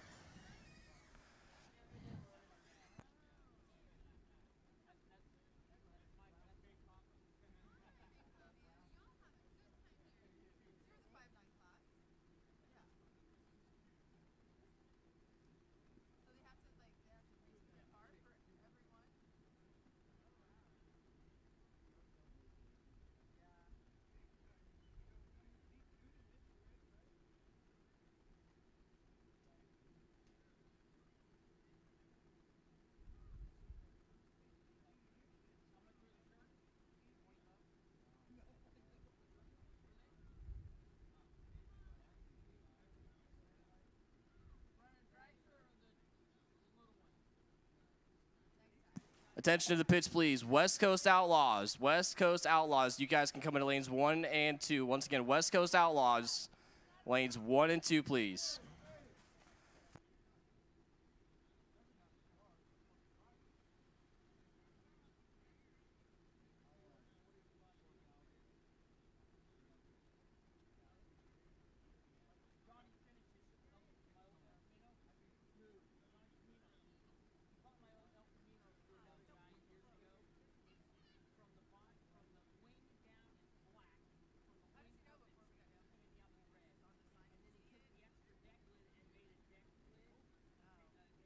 Well, we have our first pair of Sifka funny cars rolling to the ready line.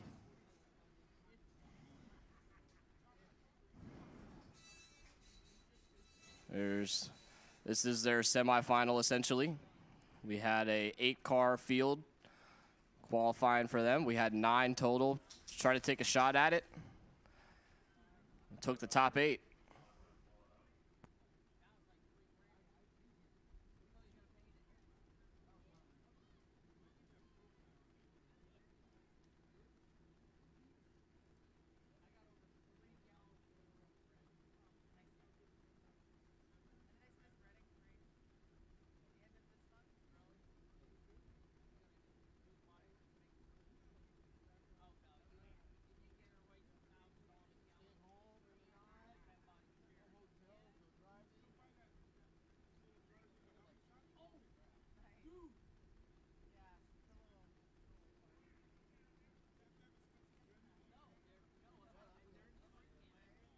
Tony Trimp over there, that Rough and Ready Racing team, trying to accomplish something that I don't think anybody's even tried before.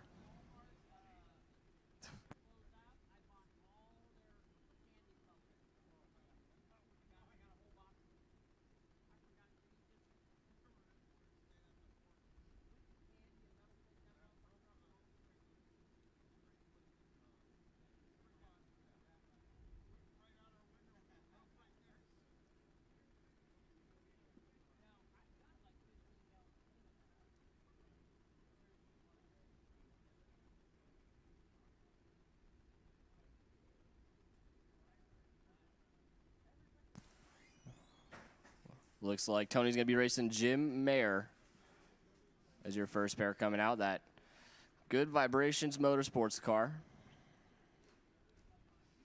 Jim's one half of them. The other half of the team, James, went too quick on the index in round number 1, which translates into an automatic loss.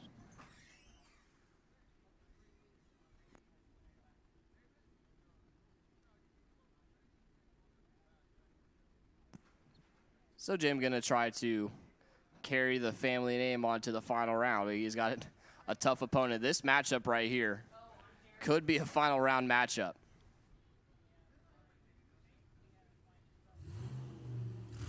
And we're going to light him up.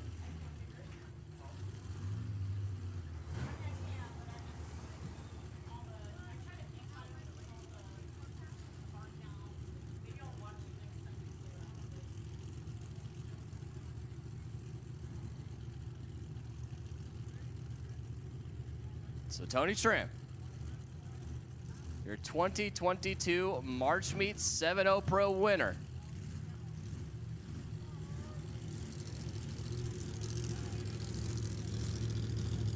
Jim Mayer, one of the seasoned vets of the Sifka class. Gonna do battle here. This is your marquee matchup, potentially of the whole race for Sifka. Like I was saying, these two could easily be a final round matchup, but they're going to meet to determine who goes to the final round today. So Tony out of Wilton, California, about exactly 22 minutes away from the racetrack. In his 1965 Mustang, that Rough and Ready Racing team. Of course, Harvey doing the tuning. Jacqueline, fabulous backup girl. She bangs on the body, let him know, go get him, Tiger. And right-hand side, Jim Mayer. Oh, dude, I don't know, man. This is tough. I like Tony, but I also like dry hops. And Jim Mayer out of La Habra, California. Good Vibrations Motorsports 1985 Tempo. Jim, your number 3 qualifier. Tony, your number 1 qualifier. Looking for a 590 up on the scoreboard. We're pre-staged. Who's going to the final round? Tony or Jim? Here we go. And it's going to be Tony Trimp moving on to the final round. Jim Mayer turns it red. Tony Trimp, not 592.3. Jim, 593.2. That had the makings for one hell of a drag race there. Tony Trimp was 0.27 on the tree, and Jim Mayer was doing all he could to get that starting line advantage and clicked it red by 39 thousandths of a second.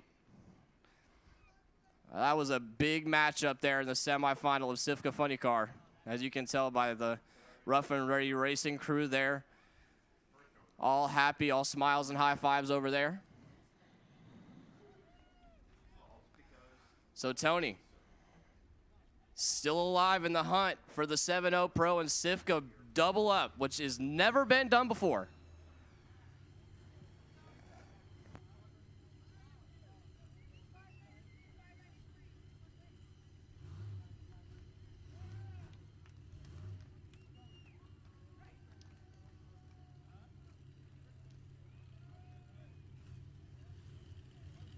And the other half of your semifinal coming at you.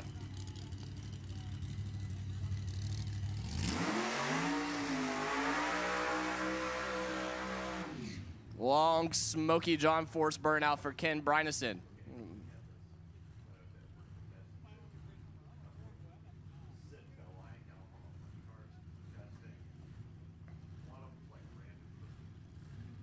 Brynison over here out of Mather. That KB Racing Camaro, 1996 Camaro to be exact, 446 cubic inches of motor.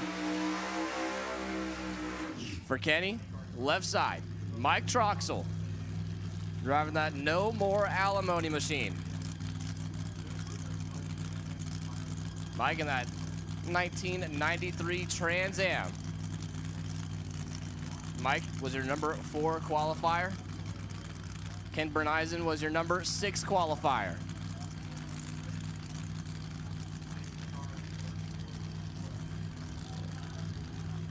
So number 2 and number 3 qualifiers are done for the day.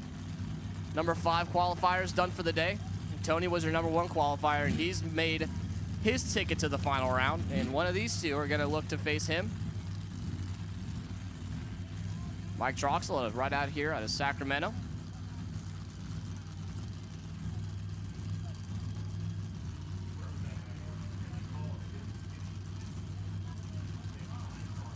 The Lithia Ram and Dodge ride over there for Mike Troxel. And the KB Racing car over here, Ken Brynison. We're pre-staged. Here we go. Who's going to face Tony in the final round? Oh, wow.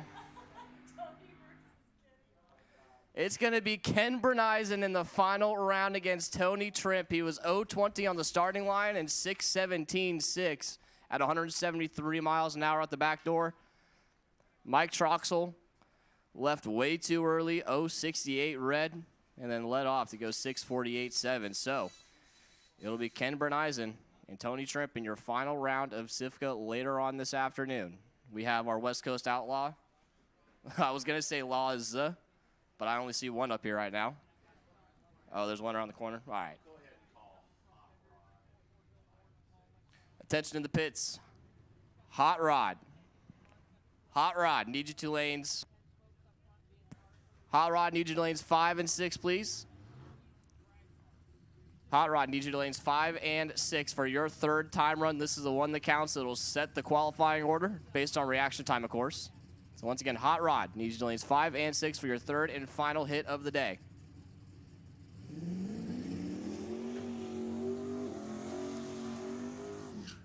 As we have Cody Dow, his Barracuda. It says 1969 Camaro on my screen, but that's definitely not a 69 Camaro.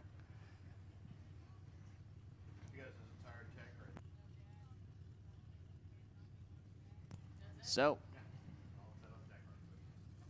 Cody. His Barracuda, beautiful Barracuda, by the way.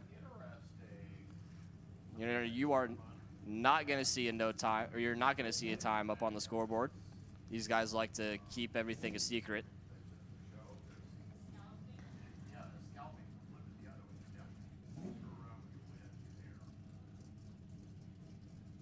A small block, single turbo, and this thing scoots, dude. Well, yeah, if he hooks, this thing will be on a lick.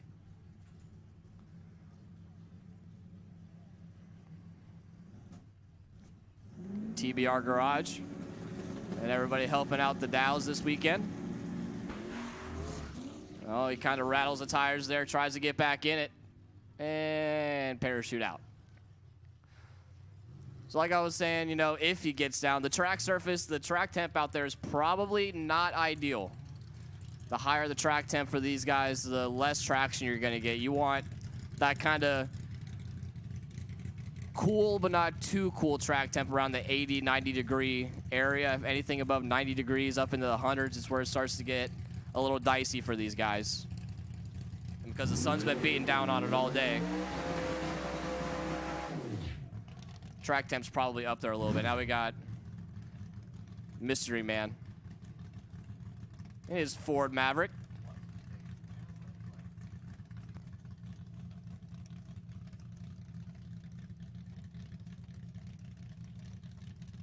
I'm gonna assume a big block nitrous application.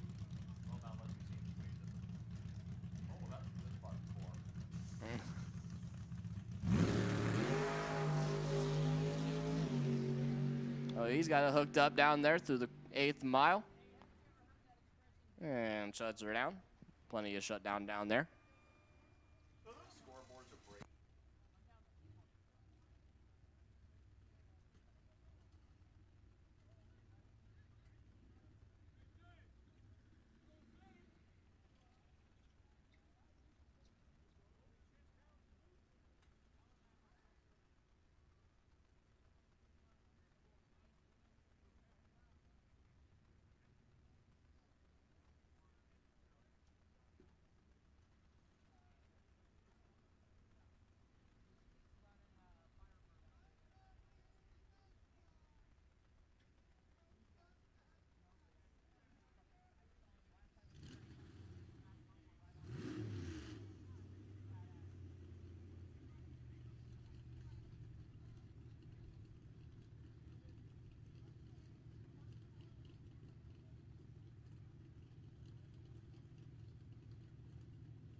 Well, we got one more time run shot here.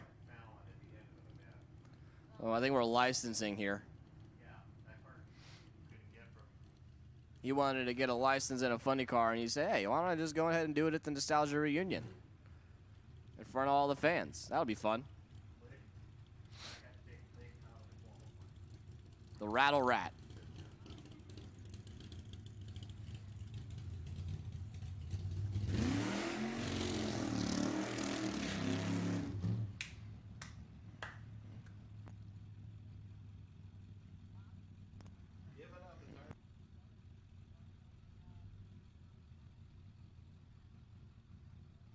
So, another mystery person. Oh, no.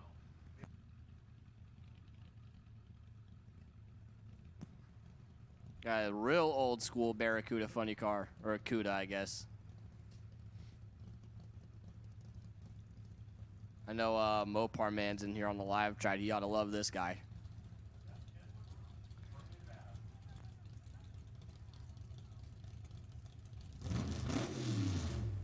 Edward Rumps is the man's name. And driving hardtail, old school funny cars is his game. Or it will be once he gets his license, which is what he's trying to do right now.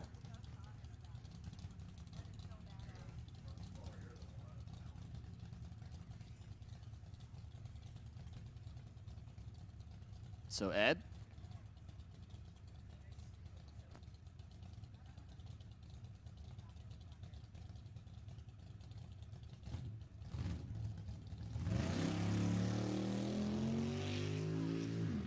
He's just going to leave off a dead idle.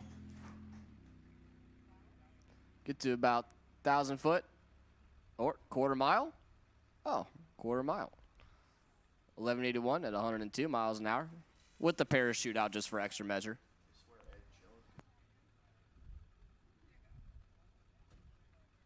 We should have Hot Rod in the lanes. Lanes 5 and 6 for their third and final hit of the day. Just a reminder, this run right here is going to figure out who's got the bye starting tomorrow morning based on a reaction time. So the better the reaction time, the higher you qualify, and number one qualifier will have the potential freebie tomorrow, depending on if there's an even or odd amount of cars.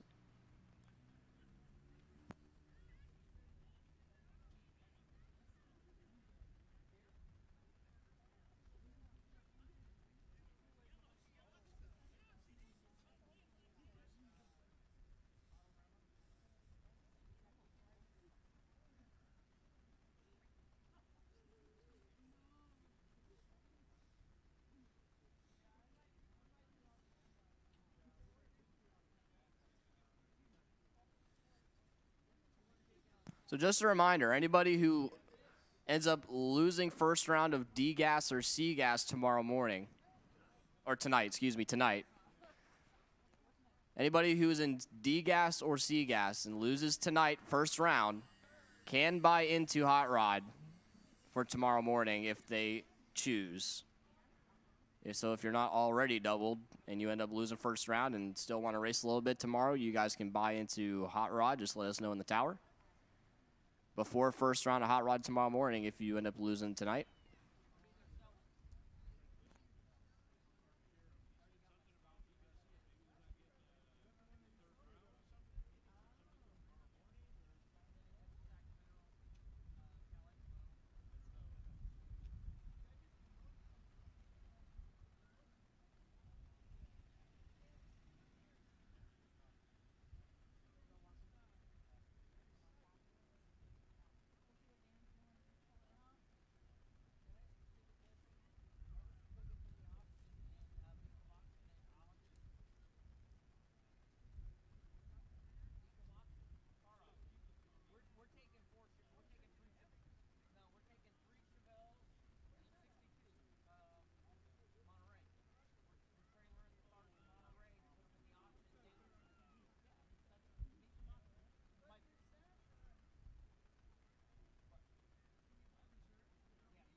You know, we started out the day with little to no wind, which has now masticized into a pretty stiff side wind.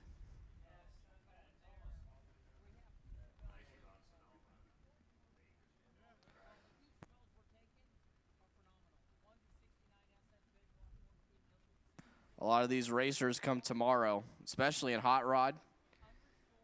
They'll be up looking at that flag up there trying to determine what the wind is doing, because if we have a stiff tailwind, they might pick up a little bit. They might go a little faster, or vice versa. A stiff headwind might slow them down. Hot Rod, you get to dial your own index compared to like C-gas, D-gas, and the nostalgia classes. All those alphabet classes and nostalgia eliminator classes, they are on a set index. They all have to run the same number. Hot Rod's a little different. Hot Rod, it's basically a bracket race. They set their own dial-in, their own index. And they're going to leave on a 5/10 sportsman tree, whereas the other index classes are leaving on a pro tree, where all the lights come on at the same time. And a lot of people that are racing those alphabet classes are also racing Hot Rod. There's a few. I'm sure there might be more tomorrow after first round of eliminations this evening.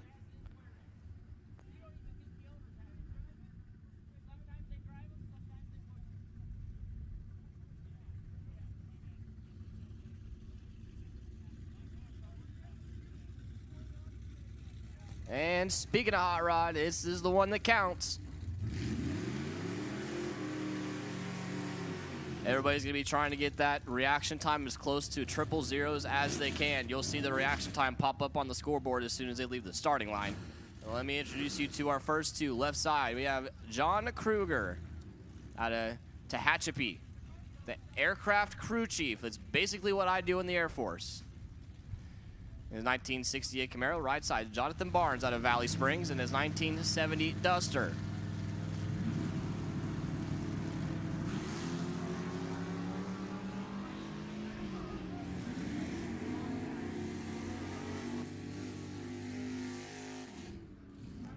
.035 and .063 John, 035 on the starting line, 10:42.3, 129 miles an hour. Jonathan Barnes, 063 on the starting line, 12:37.4 at 108. Next pair, left side, Eric Erickson, 1970 Nova. Right side, Greg Rudd, 1969 Mustang. Out of Elk Grove. Eric, right out of here, Sacramento. A little baby wheelie there for Eric. 035 for Greg Rudd. That's about middle of the pack, about average. Eric was a little bit tardy, 127, and then goes 10:87.8 at 121. Greg, 13:01 at 101. Next pair, Andrew Erickson in his 1974 Nova. Also Sacramento. Robert Cochran, right side, out of Orangevale, 1967 Chevelle. Both of these cats, you'll see them racing Sportsman and maybe Pro at our Sacramento ET bracket points races. And Robert Cochran, 0:27 on the reaction time. We'll put him at the top of the chart right now. Andrew, 13:17.8 at 101. Robert Cochran, 13:42.2 at 99. George Thomas, left side, in that beautiful, I knew it was a 56 wagon. Everybody doubted me yesterday when we had our jackpot. I said it was a 56. I was told, everybody said, no, it's a 55. George over there on the left-hand side. Right side, Herschel Ward in the 68 Camaro.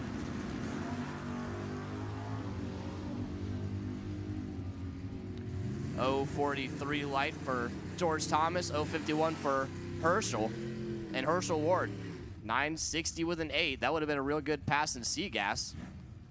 George Thomas, 10:29.7 at 129 miles an hour.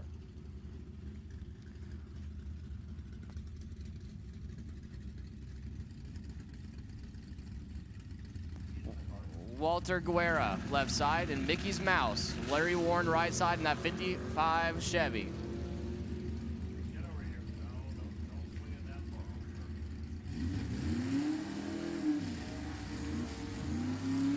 Scoreboard says 10:58.2 at 128 for Larry Warren, 10:77.1 at 125 for Walter Guerra.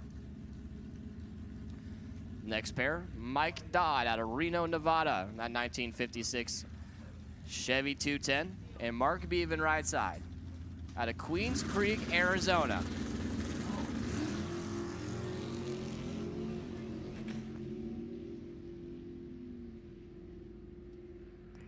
Attention to the pits. Attention to the pits. I need NE3, Nostalgia Eliminator 3 to lanes. NE3, need NE3 to lanes 1 and 2. D-Gas, need you to lanes 3 and 4. C-Gas, need you to lanes 5 and 6. NE3, lanes 1 and 2. D-Gas, lanes 3 and 4. C-Gas, lanes 5 and 6.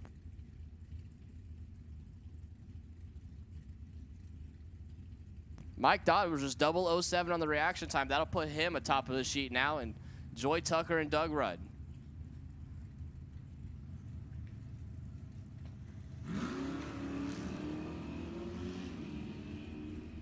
Doug was trying a little too hard on the tree. Goes 24 thousandths of a second red. 11:17.5 at 117 for Doug. And Joy Tucker, 063, 11:60 with a 4 at 113. Sean Stanley Jr. left side in the 1969 Camaro. 565 cubic inches of big box Chevrolet for Sean. And Nora Bergman right side. Elliott and Sons Roofing for that 1966 Mustang. Out of Concord.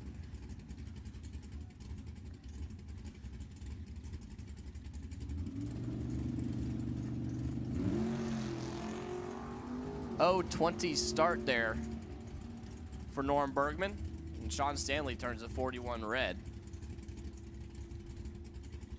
Scoreboard says 11:59.4 at 126 for Norm, and 10:97.6 at 118 for Sean.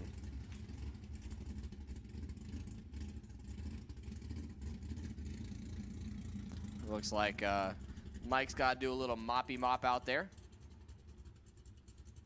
before we send our next pair, which will be Dan Stanley and Tony Citro.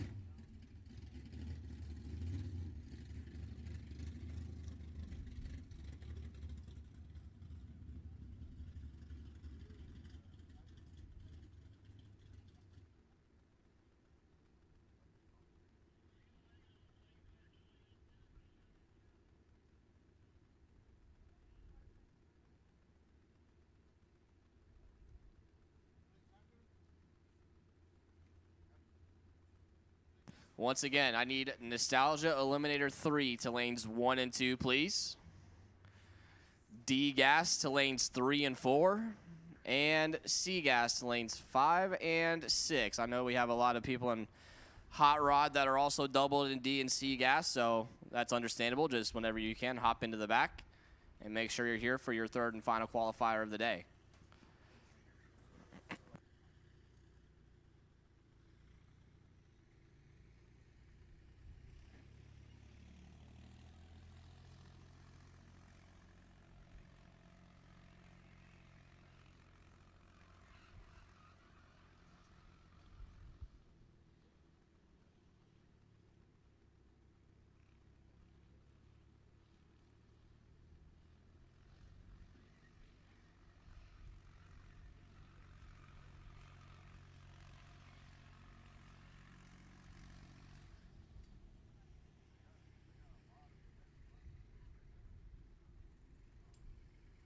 Looks like we needed a little bit more than just a moppy mop.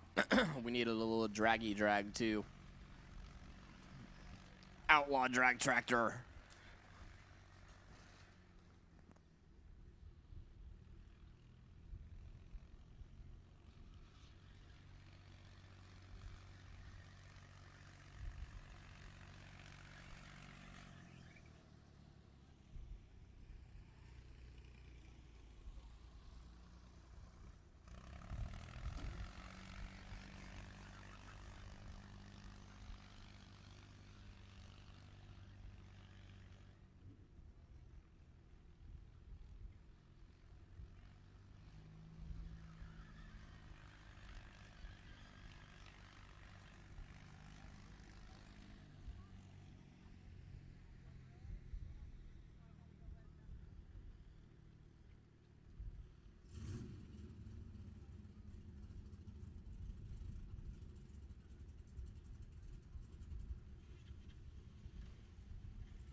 All right, back to your regularly scheduled hot rod.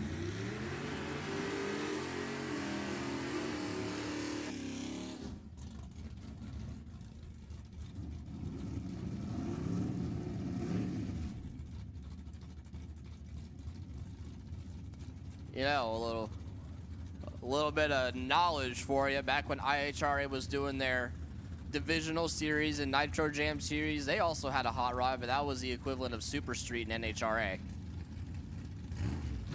But here it's just a bunch of old cars bracket racing.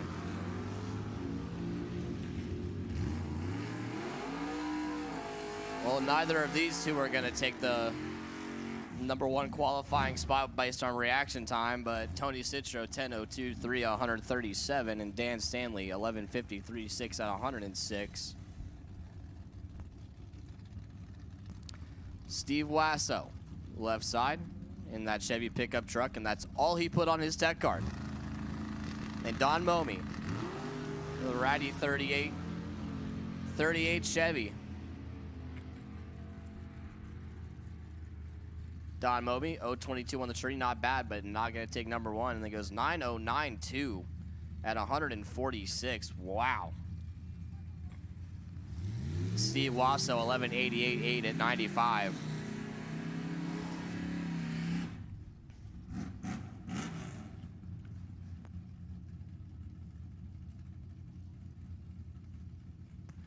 Greg Racicott left side at a Ventura, a 1963 Nova. And Jeff Kreider, used to be Dragster Jeff Kreider until he traded that for the wagon. A 1971 Vega wagon, the Wonder Wagon.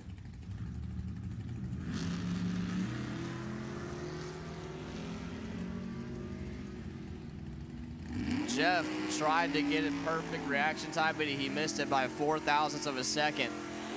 Greg, 11:45.2 at 116, and Jeff, 11:61.1 at 117.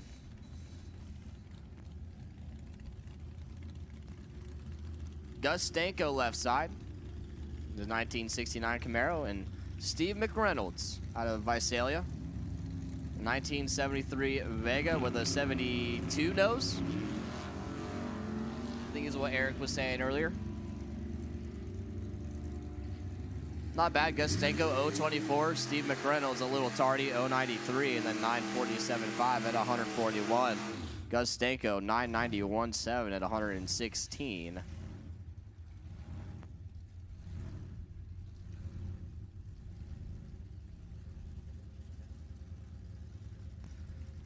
Johnny Michaels left side, the heavy equipment mechanic. Bowers on Michaels, Mopar 69 Cuda.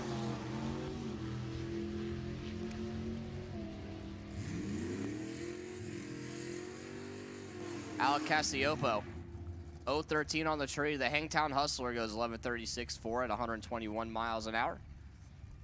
Left side, Johnny, 12:36.6 at 104.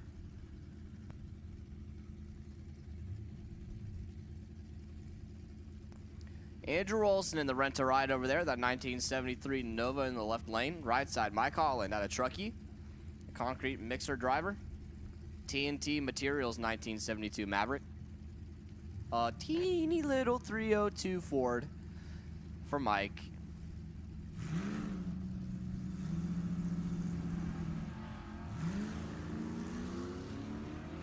And Mike Holland, deep stage, which you cannot do in the Heritage Series. Andrew, 026 on the starting line. 11:23.4 at 119. 12:81.2 at 108 for Mike. And we must be towards the end of our hot rod because Henry Roberson's on the left-hand side.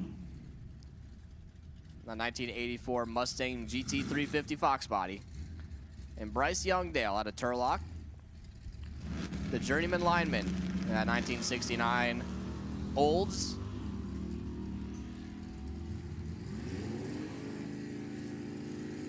Maybe a Pontiac.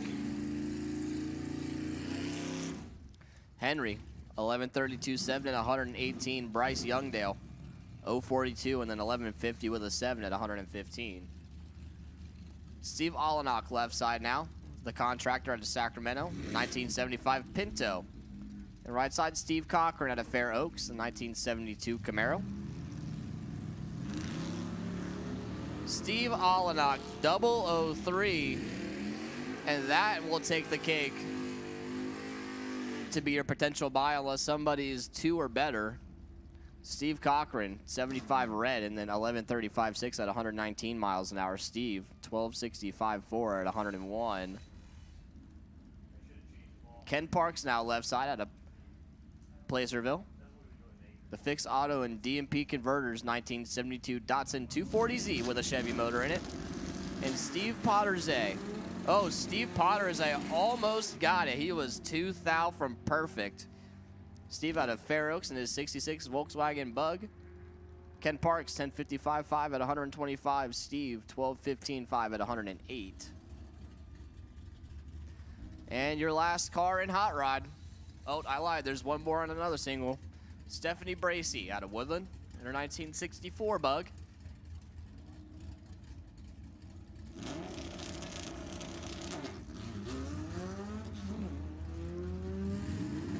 Stephanie, a little tardy on the starting line. 12-12 with an 8 at 113. And now probably my favorite car in the class. Dan Rowley out of Danuba. The 1968 Chevelle with a Chevy 404 and a 5-speed manual. Now you want to talk about hot rod heritage and nostalgia, that's it. None of these people back in the day had power glides and turbo 400s. How about 012 on the starting line for Dan Rowley? And then 10.076 at 132 miles an hour. That thing is just, oh, like I said earlier, it just pegs the rad meter.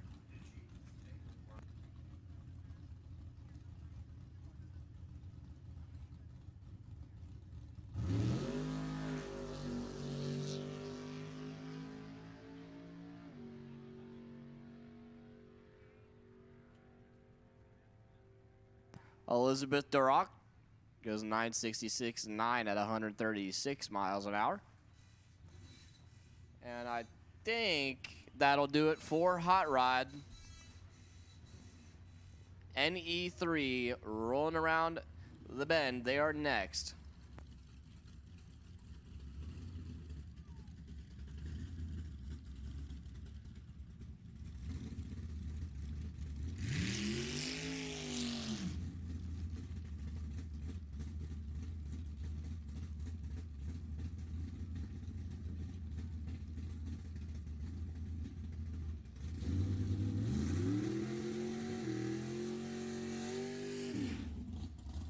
NE3, Nostalgia Eliminator 3. We're going back to that index stuff.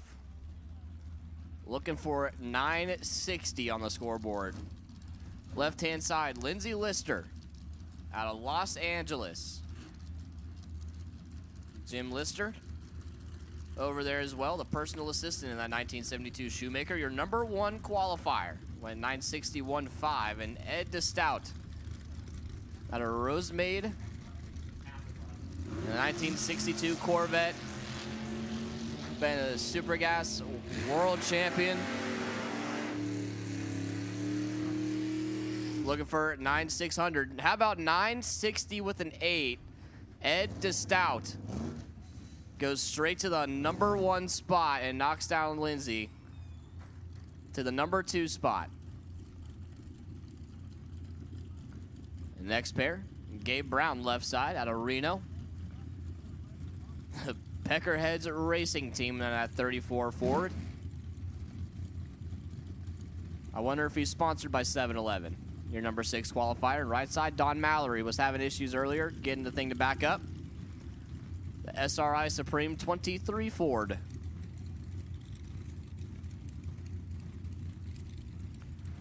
Don, your number 9 qualifier currently, went 954.2.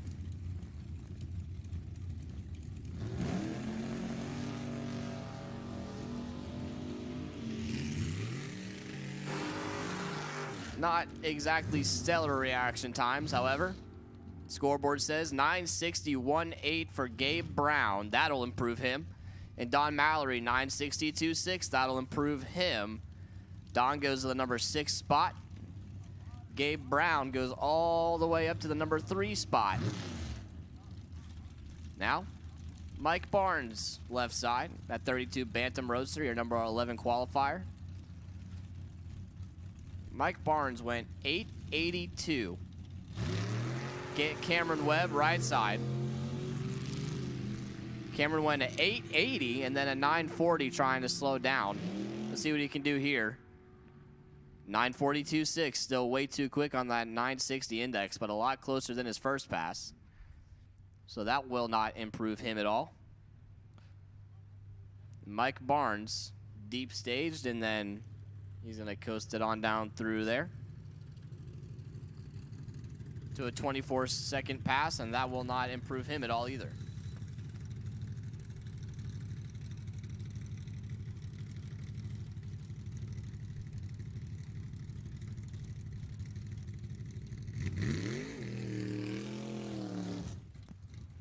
Once again, this is the NE3's last qualifier. This is the last one. They need to make it count. Carl Carlson left side out of Discovery Bay, the 27 Ford over there. Left-hand steer car, your number 4 qualifier. Went 9.62.0 earlier in the day. And Stan Steiner out of Columbia, the landscape supplier, the Custom Rock Co. 23 Ford they call Plum Crazy. Stan, your number 8 qualifier at 9.64.5, so both of these guys have a little bit of room to improve.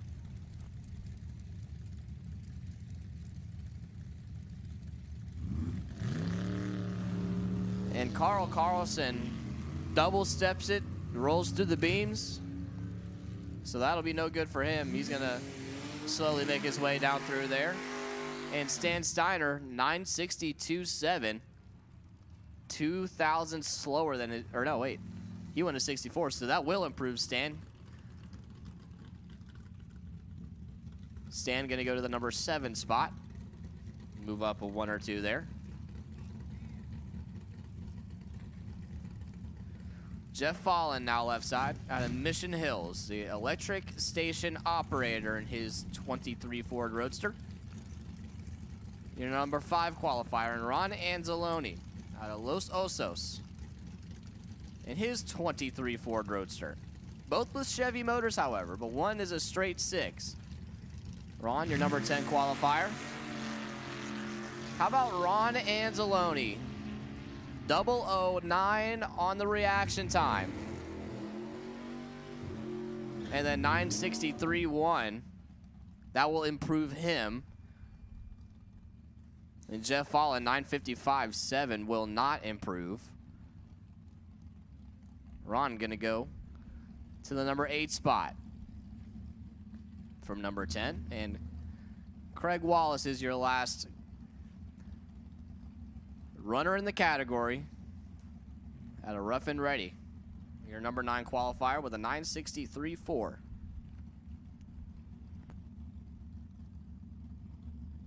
We should have D-gas and C-gas in the lanes. Craig, 036 on the starting line. And 9.58.7 at 136 miles an hour out the back door. That will not improve him, so he will stay number 9. And after it's all said and done, Ed DeStout is your number 1 qualifier. Lindsay Lister, number 2. Gabe Brown, 3. Carl Carlson, 4. Jeff Fallon, 5. Don Mallory, 6. Stan Steiner, 7. And Ron Anzalone, 8. Rounding out the top 8. In NE3, D-gas is next.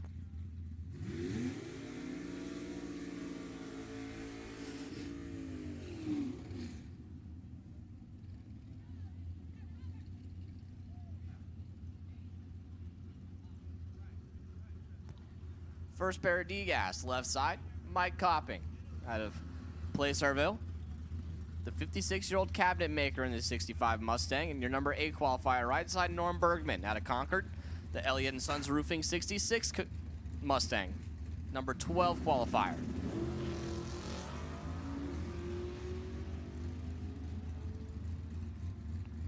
Couple of old school Mustangs going down the track here. Top end says 10.55.9 for Mike Copping and 10.55.9 for Norm Bergman. So neither will improve there.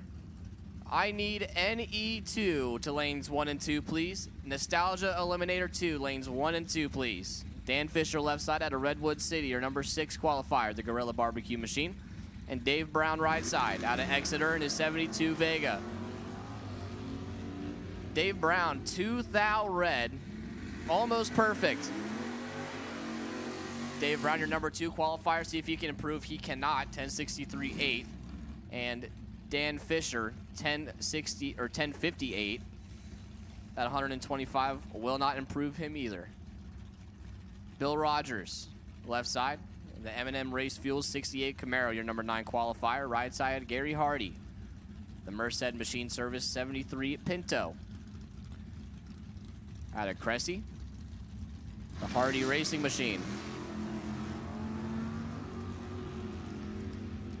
Both of them trying to go better than a 1060 with a 3. That was set by Bill Norton. And neither will do it. Gary Hardy, 1053.3 at 128, will not improve him. Bill Rogers, 1062.0. That will improve him to the number 6 spot. Excuse me, number 5. Bo Dyson and James Burt.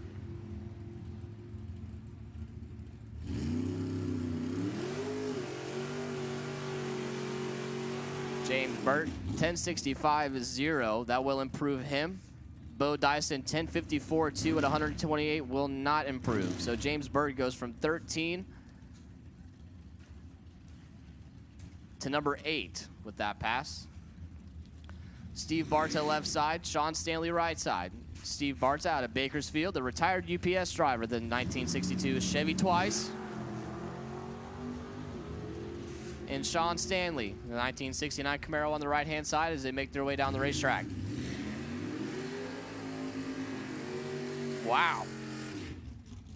1049.6 for Steve Barta. That is way not where you want to be. And 1108.3 for Sean Stanley. Not really where you want to be with that one either. They're kind of on the opposite sides of the spectrum. It's Ken Parks left side now out of Placerville. The Fix Auto and DMP Converter 72 Datsun, your number 9 qualifier. And Don Fournier has not lost a round of D-Gas eliminations since like last year. And could very well go number 1 here. Currently sitting number 3.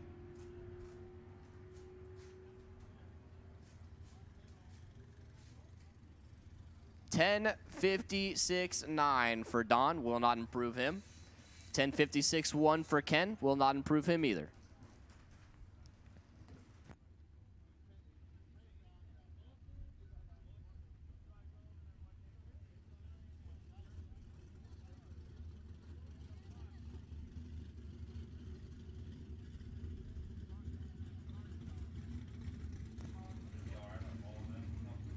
Moving straight into C-Gas.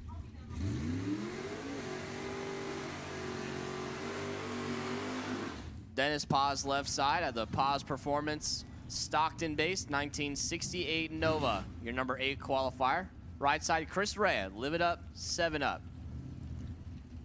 7 Up and Crackaway Engines 1964 Camaro, your number 4 qualifier. Looking for 960 as we've moved into C-Gas now.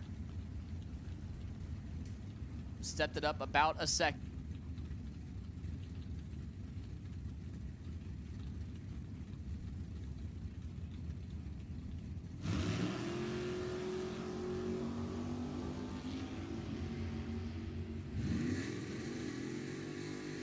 .028, .050.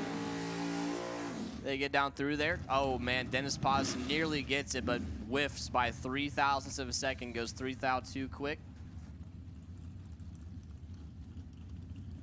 Chris Rea, he misses too, 958.2. I need B-Gas to lanes 3 and 4, please. B-Gas 3 and 4. B-Gas 3 and 4. Artie Pava and Chris Robbins.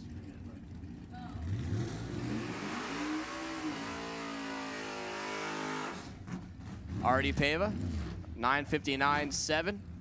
Will not improve him, but he can't really go anywhere because he's number 1 right now. And Chris Robbins, 955.5, will not improve him either. Walter Clevitt left side out of Loomis, California, and Mark Jordan out of West Sacramento on the right-hand side.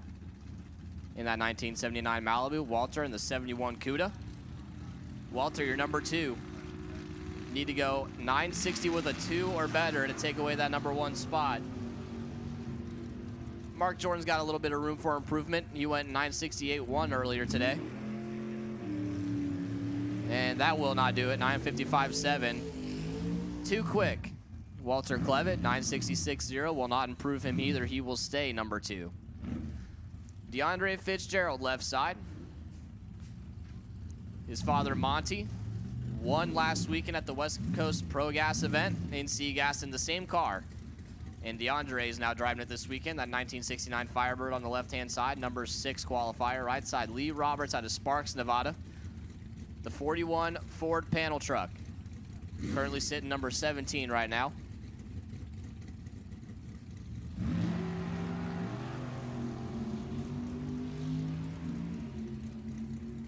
.037 and .031 the pair. They get down through there. 9:55.9 for DeAndre. He will stay 6th. And Lee Roberts, 9:59.3, almost gets it. That will improve him, though, to number 16.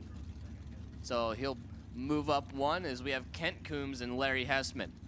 Coombs left-hand side, the McGee's old-time photos 1967 Camaro.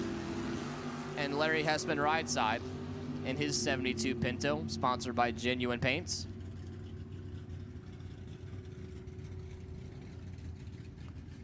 Larry Hessman, 9:56.9 at 138, will not improve. Kent Coombs, 9:55.7 at 142, will not improve. Ron Coombs now. See what Dad can do here on the left-hand side. The Randy Miller over there helping out. Badass Glass, 1967 Corvette, currently sitting number 18 at the very bottom of the stack. And RJ Simrock, the 1967 Mustang. Stephen Frank Thompson helping out Mr. Simrock this weekend.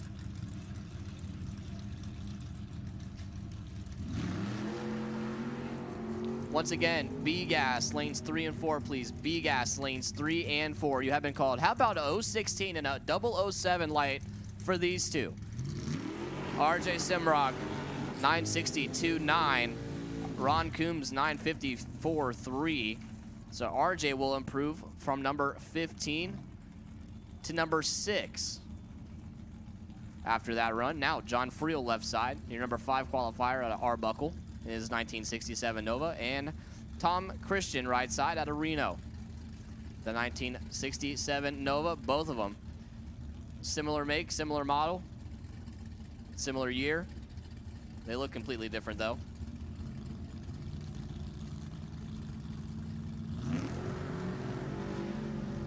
Another 007 light. That's the 3rd one we've had today. Tom Christian. 960 with a 9 for Tom Christian. He was number 11. John Friel, 932 with a 2, way too fast. But Tom Christian gonna go from number 11 all the way up to number 2. So how about a move for Mr. Christian? Herschel Ward gonna round us out. Oh, nope, we got a couple more. We're just doing singles, I guess, now. Herschel Ward out of Morgan Hill, the 1968 Camaro. Currently sits number 14 on the qualifying list. Looking for better than a 969. How about a 962.3 at 141 miles an hour? That'll take him from number 14 to number 7. And I'll bring up Chris Randolph out of Bakersfield, the diesel mechanic. And that, oh, I do, I love that paint job. That 63 Nova, currently number 13 qualifier.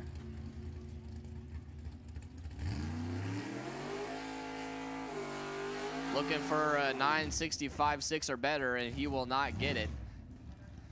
958.0 will not improve him. And Don Momey. Don, in that 38 Chevy, the Ratty 38 Racing Team, your number 15 qualifier.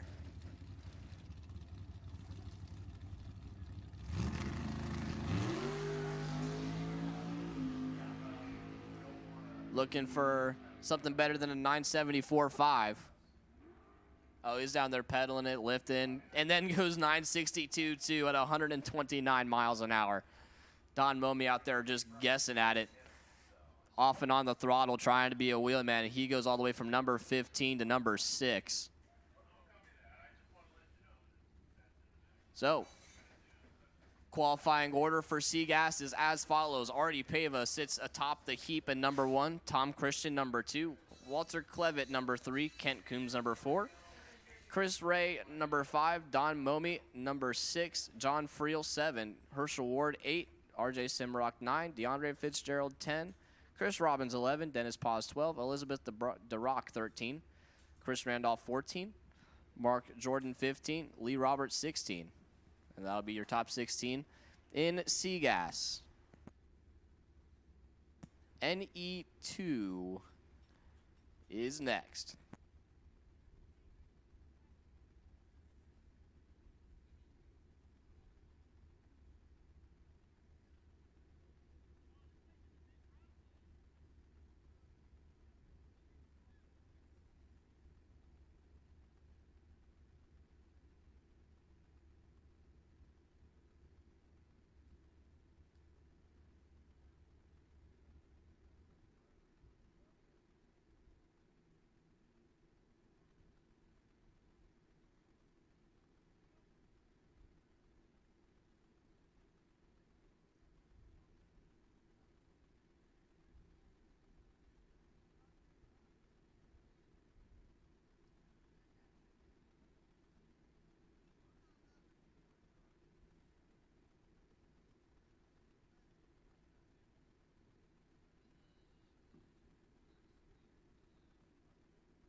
Nostalgia Eliminator Dose. Coming at you. Third and final qualifier for these guys.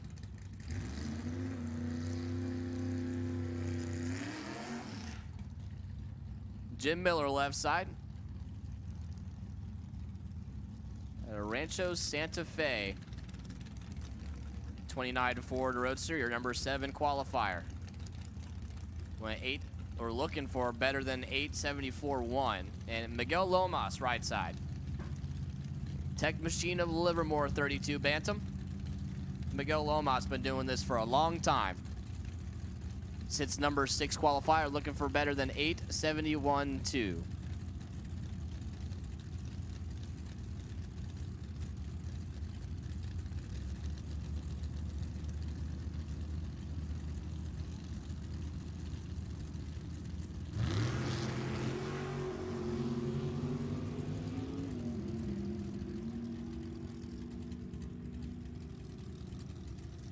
Scoreboard says 859.4 for Miguel Lomas, will not improve. Jim Miller, 874.9, will not improve either. So they stay 6 and 7.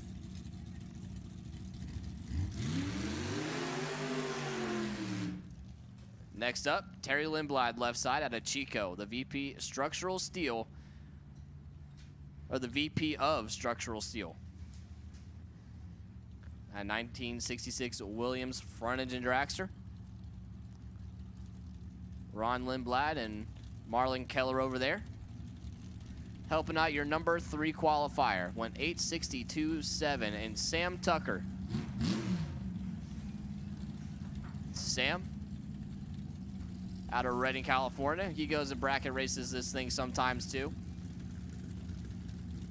Sam, your number 5 qualifier.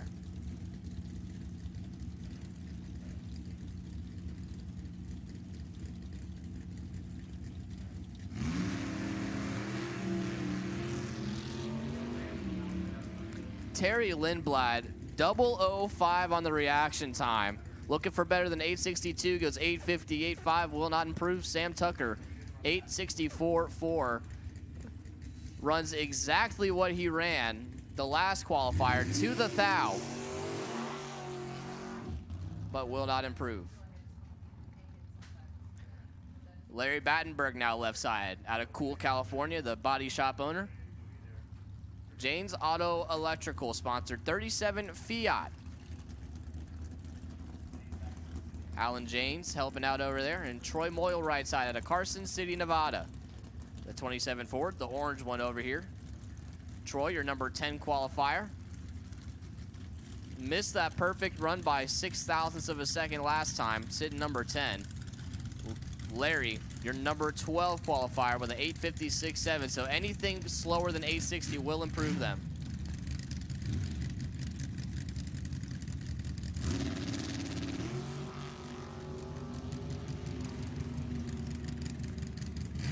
$8,600 or slower. Scoreboard says 8:62.1 at 153 for Troy Moyle. That'll improve him. Larry Battenberg, 8:52.7 at 153. Will not improve, but Troy goes from the number 10 spot all the way to number 3. NE1. I need Nostalgia Eliminator 1 to lanes 5 and 6, please. Nostalgia Eliminator 1, lanes 5 and 6. Nostalgia Eliminator 1, lanes 5 and 6, please. Wes Anderson, left side. The TV repairman out of La Miranda, California. Your number 14 qualifier. He's looking for something slower than 8:60. And Robert Baker out of Thornton. Your number 1 qualifier. He's still got 10 thou to play with, though. He went 8:60.10.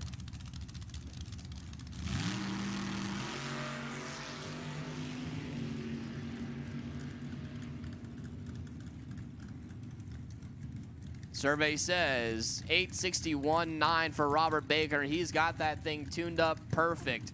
But Wes Anderson goes 8:60 with a 7. And Wes Anderson is going to go all the way from 14 to number 1, which will bump down Robert Baker to number 2. John Galley now left side. That is SoCal. Realtor by trade. That 23 Ford T-Bucket. Currently sitting number 10 right now with the 8:74.1. And Jim Overton right side.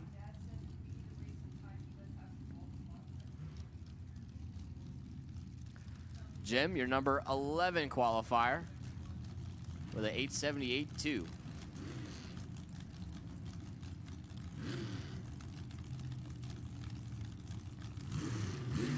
Jim Overton, that 1966 chassis dragster. That's about as nostalgic as nostalgia gets.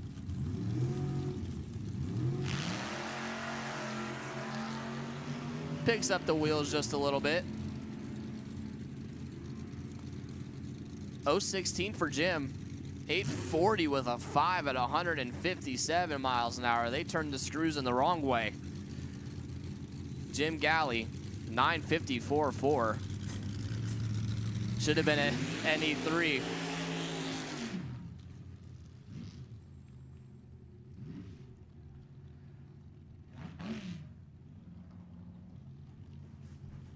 Next pair, Jeff Brockenhauser left side. The Technical Steel, sponsored 32 Bantam.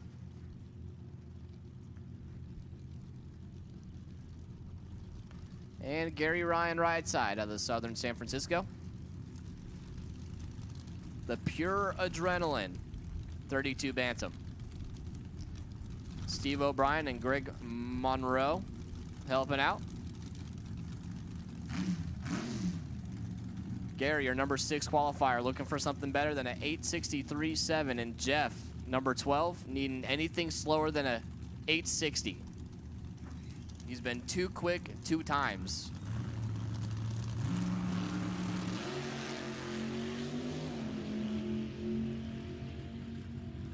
About average on the reaction time. And 8:61.7 for Jeff Brockenhauser. That'll help. Gary Ryan, 8:63.5 at 154 miles an hour. So they will both improve. I don't think Gary's going to move much in terms of positioning in the qualifying sheet, but Jeff Brockenhauser with that 8:61.7 is going to go all the way from number 12 to number 4. And Adam Westbrook, sitting number 3 right now at a Porterville, that 32 Bantam. There's a lot of those in this class.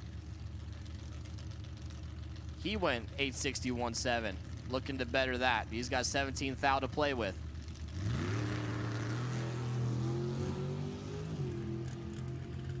.055 on the start. 864.2 at 153 will not improve him.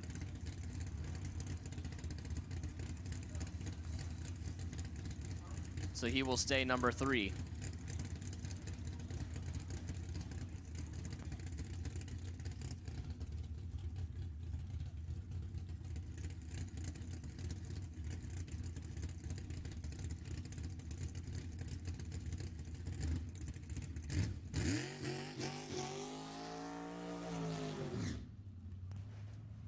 Eddie Lucas. Oh, nope, we still have, oh wait, no, that's an NE1 car. So yeah, this is our last NE2 car of the session.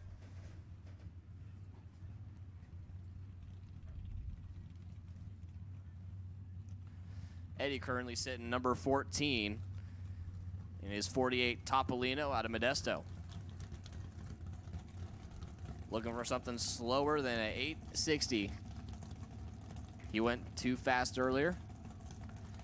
Got to be better than a 860 with a 7 to take that number 1 spot away from Wes Anderson.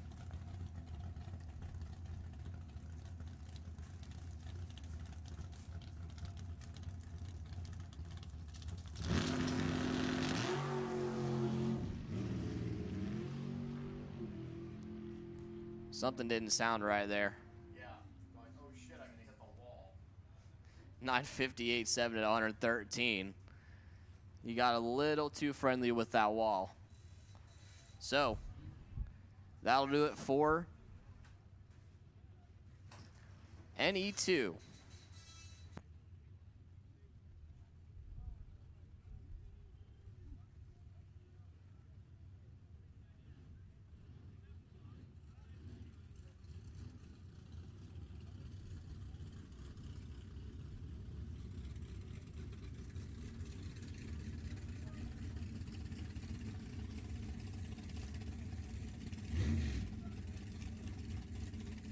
Once again, I should have NE1 to lanes 5 and 6.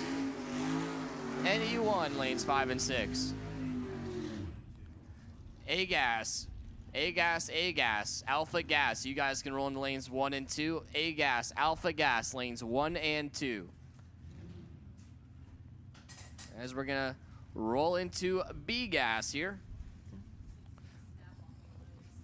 Left side, Russ Riley. Out of Western Sacramento, the 1964 Thunderbolt.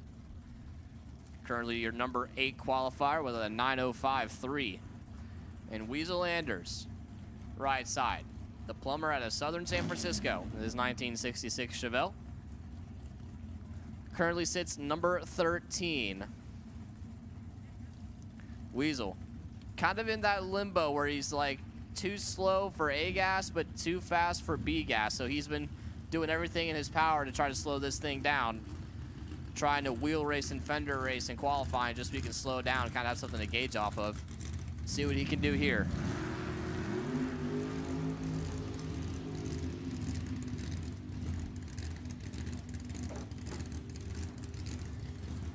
How about 852.7 for Weasel Anders. Still too fast by a little bit, but a lot better than where he's been. 795.4 at 167 for Russ Riley. I mean, he's almost into that A-gas territory in that Thunderbolt. So Rich Zondervan now left side out of San Jose. He sits number 1 with a 860 with a 1. Rich, a Taco Bravo team out of San Jose, and Justin Crosby right side. The 46 Plymouth Coupe, your number 9 qualifier.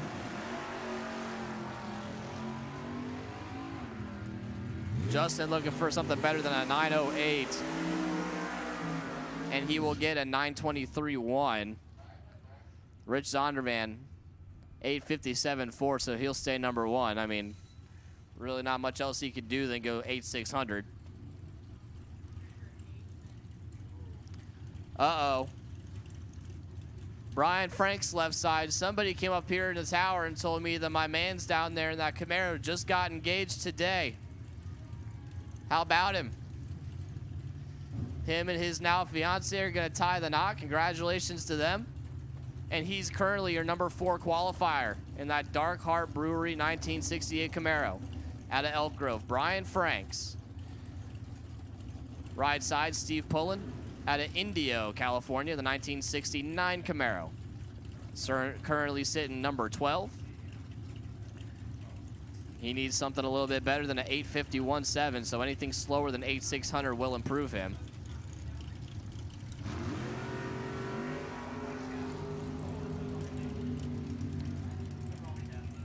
Brian Franks, 035. Do we see an 8600 up on the board? No, 856.8. Steve Pullen will improve a little bit. 859.6, missed the perfect 600 run by 4 thou. But that will improve him a little bit. He's a lot closer than where he was before. Mike Rabner left side out of Paso Robles, the 1967 Camaro. Your number 2 qualifier with an 860 with a 4. There's a lot of 860s up on that qualifying sheet right now. And Neil Westbrook right side out of Pixley, the 1968 Camaro. A lot of Camaros, a lot of 60s Camaros. We got 4 on the up here on the starting line right now.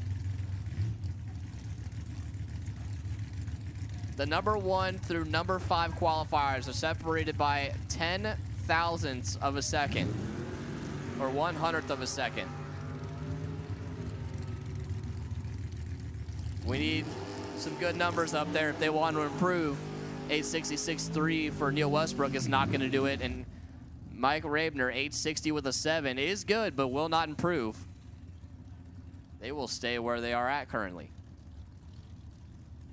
Chris Torres left side out of Princeton, California. The Torres farming 1968 Camaro with a big old blower affixed to the top of that 540 cubic inch Chevy.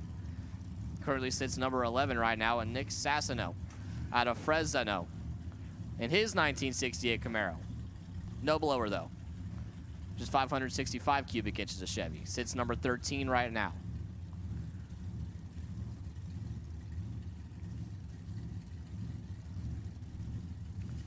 Nick looking for something slower than a 860.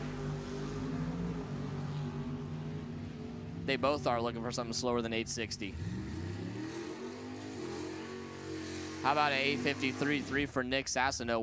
He does improve a little bit, but I don't think his spot's going to change much. And Chris Torres, 856.3, is not an improvement on his best pass, as he went 858. And Ken Sazy out of Citrus Heights, 1970 Camaro. Currently sits number 3 with an 860 with a 5. He needs to go 8600 to go number 1. 020 out the hole is a good start. Survey says 857.1 at 158 will not improve him. So, qualifying sheet for B-Gas. Oh, we got one more. Carl Weisenhunt. These singles just come out of nowhere. They surprise me. Carl out of Sacramento, the 1964 Fairlane, 604 cubic inches of Ford power. Under the hood of that Fairlane, the Burko Berry Redwood Lumber car, number 5 qualifier, 860.10. He's got about 1/100th of a second to play with.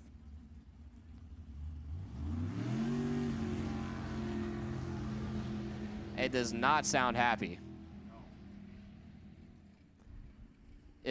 As you're going down the track and the RPMs are declining instead of increasing, generally not a good thing. He's going to go 1065.7 to 98.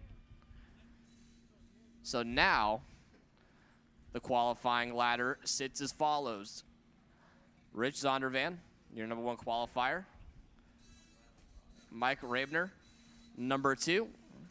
Ken Sazy, number 3. Brian Franks, congratulations again, number 4. Carl Weisenhunt, number 5. Neil Westbrook, number 6. Megan Gorman, 7. Russ Riles 8, Justin Crosby 9, Steve Poland 10, Chris Torres 11, Nick Sassino 12, and Weasel Anders 13.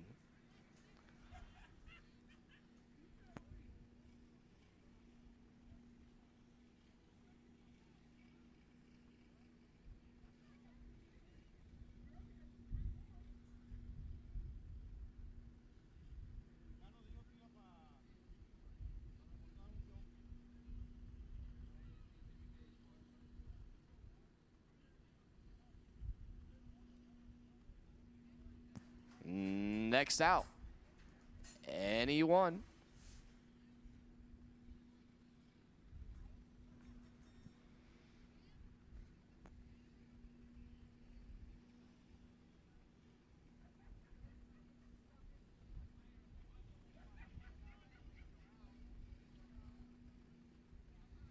Hey, if you haven't already, go find Jen down there in the souvenir booth. Get yourself a t-shirt. I'm not sure how many we have left down there. We got all kinds of stuff down there besides t-shirts. We got those little toy Top Fuel dragsters, earmuffs, earplugs, all kinds of goodie goods down there. Go see Jen in the souvenir booth right next to the tower behind the main grandstands up here. Get yourself a t-shirt before they run out. Also, don't forget all of our food vendors out there behind the grandstands as well, and the snack shack. Come check out the funny cars. Not sure if they're all packed up or anything yet, but the funny cars are all up here. Once again, just want to let everybody know, all racers, the ladders will be posted next to the tower. First round ladders will be posted next to the tower, so you guys can come take a look, see who you got before round 1 tonight.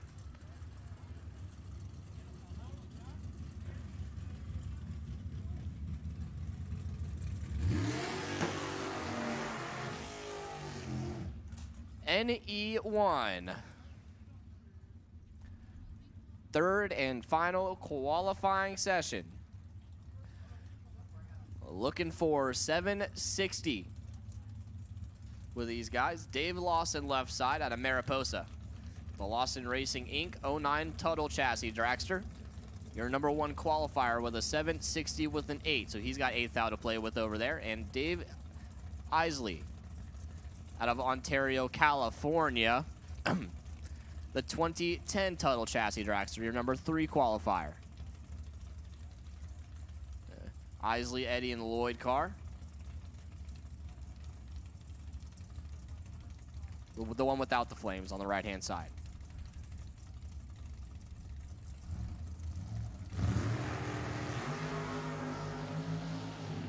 .020, .036. Decent reaction times for both of them.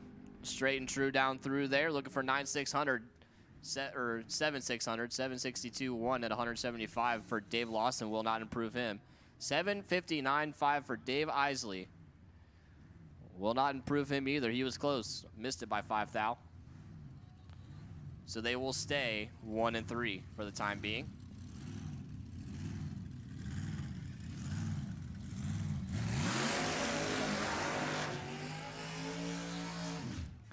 Dustin Lee and Damian Dorlain. Dustin Lee. Dustin Lee's Racing Engines, left-hand side. The 06 Neal and Parks chassis car. Currently your number 2 qualifier with 760 with a 9. And Damian Dorlain out of Bakersfield. Your number 6 qualifier in the Murica machine over here on the right-hand side of the drag strip. And just because, you know, Bald Eagles, they got the Goodyear Eagles instead of Mickey Thompsons or anything else. Because, you know, why not, right? Just the Murica theme. Dustin Lee out of Filer, Idaho.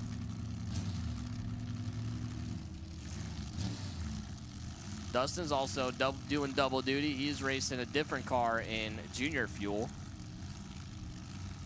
So, Dustin needs 760 with an 8 or better. Damian needs 763 with a 9 or better.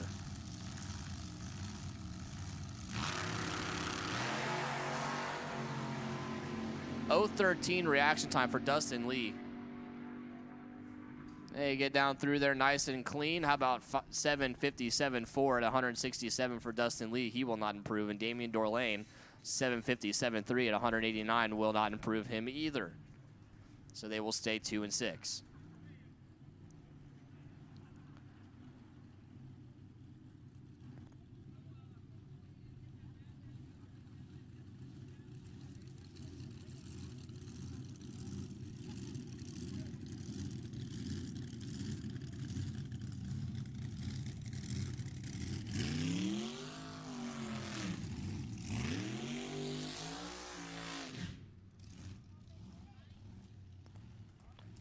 next pair. Dan Martin, left side. He does fencing and concrete for a living, and he does a pretty dang good job with it, driving that reality check. Altered over there. Currently sits number 5, 762.6. And Jason Barta right side out of Bakersfield, the UPS driver. 572 cubic inches of Chevy power for Jason. Currently sits number 4 right now. One of the few naturally aspirated cars in NE1.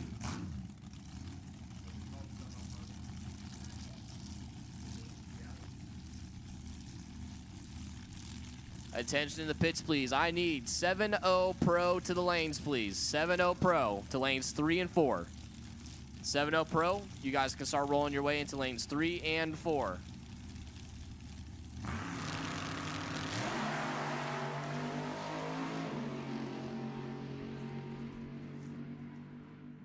They get down through there. Survey says 759.3 at 175 for Jason Barta. He will stay number 4. And Dan Martin, 769.5 at 172. He will stay at number 5.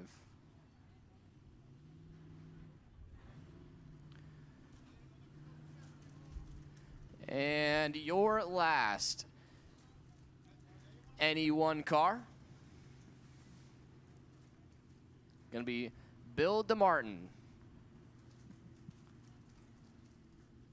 He's not a Barton, he's DeMartin out of Sacramento. Driving the Screamin' Demon.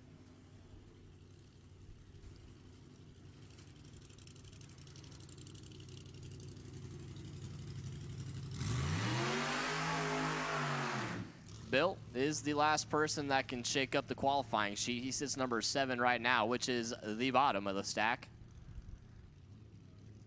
Sits there with a 765.7 from our last session.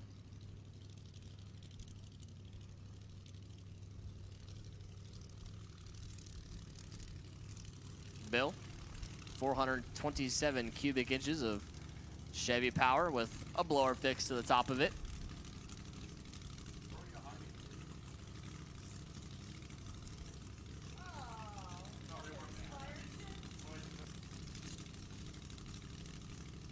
Bill and the Screamin' Demon needs to go better than 760 with an 8 to go to the number 1 qualifier. Anything better than 765.7 will improve him, though.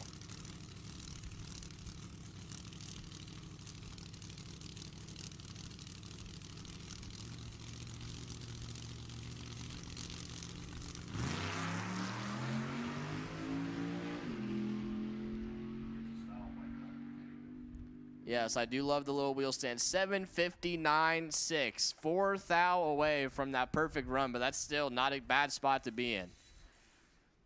A quick little lift off the gas. Round number 1 will put him right in that 760 range. So that'll do it for NE1. Qualifying list goes as follows. Dave Lawson, number 1. Dustin Lee, 2. Dave Isley, 3. Jason Barta, 4. Dan Martin, 5. Damian Dorlain, 6. And Bill DeMartin, number 7, rounding out the field.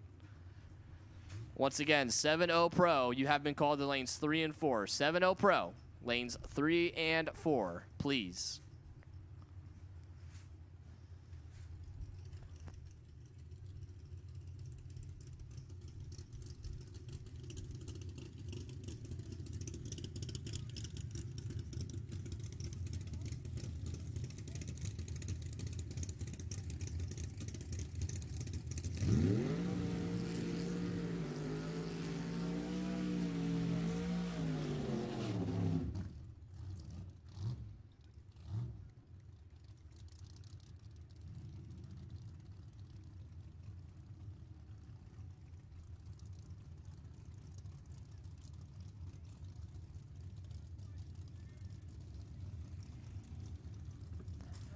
As we roll into A-Gas, we got 10 of these guys to go through.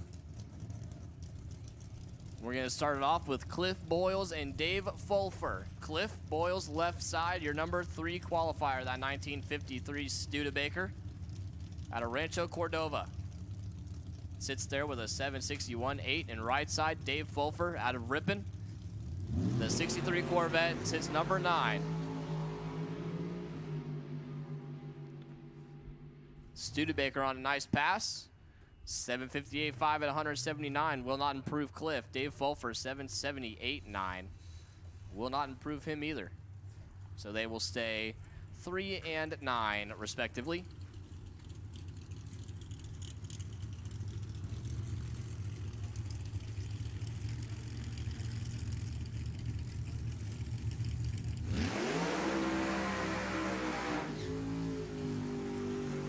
Next pair, Terry Newton, left side out of Camarillo.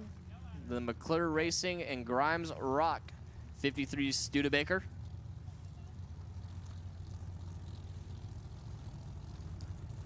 James McClure and Josh Newton over there helping him out.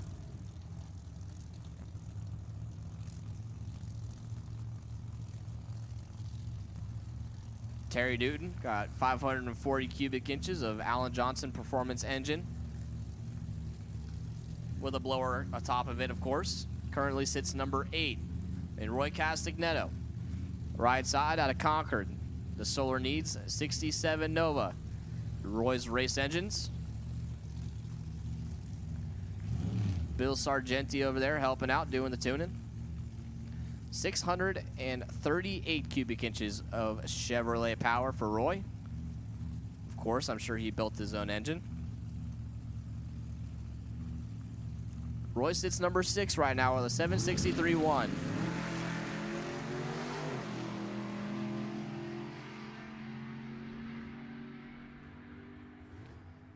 Survey says 758.6 at 183 for Terry Newton will not improve him. Roy Castignetto 760 with a 2. And that'll put him second because Frank Miranda's already done it. Tough crowd here in A-Gas.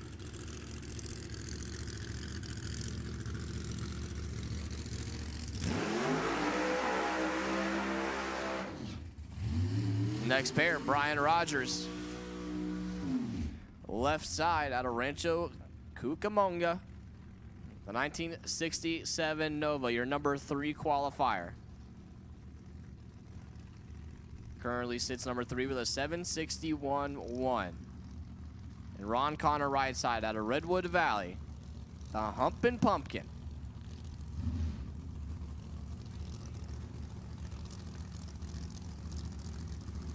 Ron, the 1963 Corvette. Sits number 7 with a 764.7. You know, it's a pretty tight field, all things considered. I mean, these guys are all going 760s in the quarter, so to have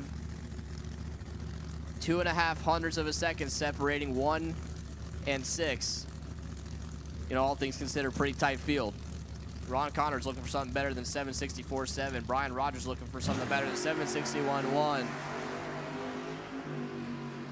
Brian Rogers 017 green on the starting line. Ron Connor missed at 02.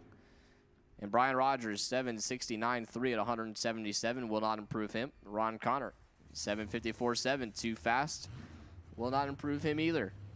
So they will stay 7 and 3.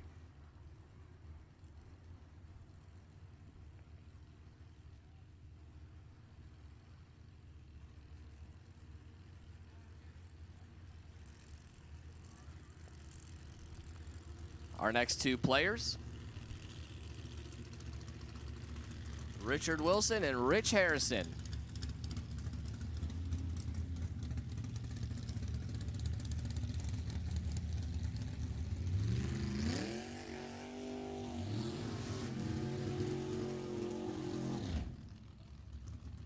Richard Wilson, left side out of Glendora, California.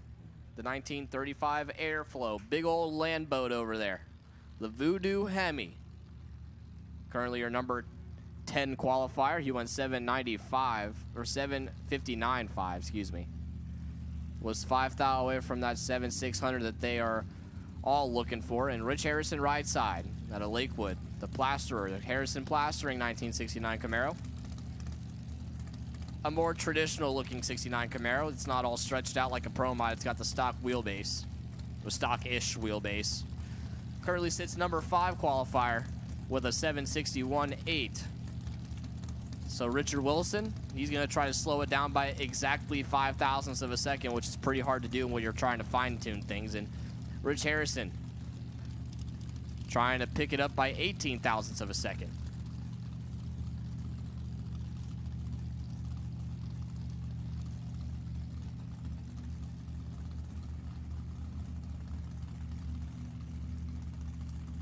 Rich, that big old scoop on the hood, telling me that he's either nitrous or naturally aspirated. Probably naturally aspirated, trying to go 760 with 632 cubic inches.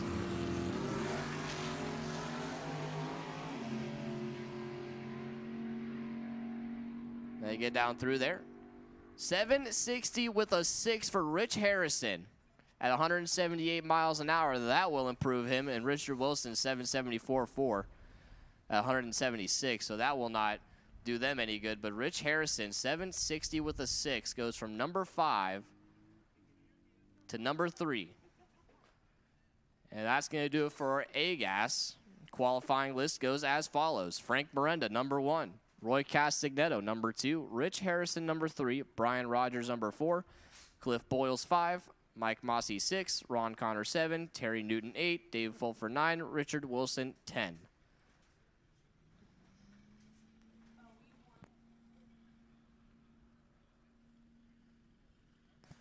Hey, just a heads up, 7-0 Pro. We are going to do about 10 minutes of track prep and track touch-up. So you guys got about 10 minutes. We're going to do a little bit of working on the track here. Make sure you guys get a good surface for your final qualifier of the day.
Don't forget, we have the SIFCA final round coming up later tonight, along with all of our group,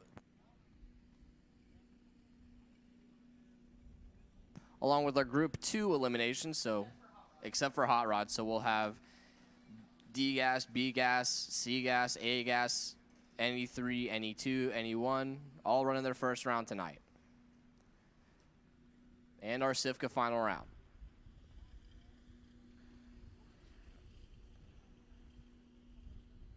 So I want to thank all the fans for coming out today. Appreciate you guys spending your Saturday with us. It's a beautiful Saturday. I'm glad you chose to spend it with us at Sacramento Raceway for the NHRA Heritage Series Nostalgia Reunion. The Heritage Series will be here one more time later in the year for the Governor's Cup.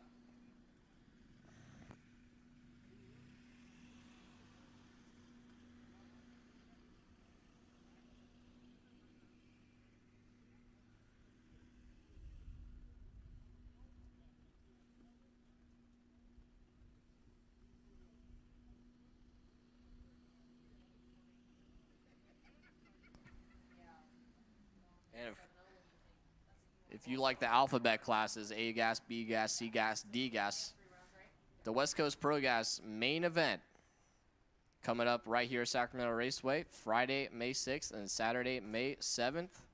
We're going to be parking and qualifying on the 6th, and then racing eliminations on the 7th on Saturday.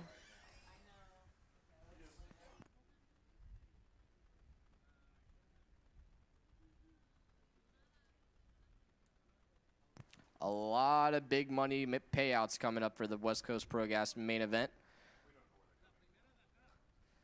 Big dog 4.0 index, 4 flat in the 8th mile is going to be $25,000 to win. Top Gun,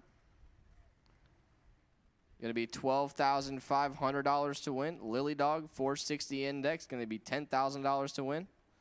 5.0 index, going to be $8,000 to win. The small tire shootout, going to be a no time small tire shootout, $8,000 to win. We're going to have Super Gas. So the 990 index compared to the 960 index for C-Gas. Super Gas is going to be $5,000 to win. All the gassers, so the 760, 860, 960, 1060, all those classes are going to be $2,000 each to win. And then we're going to have junior dragsters as well. $1,000 to win, which is pretty stout for all those little kiddos.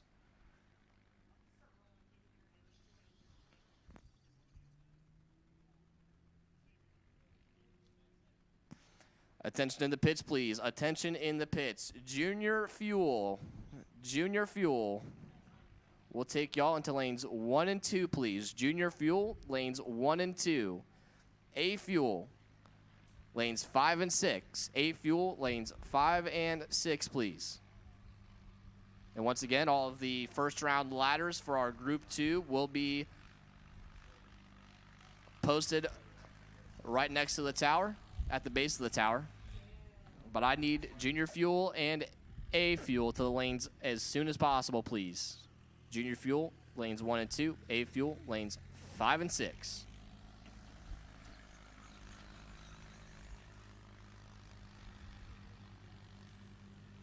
As we got the fast cars coming up next for their final qualifier of the evening.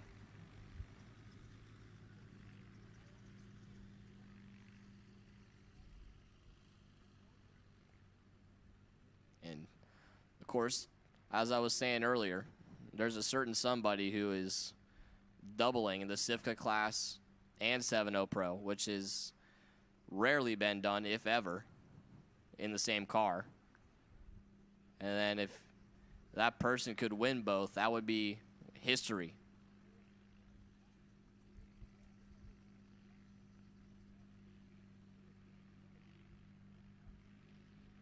I got a medium-sized Wally up here for the winner of the Sifka race today, which will happen today. We're going to run their final round tonight.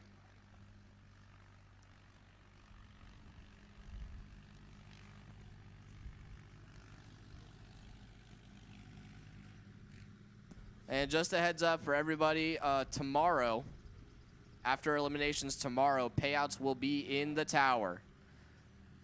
And of course, every winner is going to get a Wally in all the classes tomorrow. So Wallies and payouts will be in the tower for tomorrow.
Hey, 7-0 Pro, why don't you guys start suiting up if you haven't already?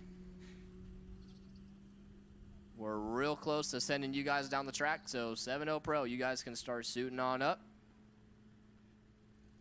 You will be running very, very shortly as all of our equipment's coming off the track.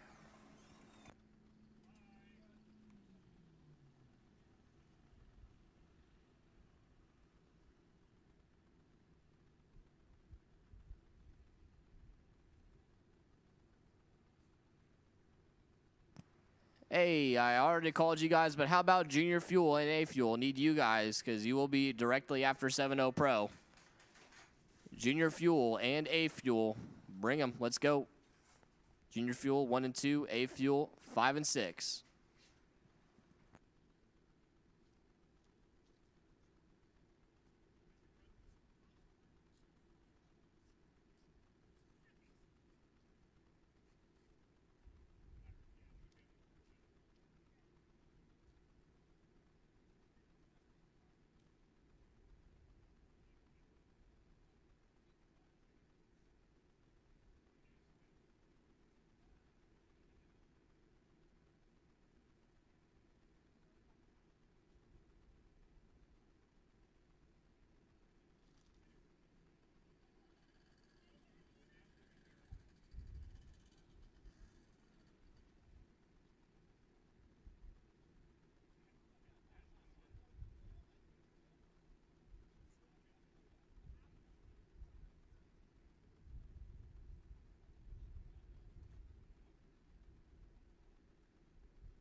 A Fuel at the ready line.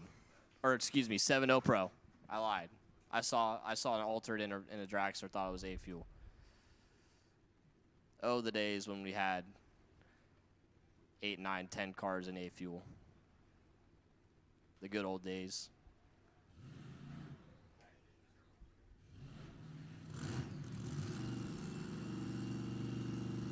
$7-0 Pro.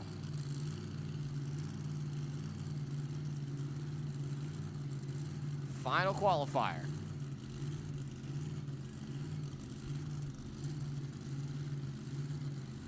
Jason Vanderpool and Dave Rosenberg. The two cars sitting at the very bottom of the qualifying sheet.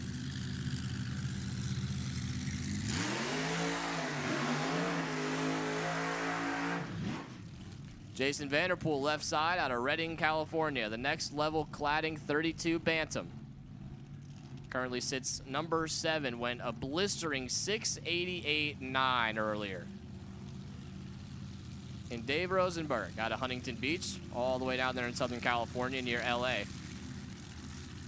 The Snap-on dealer sits number 6 with a 693.2, and of course they're looking for that 7 flat. Down on the scoreboard.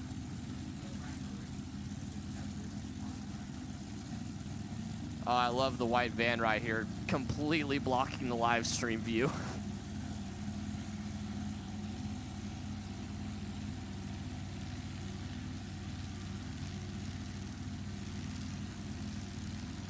So, Jason Vanderpool, Dave Rosenberg, looking for anything slower than 7 flat to improve.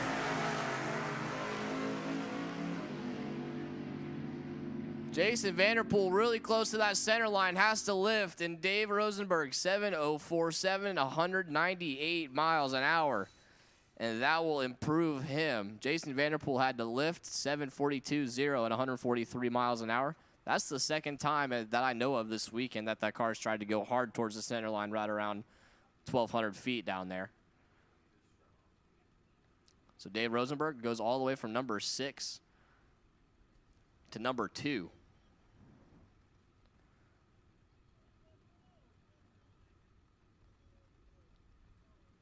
As we're waiting on our next pair of 7.0 Pro cars to fire up.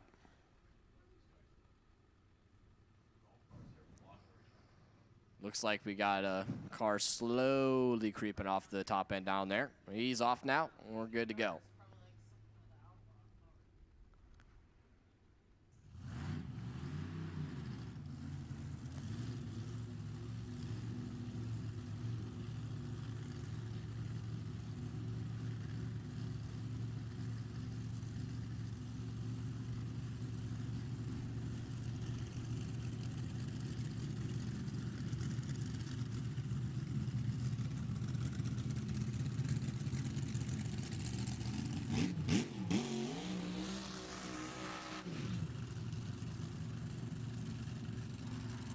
Well, Brian Hall's already done his burnout, and Leonard Hayne is still sitting back there behind the water box. Here he comes.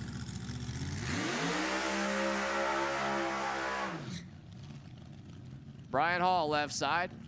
Rio Oso, California. I think that's how you say that. The Hall Bros 08 chassis. The orange and white thing over there. Currently, your number 4 qualifier went 7:25.4 earlier. And Leonard Hayne right side, thehaynecompany.com. 2000 Sterling chassis. Out of Rescue, the number 7 qualifier. Both looking to improve. They got quite a bit of room to get to that 7 flat area. As Brian Hall already bringing up into pre-stage, and Leonard Hayne still backing up out of his burnout.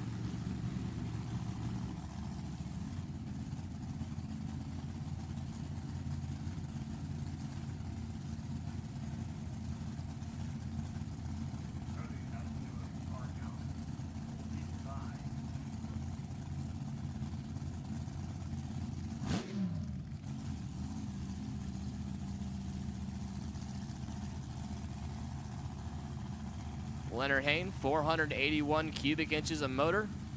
Brian Hall, 392 cubic inches of motor. Chrysler motor over there for Brian.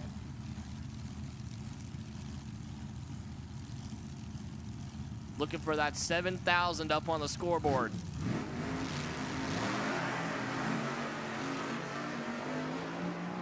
And Leonard Hayne leaves with the wheels up, but way too early. He's not going to get a time. Brian Hall goes 7:16.5 at 185 miles an hour. That will improve him.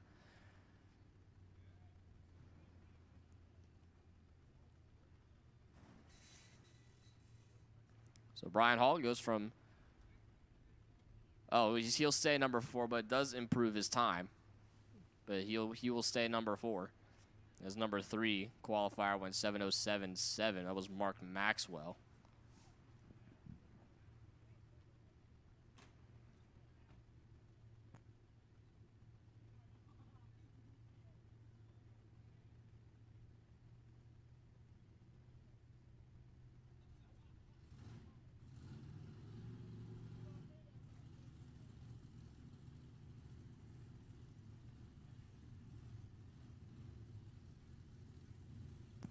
And speaking of Mark Maxwell, he's next. Looks like on a single.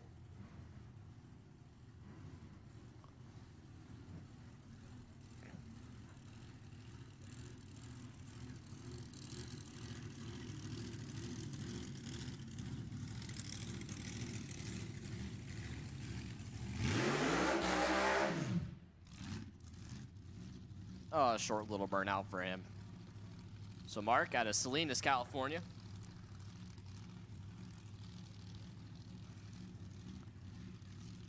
That's Sacramento chassis dragster with an Oldsmobile motor in it, or on it, depending on how you want to look at it.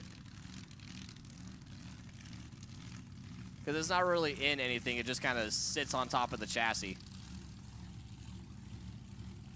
Mark went 707 with a 7 to put him to the number 3 spot. Earlier today, he's looking to improve. He's got to go better than 7047 to knock off Dave Rosenberg from the number 2 spot, or better than 7025 to knock off Tony Trimp for the number 1 spot.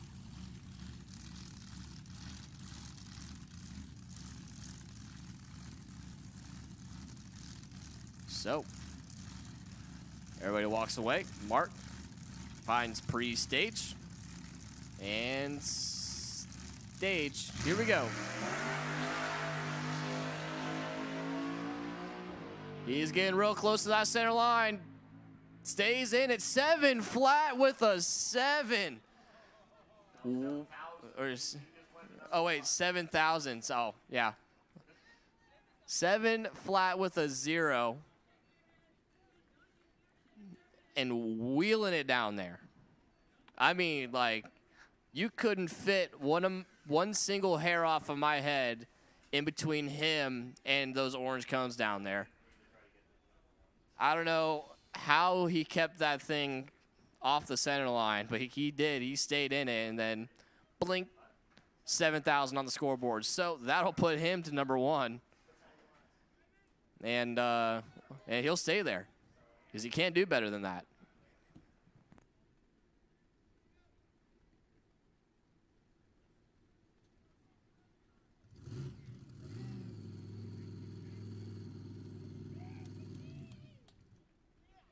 So that team is ecstatic down there. Give them a round of applause, folks, as they drive down that return road. How about you? That's to go 7 flat with a 0 in a front engine dragster is already hard to do, and then trying to do that while keeping it off the center line and the whole thing, that whole show, very impressive. So congratulations to those guys.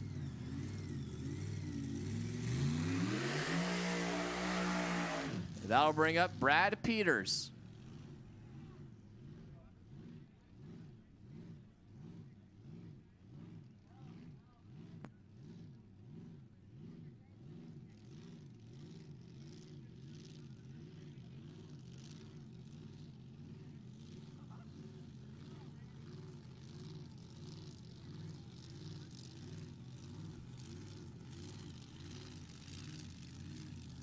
Brad Peters out of Lakeport, California, the 2019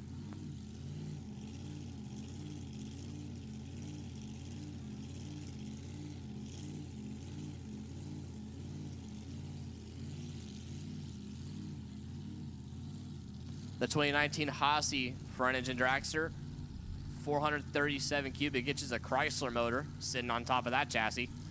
Number 6 qualifier went 747.0. And is looking to improve. He's got a lot of room to do it.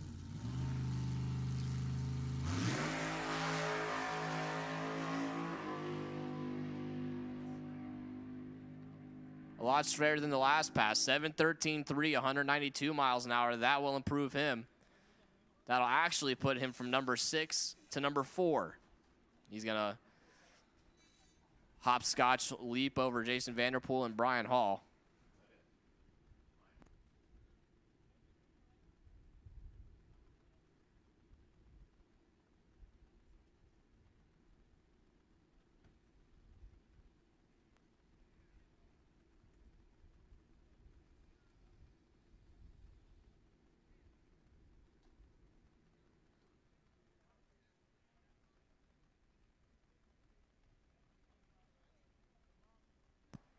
It sounds like Tony Trimp's not going to, or elect to not take his qualifier here.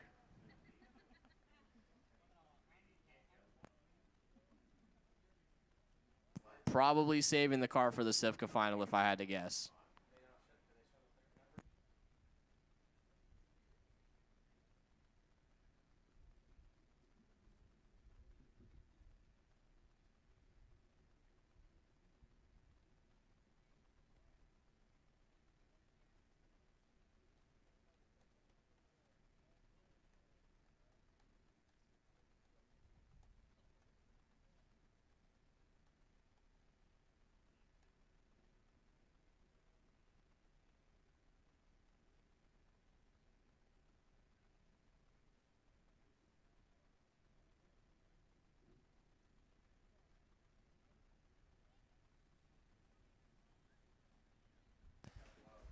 So, Junior Fuel will be next. We're going to rack and stack 7-0 Pro, first round tomorrow morning. And Mark Maxwell setting the pace, sitting number 1 with that 7,007 flat with a 0. Tony Trimp sitting number 2, 7,025. Dave Rosenberg sitting number 3, 7,047. Brad Peters sitting number 4, 713.3. Brian Hall sitting number 5, 716.5. Jason Vanderpool sitting number 6, 742.0. And Leonard Haynes sitting number 7, 794 with a 5.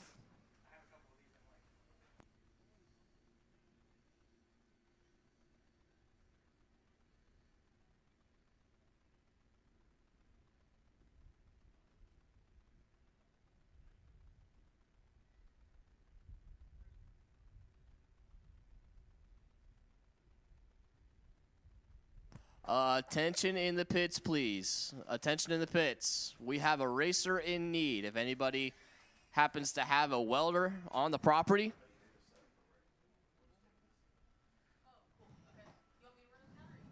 if anybody has a welder on the property, please come up to the tower and let us know. We have a racer in need. We need a welder. If anybody's got one on the property, please come up to the tower and let us know. We have a racer in need.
Attention in the pits, please. Attention in the pits. I need NE3. Nostalgia Eliminator 3 to the back of the lanes for pairings for first round. NE3. Nostalgia Eliminator 3 to the back of the lanes for pairings for first round of eliminations.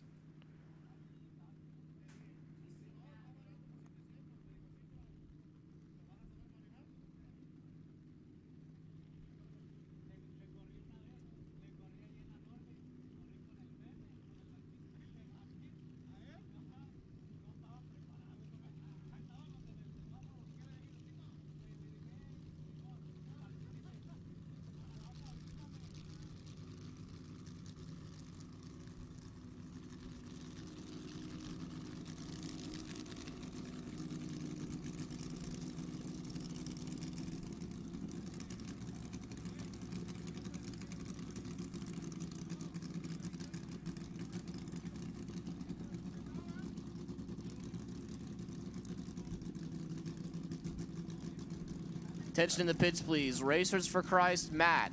Matt with Racers for Christ, can you please come up to the tower? Matt with Racers for Christ, can you please come up to the tower? Junior Fuel, Matt Baldonado. Gonna take a solo shot here out of Camarillo, California. The Bud Hammer owned dragster. Sitting number 2 right now, looking for that 701.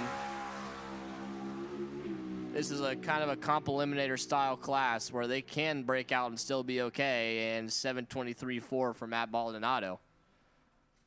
Not going to improve him. He went 722 earlier, so he will stay number 2.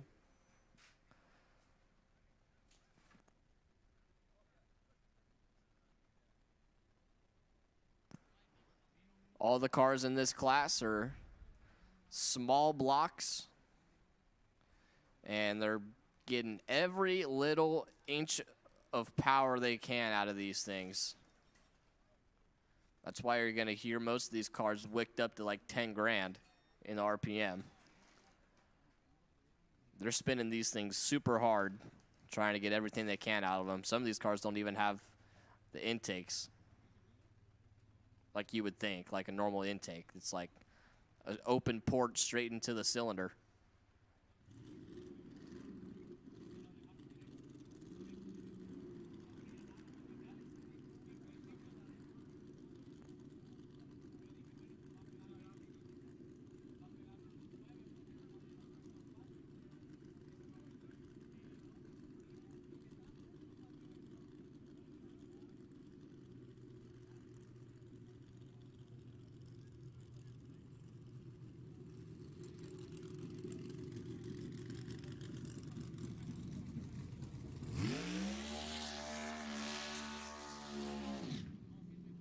Next on the docket, Brad Woodard out of Oceanside, California.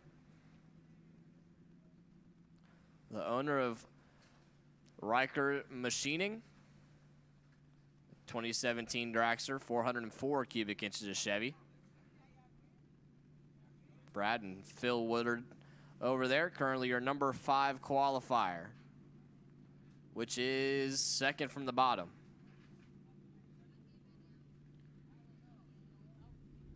Phil in Junior Fuel A.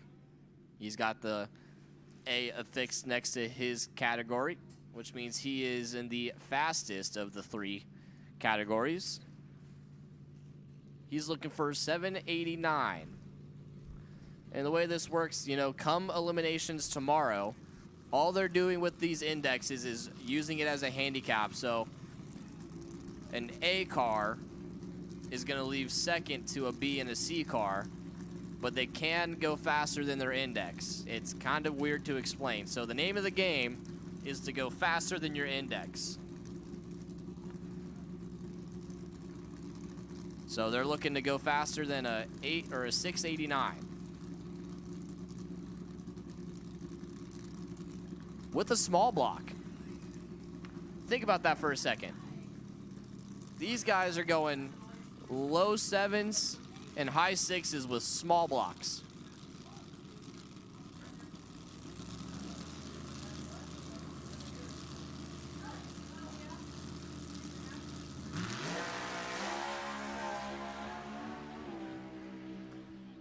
Brad Woodard, 027 out the chute. 694.4 at 190 miles an hour. For Brad Woodard, not exactly where the index is, but that's still pretty dang good, all things considered. That'll put him number 2 on the sheet, all the way from number 6. Looks like we're gonna have a pair next. Maybe.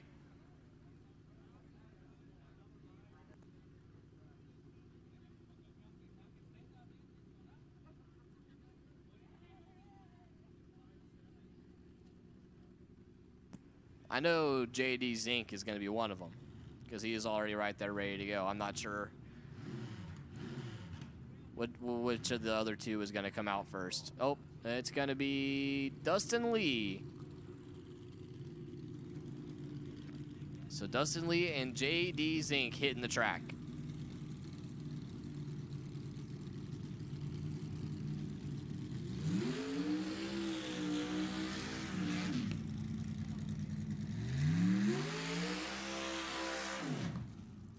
Dustin Lee over there, left-hand side of the racetrack in Junior Fuel B out of Filer, Idaho. A John Farr-owned machine and built.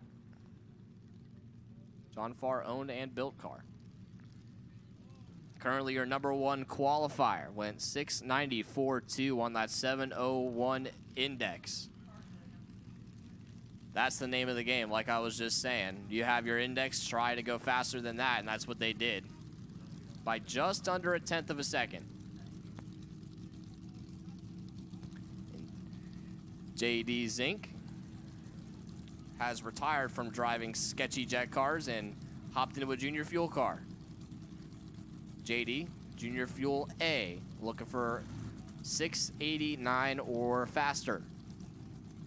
Currently sits number 4 right now.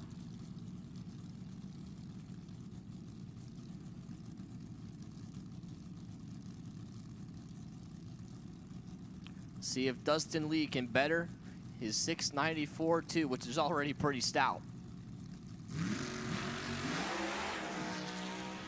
Dustin Lee has issues. JD kind of skating around down there. Top end says 762.1 at 152 for JD, which will not improve him. And then Dustin Lee having issues, 1381.4 at 79. He figured I'm already number one qualifier, so I'll just go ahead and lift and save the car for tomorrow.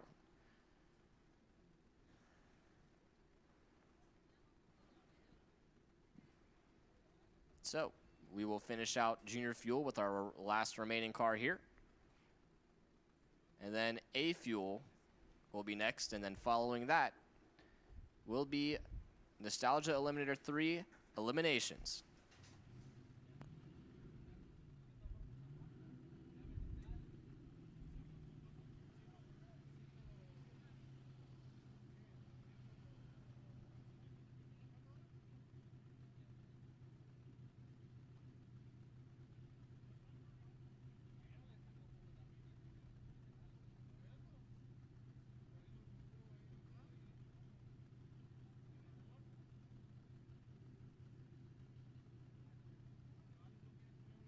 Attention to the pits, please. We have another racer in need. We need 5 gallons of Sunoco 110 and 5 gallons of C14. So 5 gallons of 110, 5 gallons of C14 fuel. If anybody's got it, please come up to the tower and let me know.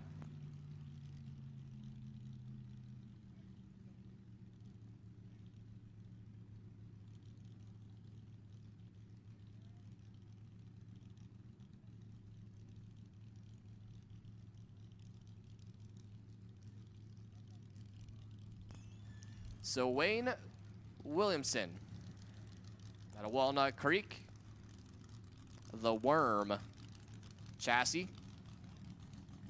Jack Bank down there as well.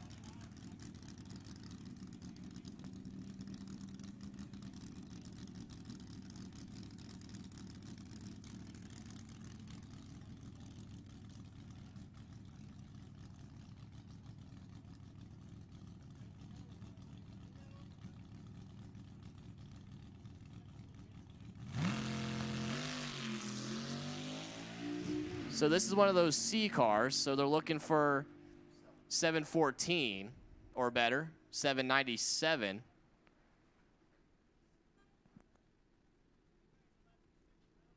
Attention in the pits, please. Attention in the pits.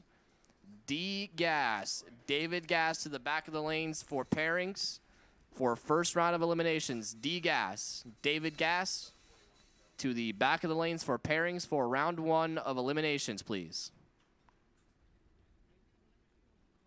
So, qualifying order for Junior Fuel goes as follows. Dustin Lee sits number 1. He was the only car to go faster than his index. Brad Woodard sits number 2. Matt Baldonado, number 3.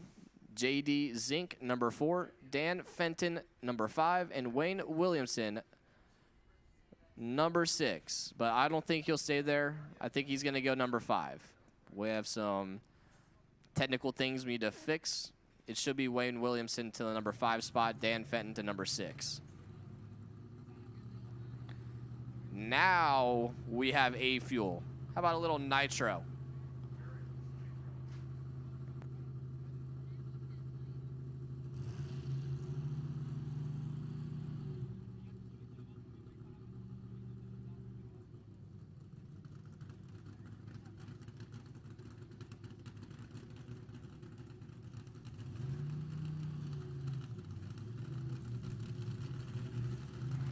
As you heard, Ken Bates dragster start on methanol, and then they switch it over to the Cackling Nitro. Here he comes.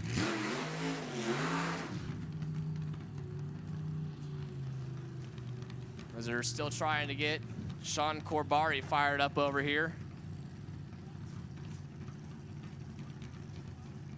So as I was saying earlier, this class has 2 different classifications, 2 different ways you can go about it.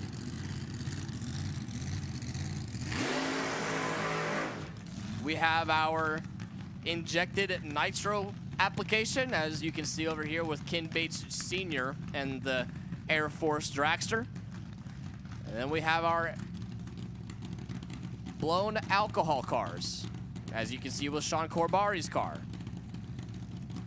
There is kind of a split in the field. The nitro cars, as of late, have been kind of faster generally than the alcohol cars, and there are rules that will be in place starting next year in the Heritage Series to kind of fix that issue, to level the playing field out. But we are looking for 6s. I do not believe there has ever been a blown alcohol car in the 6s yet. They've been 7.0s.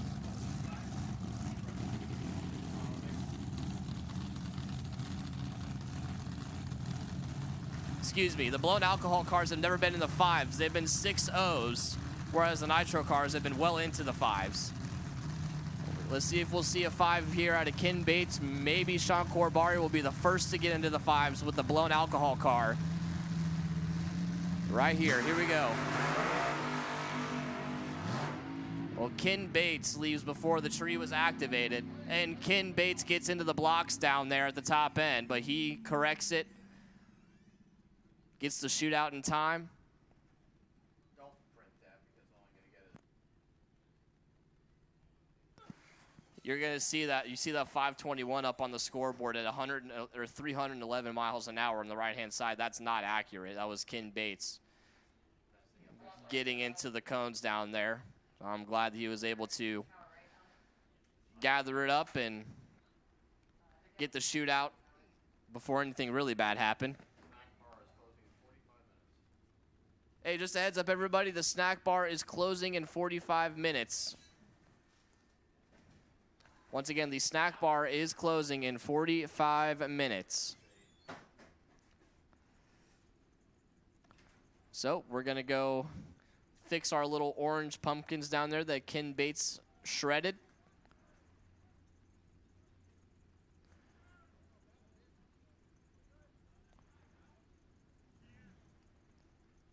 And next on the track, we will be starting to send people back into the trailer and back where they came from. Eliminations. Nostalgia Eliminator 3 Eliminations is next, and D-Gas will follow. Yeah, so D-Gas, you should be headed to the back of the lanes already. If you're not there, you're late. Once again, D-Gas, David Gas. If you are not in the back of the lanes getting paired up, you are late.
Attention in the pits, please. Attention in the pits. I need hot rod, ears open.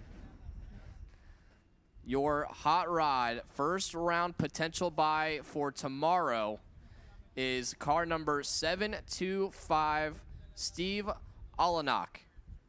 Once again, the hot rod potential buy for round number 1, which will be tomorrow morning, is car 725, Steve Olenak. And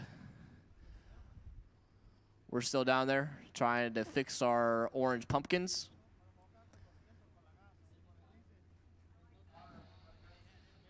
I guess that would be more like a Halloween thing.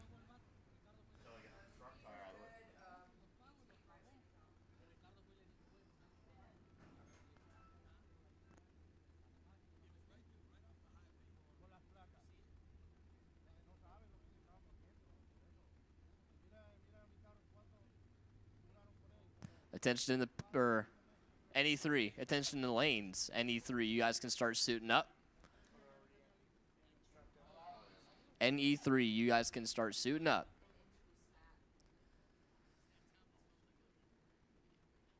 All right, so with that being said, as we're fixing up the track, I want to introduce Mr. Matt Miller with Racers for Christ. He's going to do a quick invocation for us, and then we're going to get right into eliminations. Matt?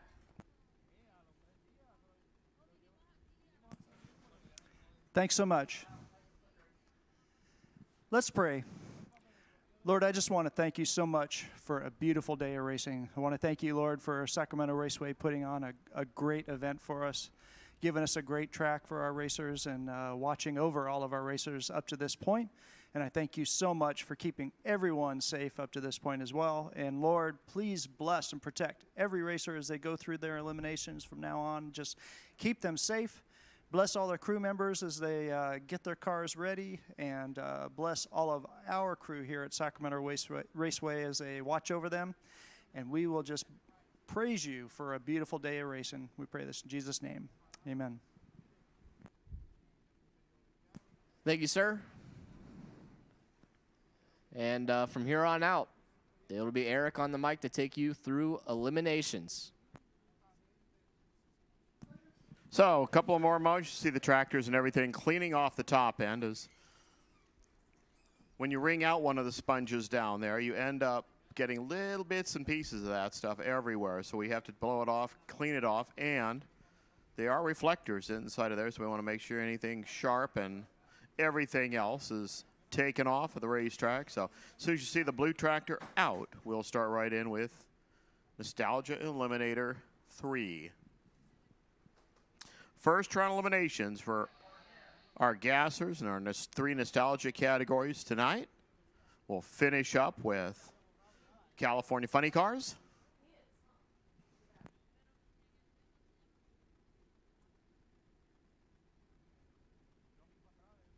Don Fournier, I believe they're looking for you in the staging lanes. Don Fournier, I think they're hunting for you right now.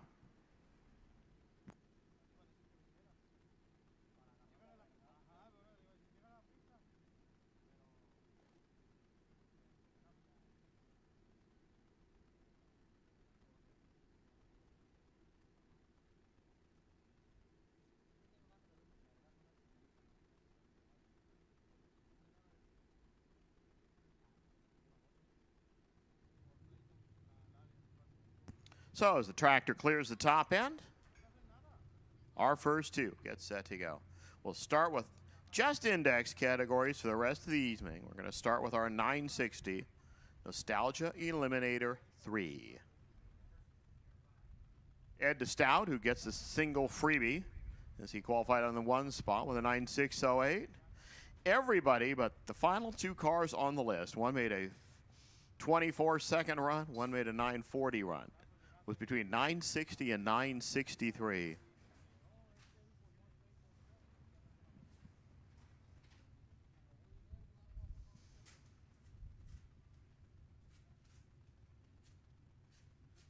Again, Don Fournier, I believe they're looking for you in the lanes.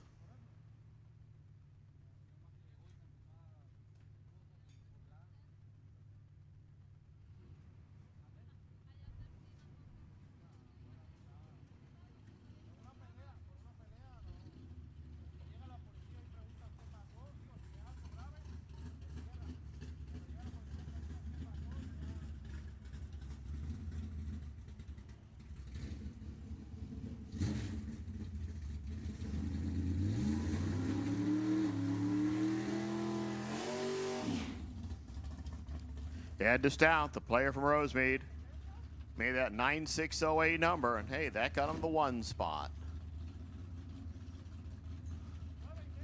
So, Bill Norton needs you to the lanes as well. D-Gas, you have been called. D-Gas, make sure you're here. You have been called. Eddie cruises out. Nice easy 158 light. Puffs on down the road, goes 9601. Take that, everybody. Freebie, the #1 guy, makes the best run of the meet so far.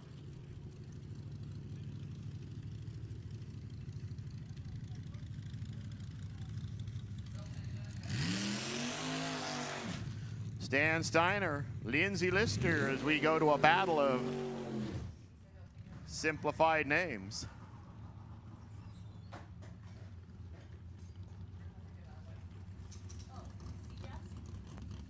Seagas, come on to the back of the lane. Seagas, please. You can start heading to the back. Steiner, out of the 7 spot, 962. Lindsay goes 9615 from the 2 position. We've already seen Ed DeStout improve on his number, and he was just on a fun run.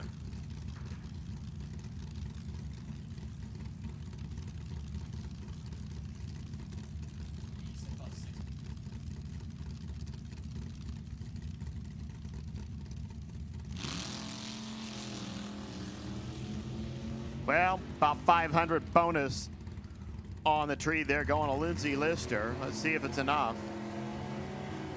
Yep, 957, 140. She pushes Steiner out, 950, 138 miles per hour.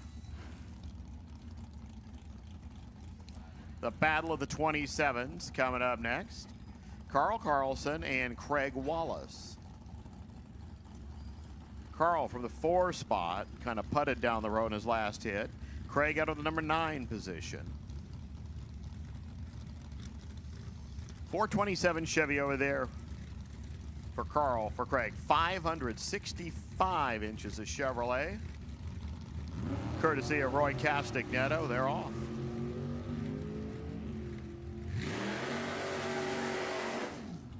Whole lot of RT advantage here. Craig Wallace, 963, he does it. Takes 2 thou down at the stripe. Carl, 34 out of the gate, dead 8. And, well, like I said, left 2 thou down there. Wallace, 2 out of the gate. All orange all the time next. Gabe Brown. The 34 Ford out of Reno. Ron Anzalone from Los Osos. 23 Ford.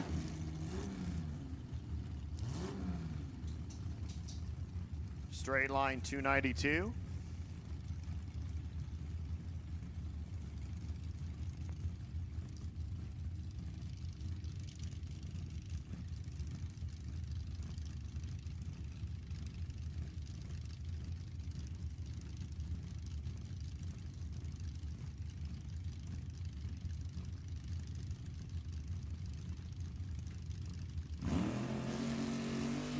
We're running. One of them was running a lot better than the other one out of the get-go. Reaction times do mean something here in the gassers. 953 pushes out a 951. Well, all you have to do is get there first and be better than the guy in the other lane. And that's all Ryan Anzalone did, is they went really quick. Cameron Webb next. 942 is what he qualified with. He can't go quicker than 960. That's the rules. Don Mallory out of the 6th spot with a 962.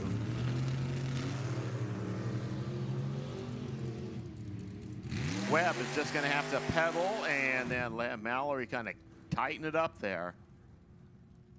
990 puts out a 958 because Mallory was 2/10 late. Took the stripe by about a dime and a half and didn't really need it. Cameron Webb, though, says, I'll just take that win. Thank you very much. Going to round number 2. Looks like Mike Barnes failing to make the show. So Jeff Fallon gets the free trip into 2.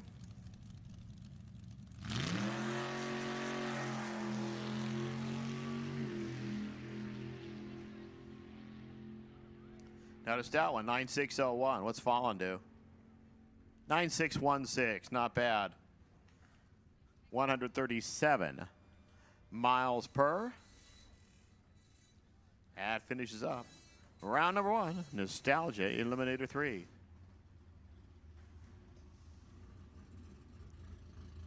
Let's soften the index at full second. Put a body around the racers. Here comes D-Gas.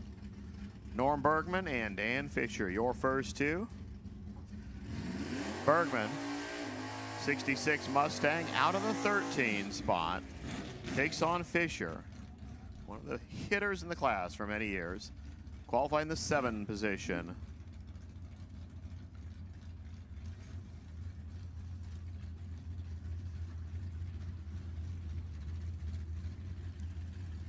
Again, Steve Allenock, in case you didn't hear earlier, you're a potential buy run tomorrow morning.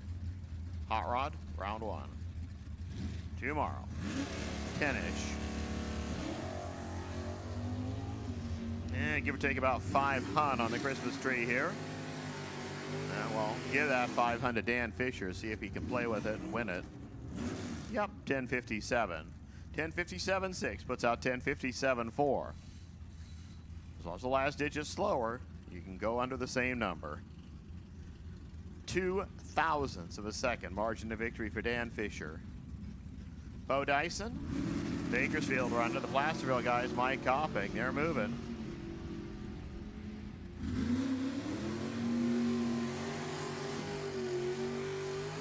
Who comes back tomorrow? Bo Dyson, 1065 puts out a 1060. 300 down there after you did all the math on the reaction time. Dyson comes back. Copping, who is also in Hot Rod, will be, well, concentrating on Hot Rod now. Sean Stanley and Gary Hardy next to. Hardy, the Pinto. Big 464, not nearly as big as that 565-inch Chevrolet. They move it on down there. Blinky thing says Gary Hardy, 1071, 1, 2, 3. That's the winner, 1061 for Stanley, LATE. 117 miles an hour, margin of victory at the stripe, 0.03 of a second. Right side the Pinto, coming on back. Here's Bill Rogers and Steve Barta. Couple of big-time players out of Bakersfield. 68 Camaro, 62 Chevy 2.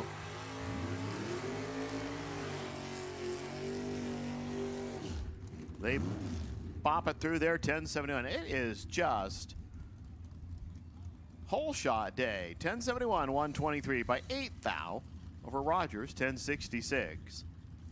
Now Dave Brown, 72 Vega, taking on James Burt.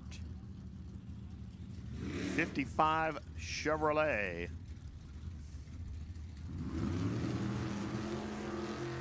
Oh. Somebody was not ready for that green light. Do we have a big upset here? 1063 for Dave Brown, 121. James Burt, last year's big hitter in the points, 1051. He is done.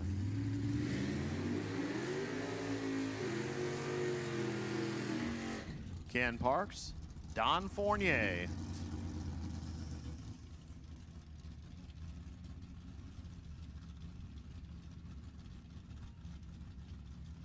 We have somebody out in the middle of the lane looking for something out there.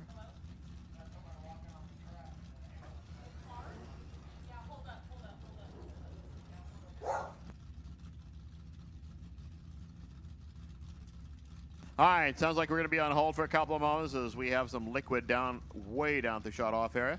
So let's shut Ken Parks and Don Fournier down. As our top-end crew signaling that there's something on the racetrack down there.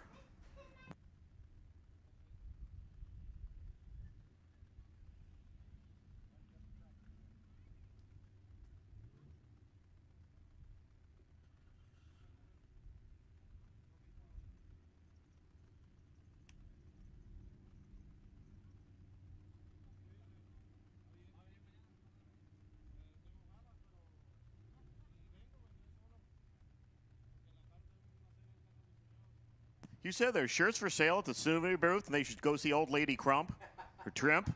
Sorry, Old Lady Crump's over in the concession stand. Go see Jennifer. You want some shirts? Go see Jennifer. Crump, Trimp, they all sound alike. Those are two women you should never call.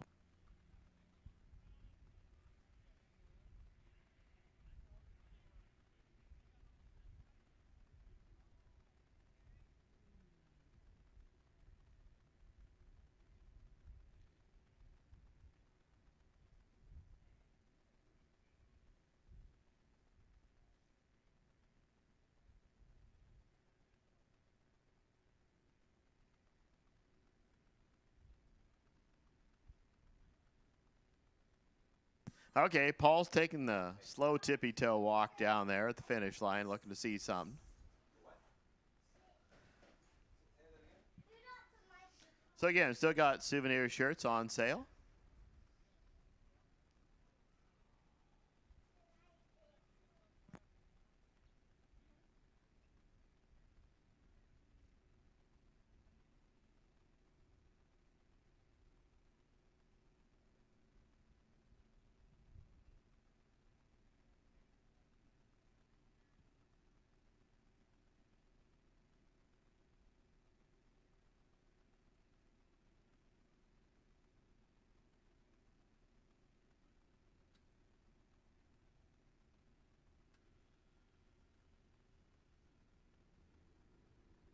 Nostalgia Eliminator 2, head this way, please. Nostalgia Eliminator 2.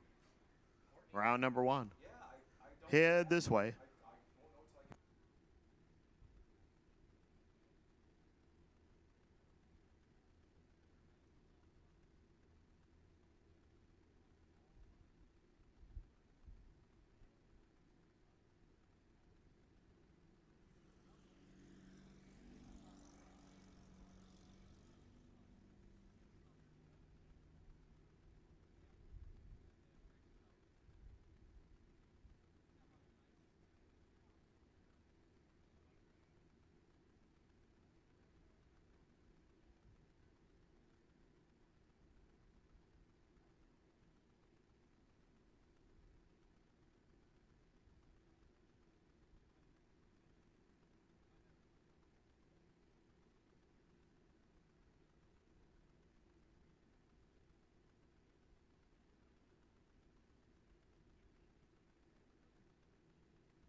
All right, there it was. It was just water.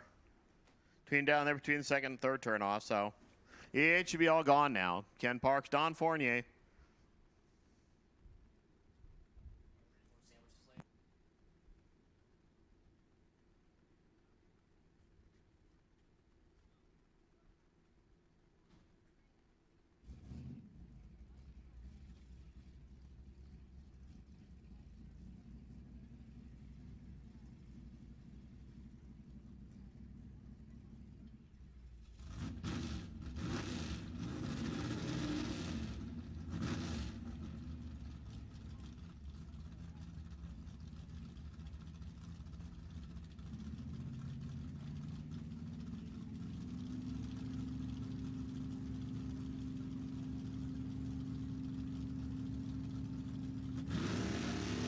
Oh, Ken Parks rolls out of the beam, and Don Fournier is probably like 11 round wins now without an L in Heritage Racing. 1062, 126 miles an hour.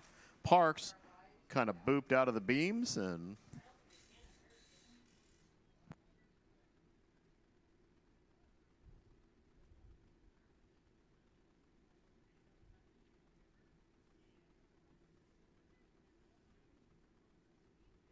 Okay, just remember Heritage Series rules. You have to actually present the car. Don't have to make a run, but we do have to see you fire it and stage it.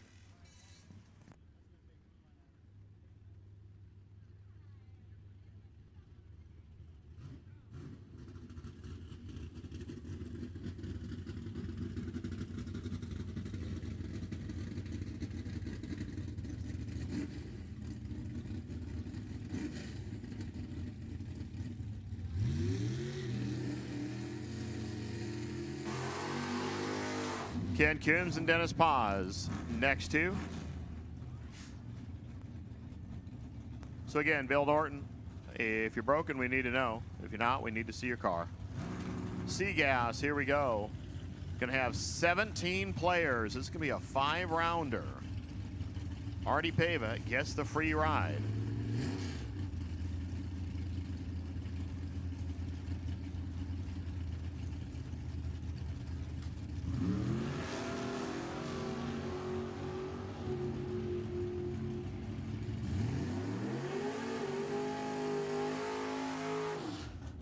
Stripe says Ken Coombs, 963, 141.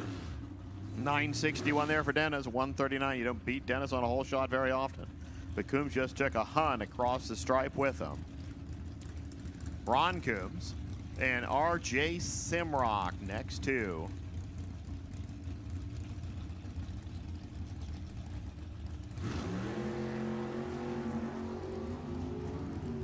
Reaction time's a whole bunch better than the previous pair. They weren't all that bad there, but these ones are pretty darn good. Stripe, Ron Coombs, 965, 139. Simrock goes 967, hit a $137, but was about 3 hun behind at the start, and took another hun down the road with him. Gave 4 hun there to Ron at the stripe. Chris Robinson, Walter Clevitt next two. Chris out of the 11th spot, 963. Clevitt went 961 for the 3. They're moving. You never want your reaction time to start with a number 2. Oh, but sometimes when it starts with a 2, you still win it. 963, 137, because your opponent, who started with a 1, didn't look around. 955, Robbins goes out and 1. 963, 137, Walter Clevitt comes back tomorrow. John Friel and Lee Roberts next two.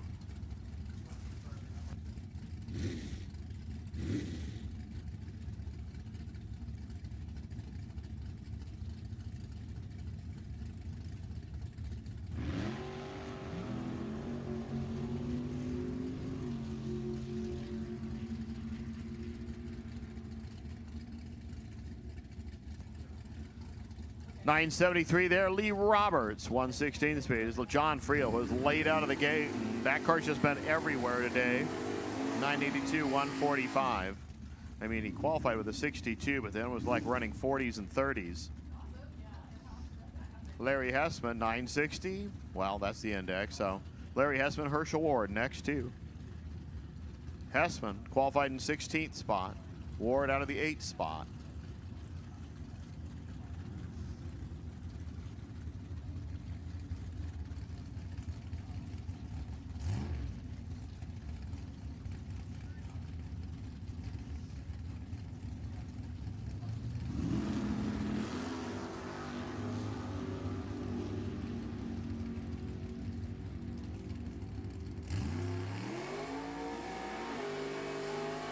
.959 and 9. Herschel Ward gets it closer than Larry Hessman by 0.04 of a second. Goes into round 2. 9595, 9599. Mark Jordan and Don Momey next two.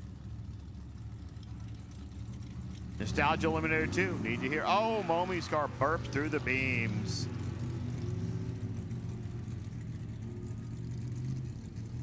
For Mark Jordan, free trip into round 2, 956, 139 miles per hour.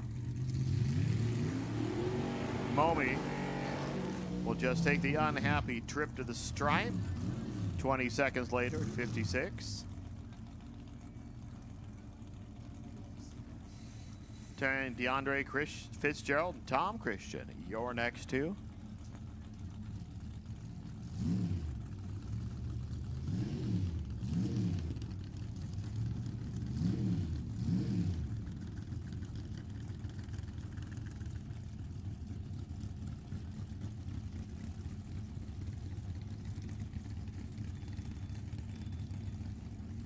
Again, Mill Norton, we just need to know if your car was broken, and if not, we need to see it.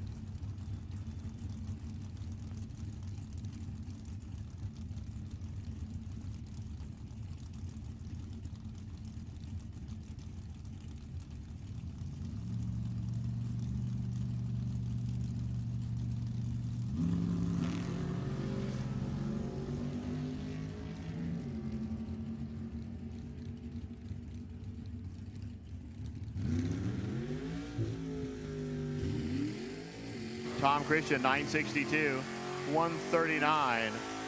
DeAndre had him covered at this end. Unfortunately, gave it back to him at that end. 200, Christian into round number 2. Chris Randolph, Chris Ray.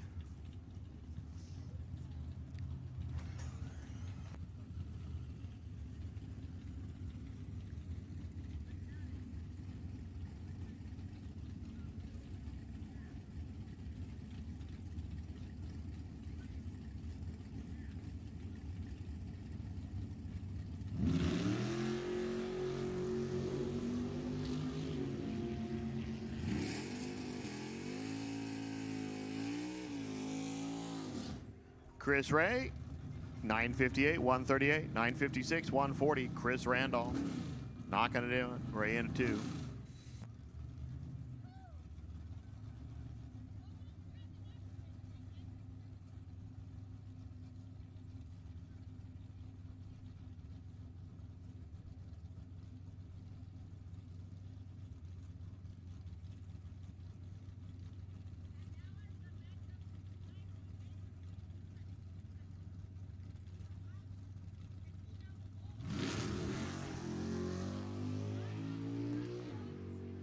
Artie just like taking a big old bite on that Christmas tree. I mean, he just rolled in. The car was rocking back and forth and go.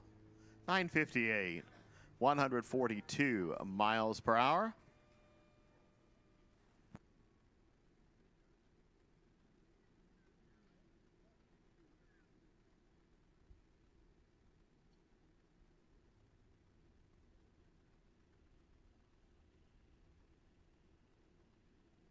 So it looks like we're waiting for Nostalgia Eliminator 2 cars to start pulling up here.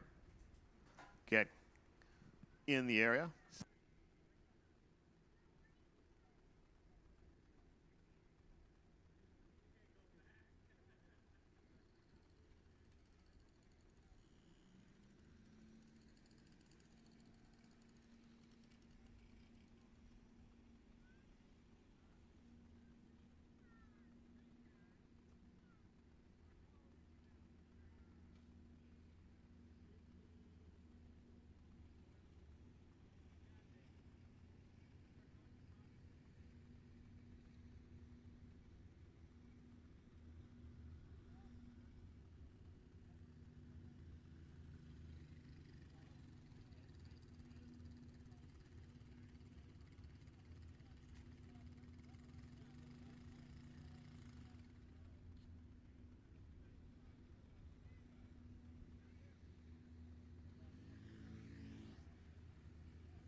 Remember, West Coast Outlaws, if you're going to make another hit today, funny cars will be the last things down the track. So just kind of when you hear getting the funny cars here, head up with them. About 6:15-ish, 6:30. Here come the Nostalgia 2 guys.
Adam Westbrook and Jim Miller. We start to get pairs here in Nostalgia Eliminator 2.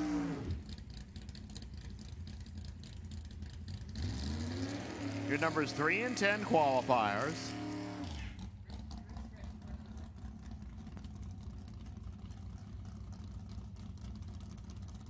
B-Gas, go see Rick. B-Gas, you've been called to the back of the lanes.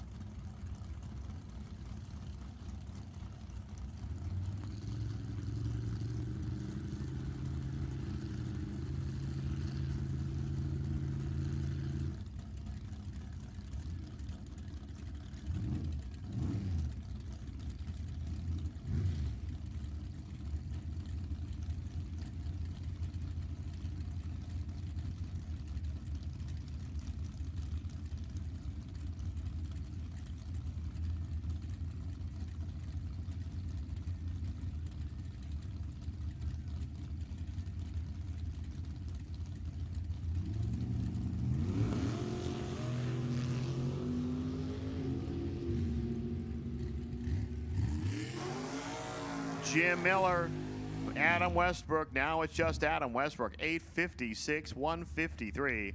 Miller went 3 out of the gate and grabbed a whole chunk of stripe. He's done. Adam Westbrook moving on. As we see Wes Anderson, your number 1 qualifier, take on a very tough Sam Tucker. So this is 14 runners. Winner of this pair gets a free trip to the semifinals.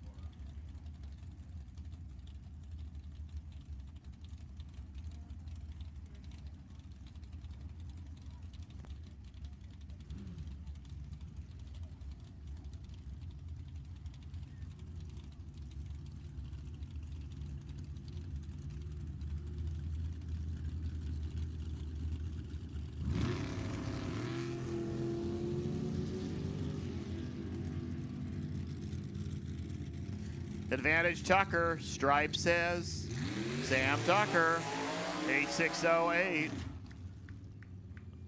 which is just a tick worse than what Wes Anderson qualified with. He goes to round number 2. Anderson goes out. When you run a 00 light and then dead 8, well, says something. Here's Jeff Brockheiser, John Galley, next 2. Brockheiser out of the 4 spot. The 32 Bantam from Forest Ranch. Galley from Soquel.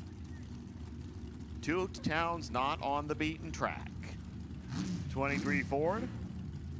Made a best run of 874.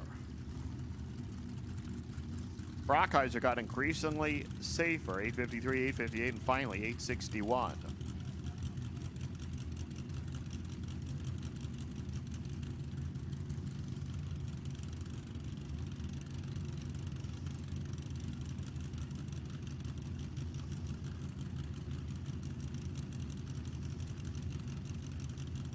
Chip. Go. They leave within 16 thousandths of each other. That's closer. 8607, dead 7 there for Jeff. 143. Took about 9 hun down there because that 869 is where that 9 hun was.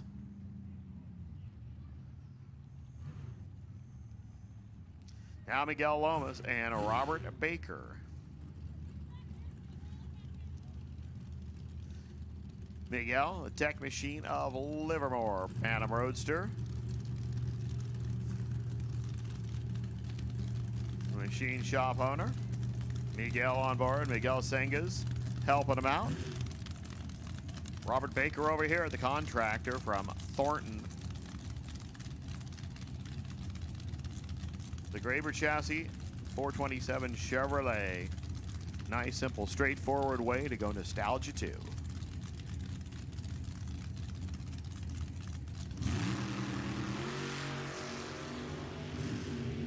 And give a little less than 200 there to Robert Baker as they putt down the road. Give a win light to Baker as well, 862 at 152. I'm just going to put that as an upset. 858, 150 miles an hour. There for Miguel Lomas, out in 1. Gary Ryan and Larry Battenberg next 2.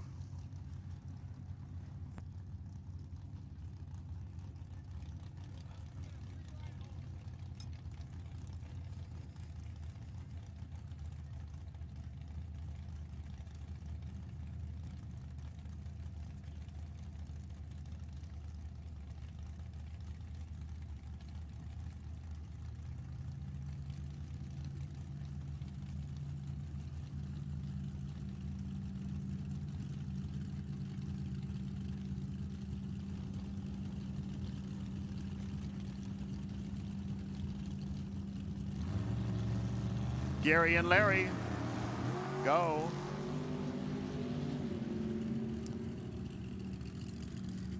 Seventh out, advantage Larry Battenberg. Win light says Gary Ryan, 863 at 142. Larry Battenberg goes 866 at 151 and left a couple of hun down there. So Ryan and the Pure Adrenaline car going into round number tomorrow. Eddie Lucas and Terry Lindblad next 2.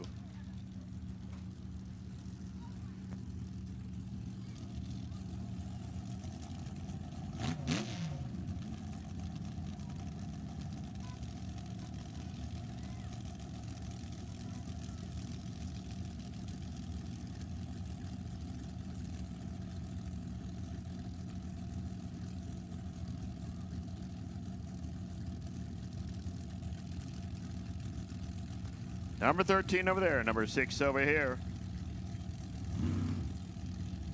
Who gets to go to tomorrow? Well, I ain't got an idea who does, but let's see if 3 hun means something. Yep, it did. 857 to 157 Lindblad. Lucas goes 844 at 148. Just grabbed a whole bunch of quick down there. Now, Jim Overton and Troy Moyle.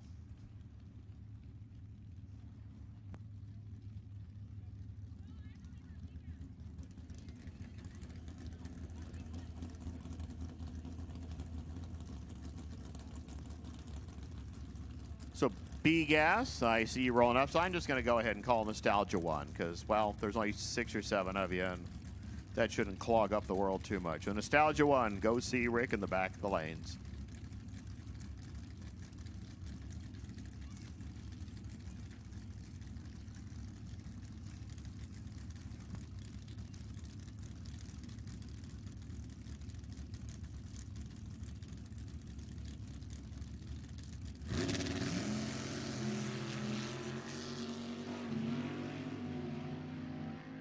And sound like somebody's having a problem there. I think Jim Overton's having a problem.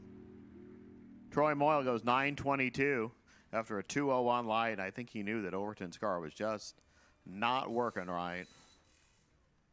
Took an easy start, putted it down there moves into round number 2. That finishes up Nostalgia Eliminator 2. So Nostalgia 1, head this way.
Into B-Gas as Neil Westbrook and Nick Sassano.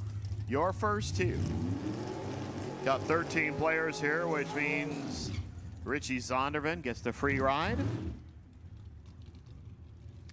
Westbrook out at the 6th spot, 861. Sassano qualified in the 12th position at 853. We still had, 4 guys in this group that, couldn't quite find it.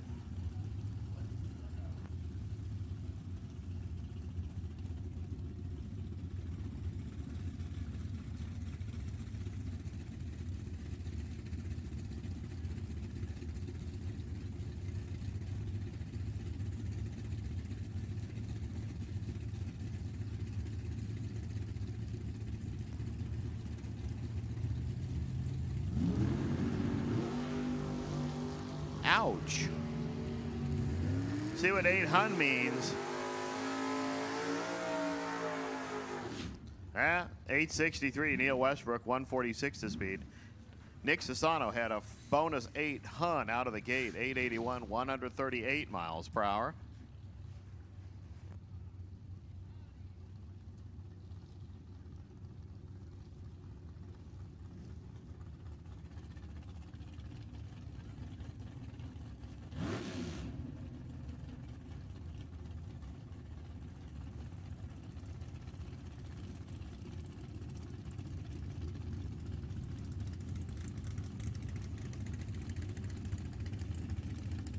Russ Riley and Mike Rabner. Here's the King's Oil Tool special. Rabner out of Paso Robles, 67 Camaro, 582 Chevy, 64 Ford with 706 inches of Ford. Big advantage Rabner. He knows how to drive his stripe too. 867, 140 miles an hour. Riley goes 874 at 155. We go right to Weasel Anders and Megan Gorman.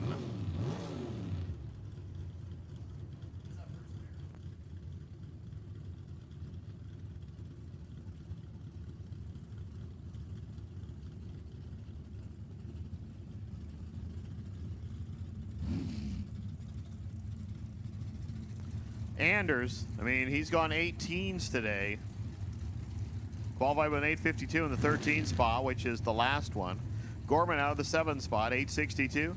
Showing 852 earlier than 862, and well, she's played the game enough to know how to get down there and probably push Weasel out. That didn't help Weasel's case either. She racked up 3 4s in reaction time. 869, 147, Megan Gorman. For Weasel Anders, 848, 165 miles per hour.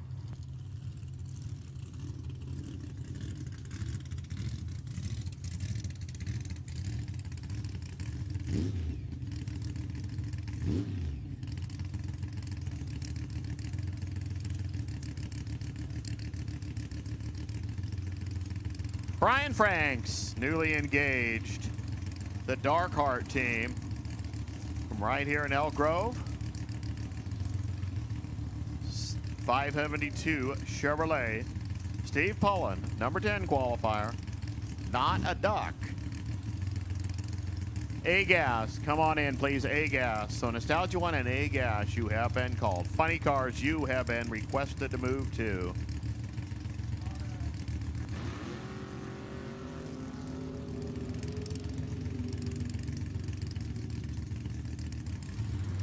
There you go, thumping on down there. 858, 155. Remember when he said Pullen wasn't a duck? He goes 003 out of the gate. 44 out of the gate for Brian Franks, 854, 158. Give it to Pullen into round number 2. There's Carl Weisenhut and Chris Torres, your next 2.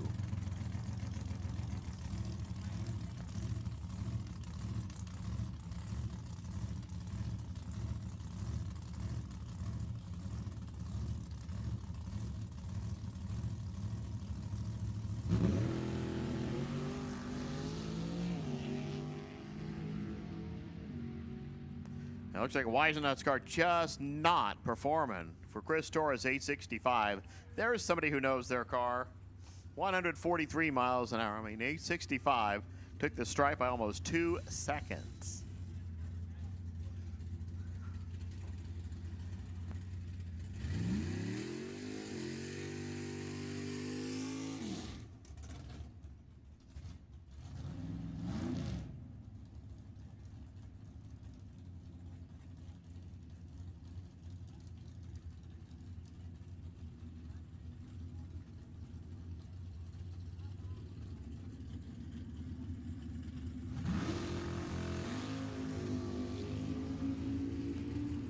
Justin Crosby not making the call, so Ken Zazy did. Here's Ken, 896, 124 miles per hour.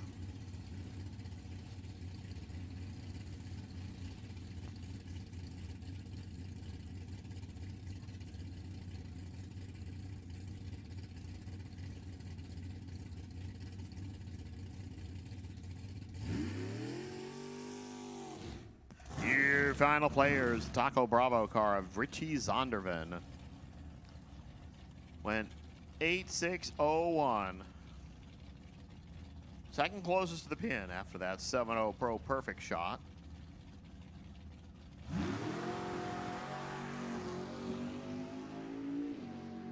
Car makes a little cough sputter there, about 300 feet out.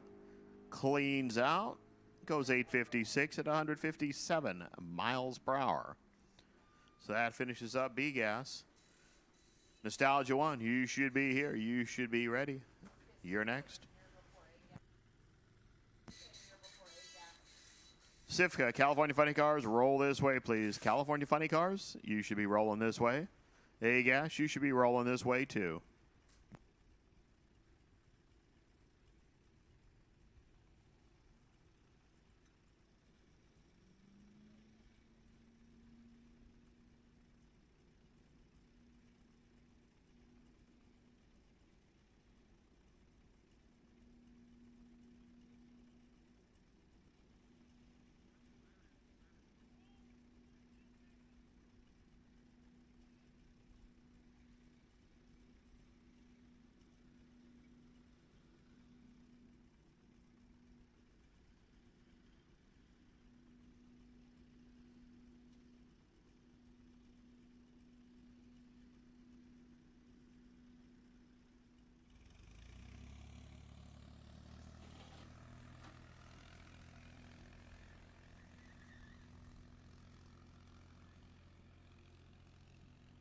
So as we just have some pretty fast cars left, we'll just flatten the road a little bit for them and get right back to running.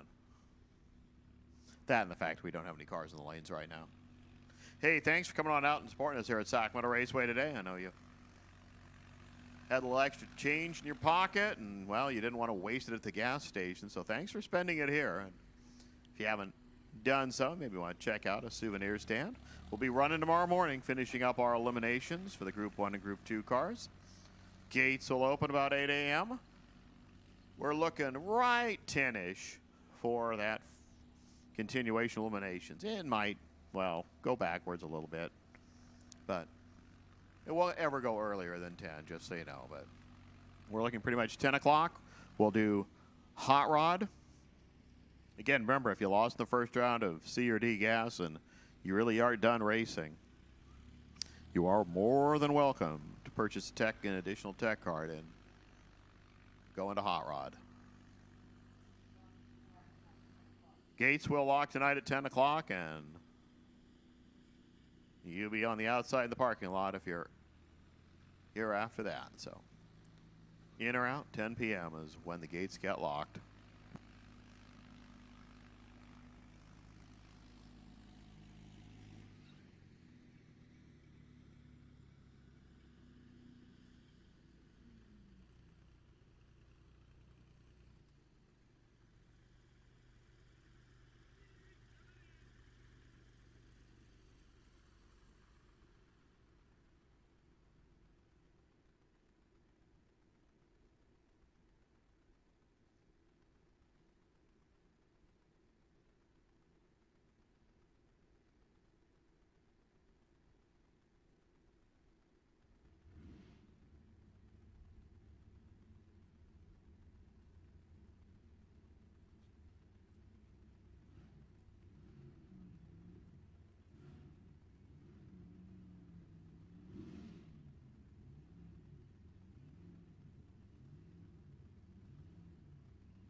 Damian Dorlain, David Isley, first two here in Nostalgia 1. 7 players, which means your reigning champ Dave Lawson gets the free trip.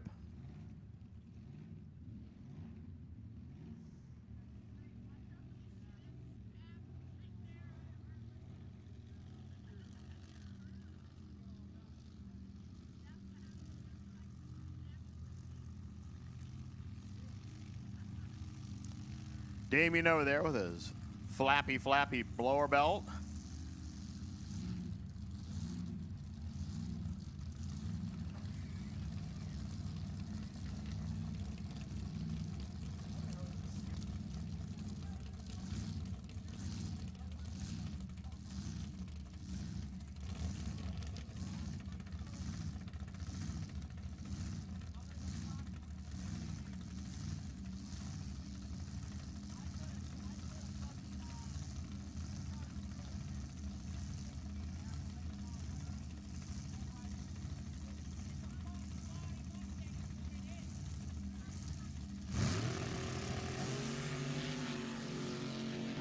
Couple of on.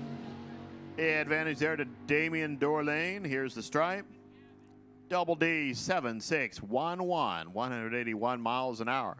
He moves around number 2. Dave Isley, 59 out of the gate, not too bad. 757 marked across the stripe by 88th thou, which means he was out of the game.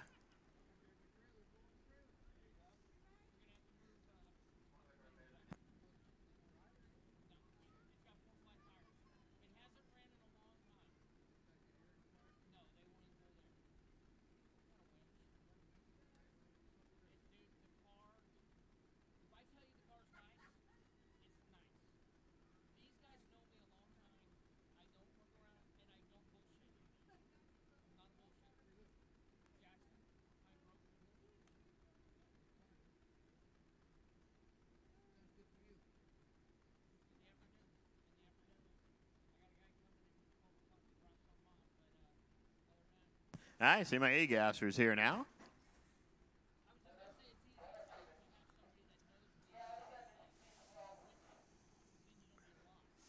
So just getting the last of our NE2 cars suited up here. Or NE3 cars, you know, these things. Okay, California Funny Cars, lanes 1 and 2, be there. And then West Coast Outlaws, if you're going to make that final shot down the road today, just kind of follow in behind the funny cars. There'll only be 2 of them, so.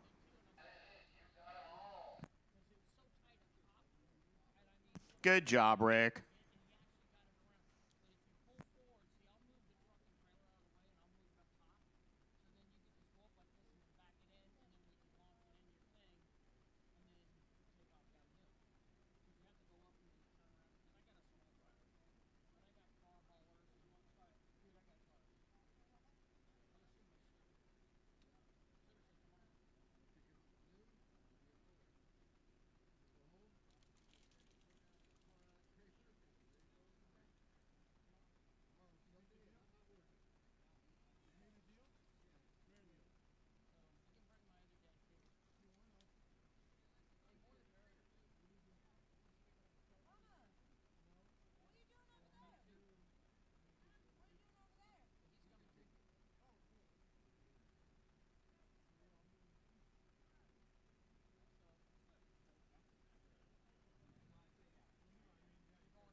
Bill DeMartin, the Screaming Damon. From right here in Sacramento, he's over there. Over here, Jason Barta. The Barta and Coburn gang from Bakersfield. All that's missing is the words rain for Ren.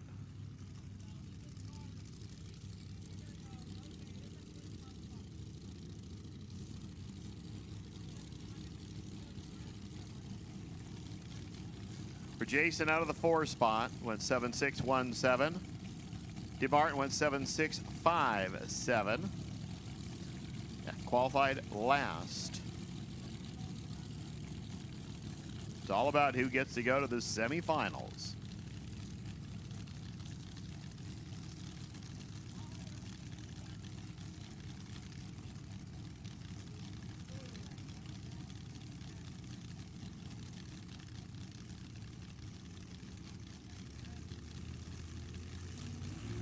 Oh, I can tell you who's going to the semifinals. It's Jason Barta. DeMartin brought it up, rolled through the beams. Jason goes 758 at 175 miles per hour. DeMartin takes a run down the road. No data is going to record because there is nothing in the beams when the tree came down. Dustin Lee and Dan Martin, your next two.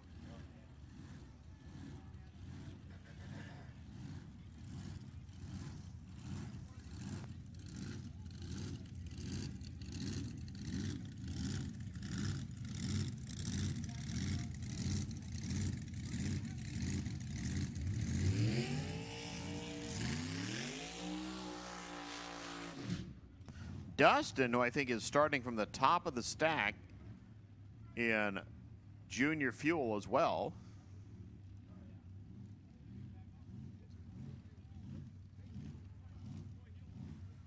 The winner at Bakersfield, so of course he's the points leader.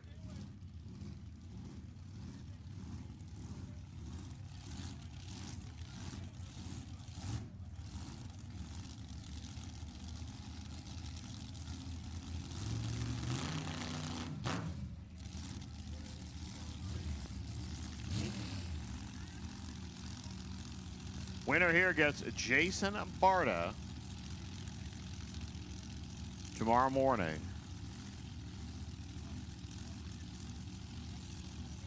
Damian Dorlain, I believe, gets to go against Dave Lawson. They lead pretty much as one. Now let's see who drives the stripe. Look at that, 759, 174, Dustin Lee. 758, 180 there for Dan Martin. Martin had him out of the gate, took a hunt at the stripe, and just needed about, well, not quite that much. Margin of victory, 97 10,000ths of a second.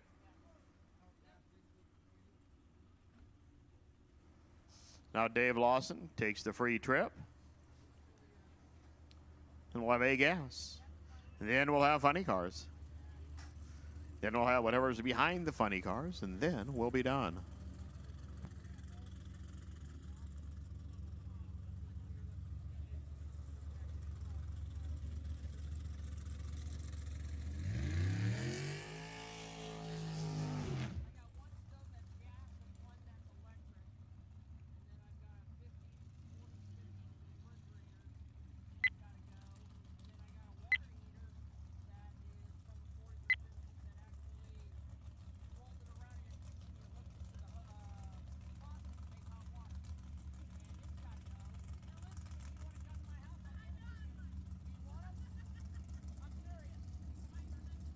Today, 17608 earlier. Let's see if he's a show off.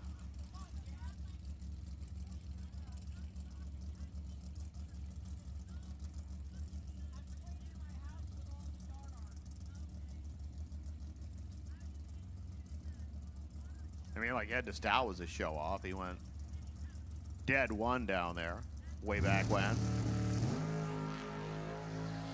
Lawson starts with an 18 light. See how good a package he puts together. 764. Well, he kind of cruised at 175 miles an hour.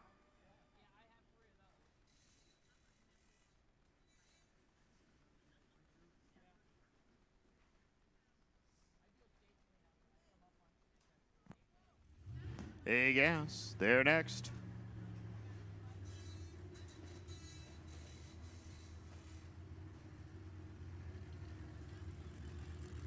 Got Ron Connor and Roy Castignetto, first two. Hump and Pumpkin must have gotten the welding done that they needed, because here he is.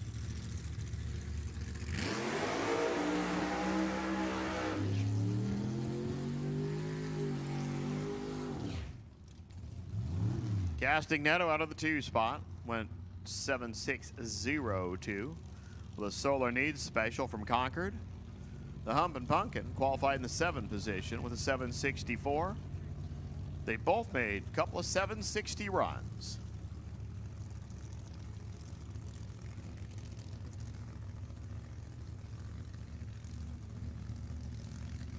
So Ron and Debbie over there. Roy and Bill over here. Bill Sargenti, for all you concerned. You see Roy's Racing Engines on a whole bunch of cars in the categories.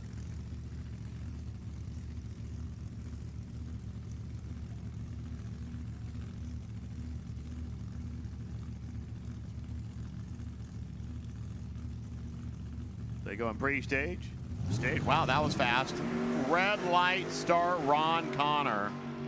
The car just kept on rolling. 758, 179 miles per hour for Roy Castignetto.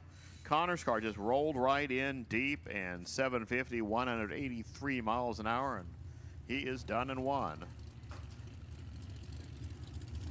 Now Richard Wilson and Cliff Boyles.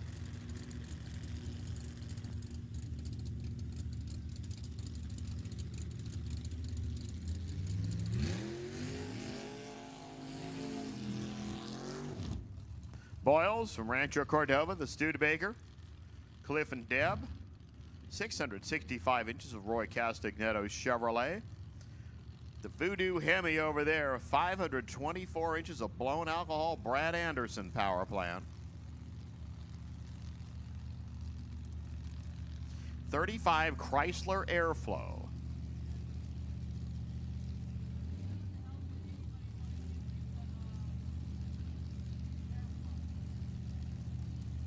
It's like the people who built the 48 Anglia. You looked at this and said, oh, we can do that smaller and more efficiently. Still make a drag car out of it.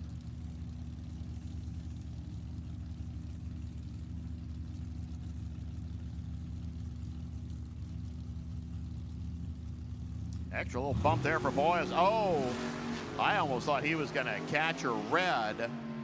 He flicked the light and it stayed green. 767, 159 for Boyles. 785 for Wilson at 178 miles an hour. I sure thought that tree was going to go red on him, but that light flicked back on just in a nick of time. It's all computer controlled down there, and there's a certain amount of time after the cars roll in and fully staged before everything starts to happen. Fortunately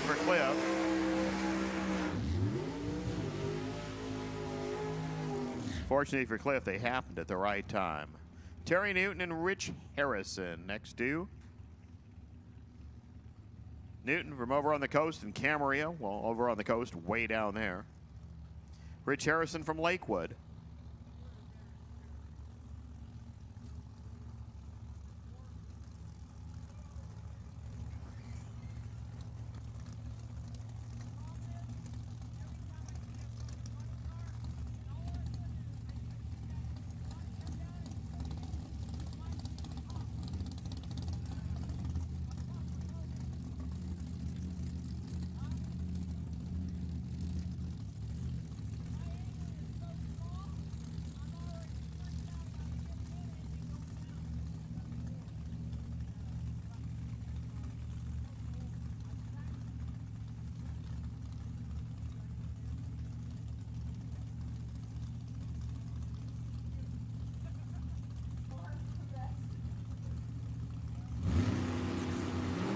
Red light, Terry Newton.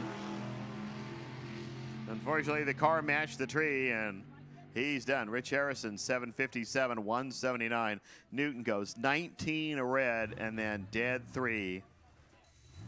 So that's one of those times that you just grab, crumple up, shove under the seat, and move on with your life. Next to Frank Miranda and Mike Mossy.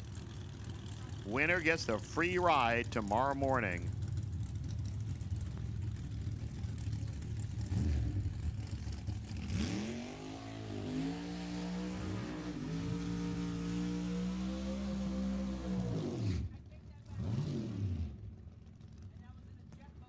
I would say this is just one of your marquee examples of low-tech styling and high-tech styling. But that's a pretty darn trick 59 Rambler American over there. And that is just a neat race car inside and out. Mossy's car, 69 Camaro, kind of one of those Bickle bubbles. The Steve Schmidt 780-inch Chevrolet.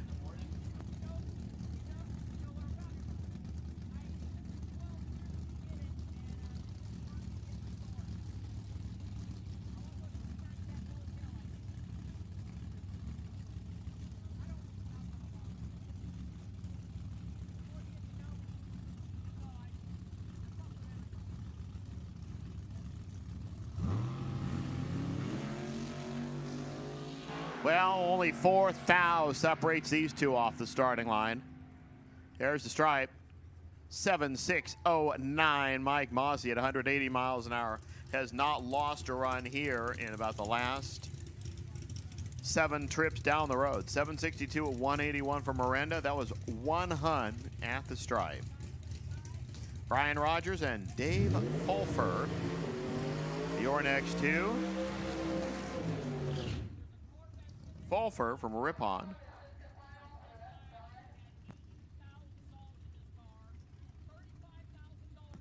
So I see my funny cars rolling this way.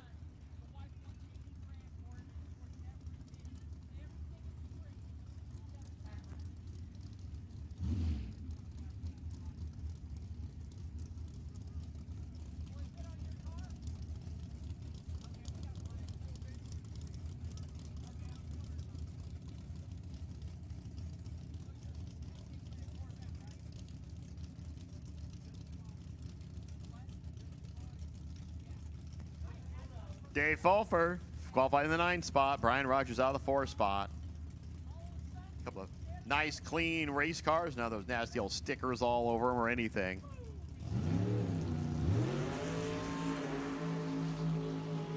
Unfortunately, Dave Fulfer was LATE. That smells late. 783, 161 there for Rogers. Fulfer was about a 10th late. 758, 177. Took a whole bunch across the stripe, and if he had just eased up on it, then maybe Brian Rogers would have had to keep his foot in it. So that finishes up A-Gas. That finishes up all our Group 2 race cars. We have our California Funny Car final up next. Ken Brunisen and Tony Trimp. Tony, who was the winner at the March meet in 7-0 Pro. He's going to start for the 2 position tomorrow in 7-0 Pro. Start from the 1 spot here. For Kenny, qualifying the 6th spot.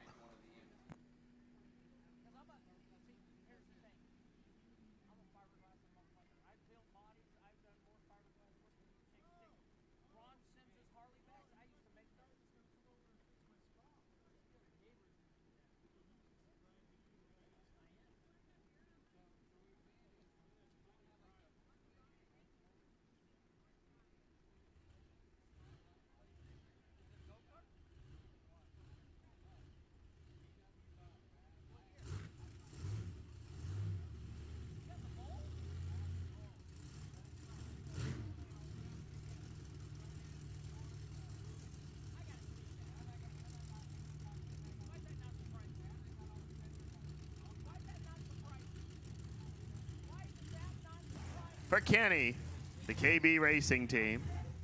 Kenny and Vicky and Jimmy and whatever Kenny's kids' names are. Tony Trimp over here. Harvey's car out of Rough and Ready Racing.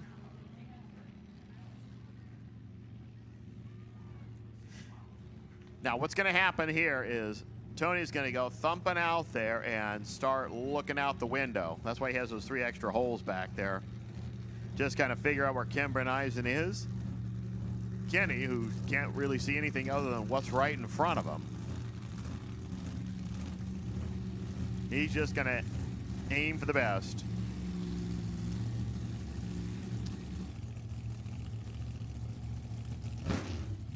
Yeah, almost sounded like a car stopped. It was just an idle went down a little bit. So Kenny rolls in the Donovan-powered entry, the Chevy-powered car here for Tony Trimp and Harvey Williams. Now to Rough and Ready Racing.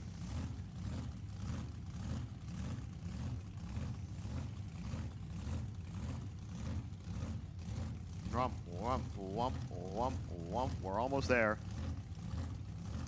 Closer. RPMs come up.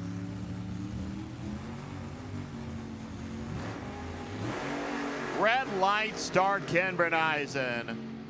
All 3 races for Tony today had a red light against him, and it wasn't going to matter. 22 out of the gate, 5.905.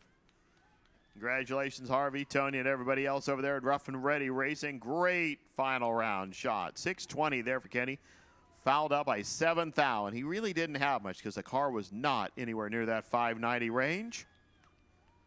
So Brunison finishes in the runner-up spot. And, well, I'd say take the day off tomorrow, but if you do that, we might not be able to have a race here. So the crowd goes back, and we have a few no-time cars. So again, when you start to head out, remember this is the chance to go congratulate the champions. Harvey and Tony's car will be right back here behind the tower. They'll probably be in the winner's circle, so check it out. Have fun. See you back here tomorrow at Sacramento Raceway. We'll be starting things right about 10 a.m. And since this is a turbocharged car, I can talk over the top of them on a burnout. If you are a C or D gas car and you're going to plan on, you've already lost in the first round, you're going to go enter Hot Rod, you're more than welcome to do so. You're going to be paying at the gate tomorrow. It is $125. It's a full extra entry. And we will give you a cleanup run just so you can get a shot on the full tree. We still know that Steve Allenock will be the potential buy run tomorrow first round. That part won't change. Cody Dow, the turbocharged car out of the Malachote stables.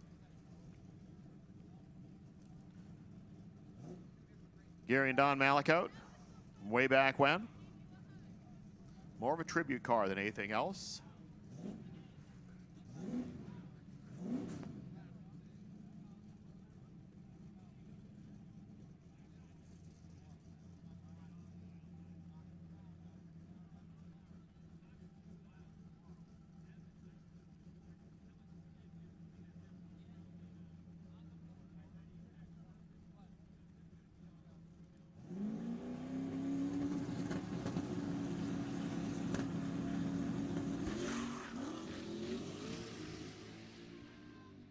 Wow. Wish I could tell you what he ran, but that would be against the rules.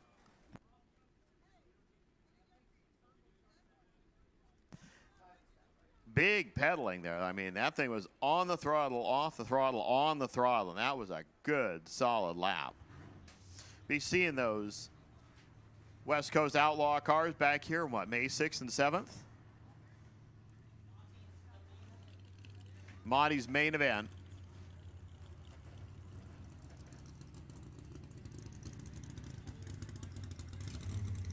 Here's your next car.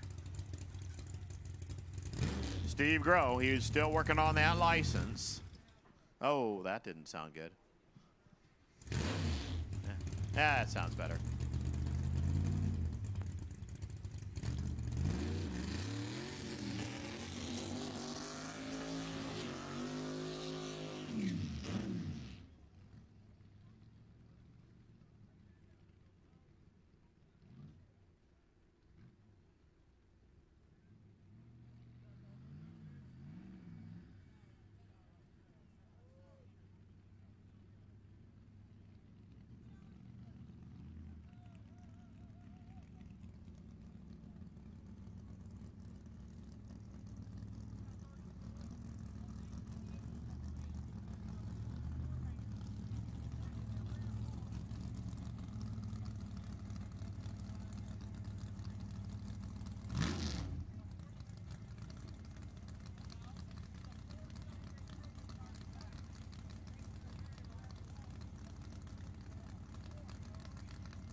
Well, he just carried it to the 8th mile as well. That was pretty good, too.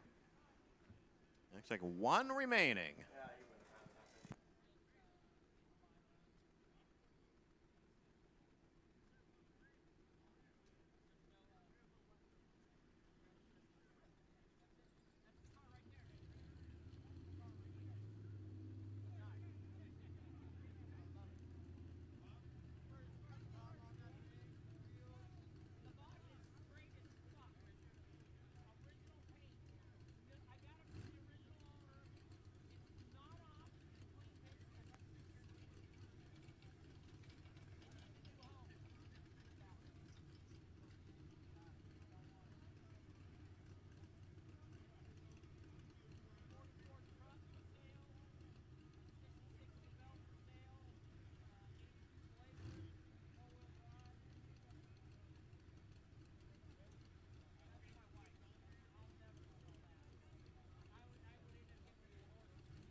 So Ed Rumps, the runner from Fernley, Nevada, the Rattle Rat. Guess that's an exclamation point back there.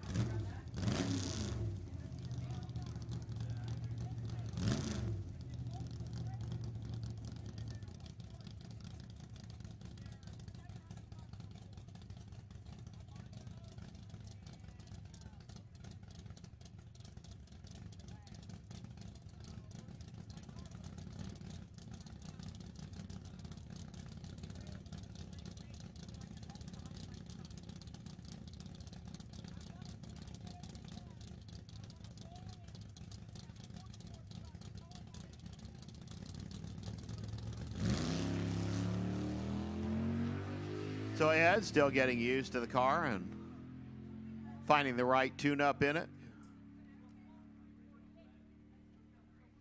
11:45 here, 112 miles an hour. Gang, that will do it this evening. So have a great rest of your evening. If you're coming on back tomorrow, I said, we'll start on track around 10 a.m. with some final runs there in Hot Rod before starting eliminations. This is your final call. The souvenir stand will be closing pretty soon. We still got shirts down there, so check it out. Again, back on track tomorrow. We have our Group 1 eliminations. We'll finish up our Group 2 stuff. Be a pretty nice short day. We should have you out of here by about 3 p.m. tomorrow. So with that, for Logan, who gets to go to Reading tomorrow and see the no prep brand new virgin white asphalt drag strip at Reading Raceway. He'll be up there. We'll be back here. So have fun. See you tomorrow.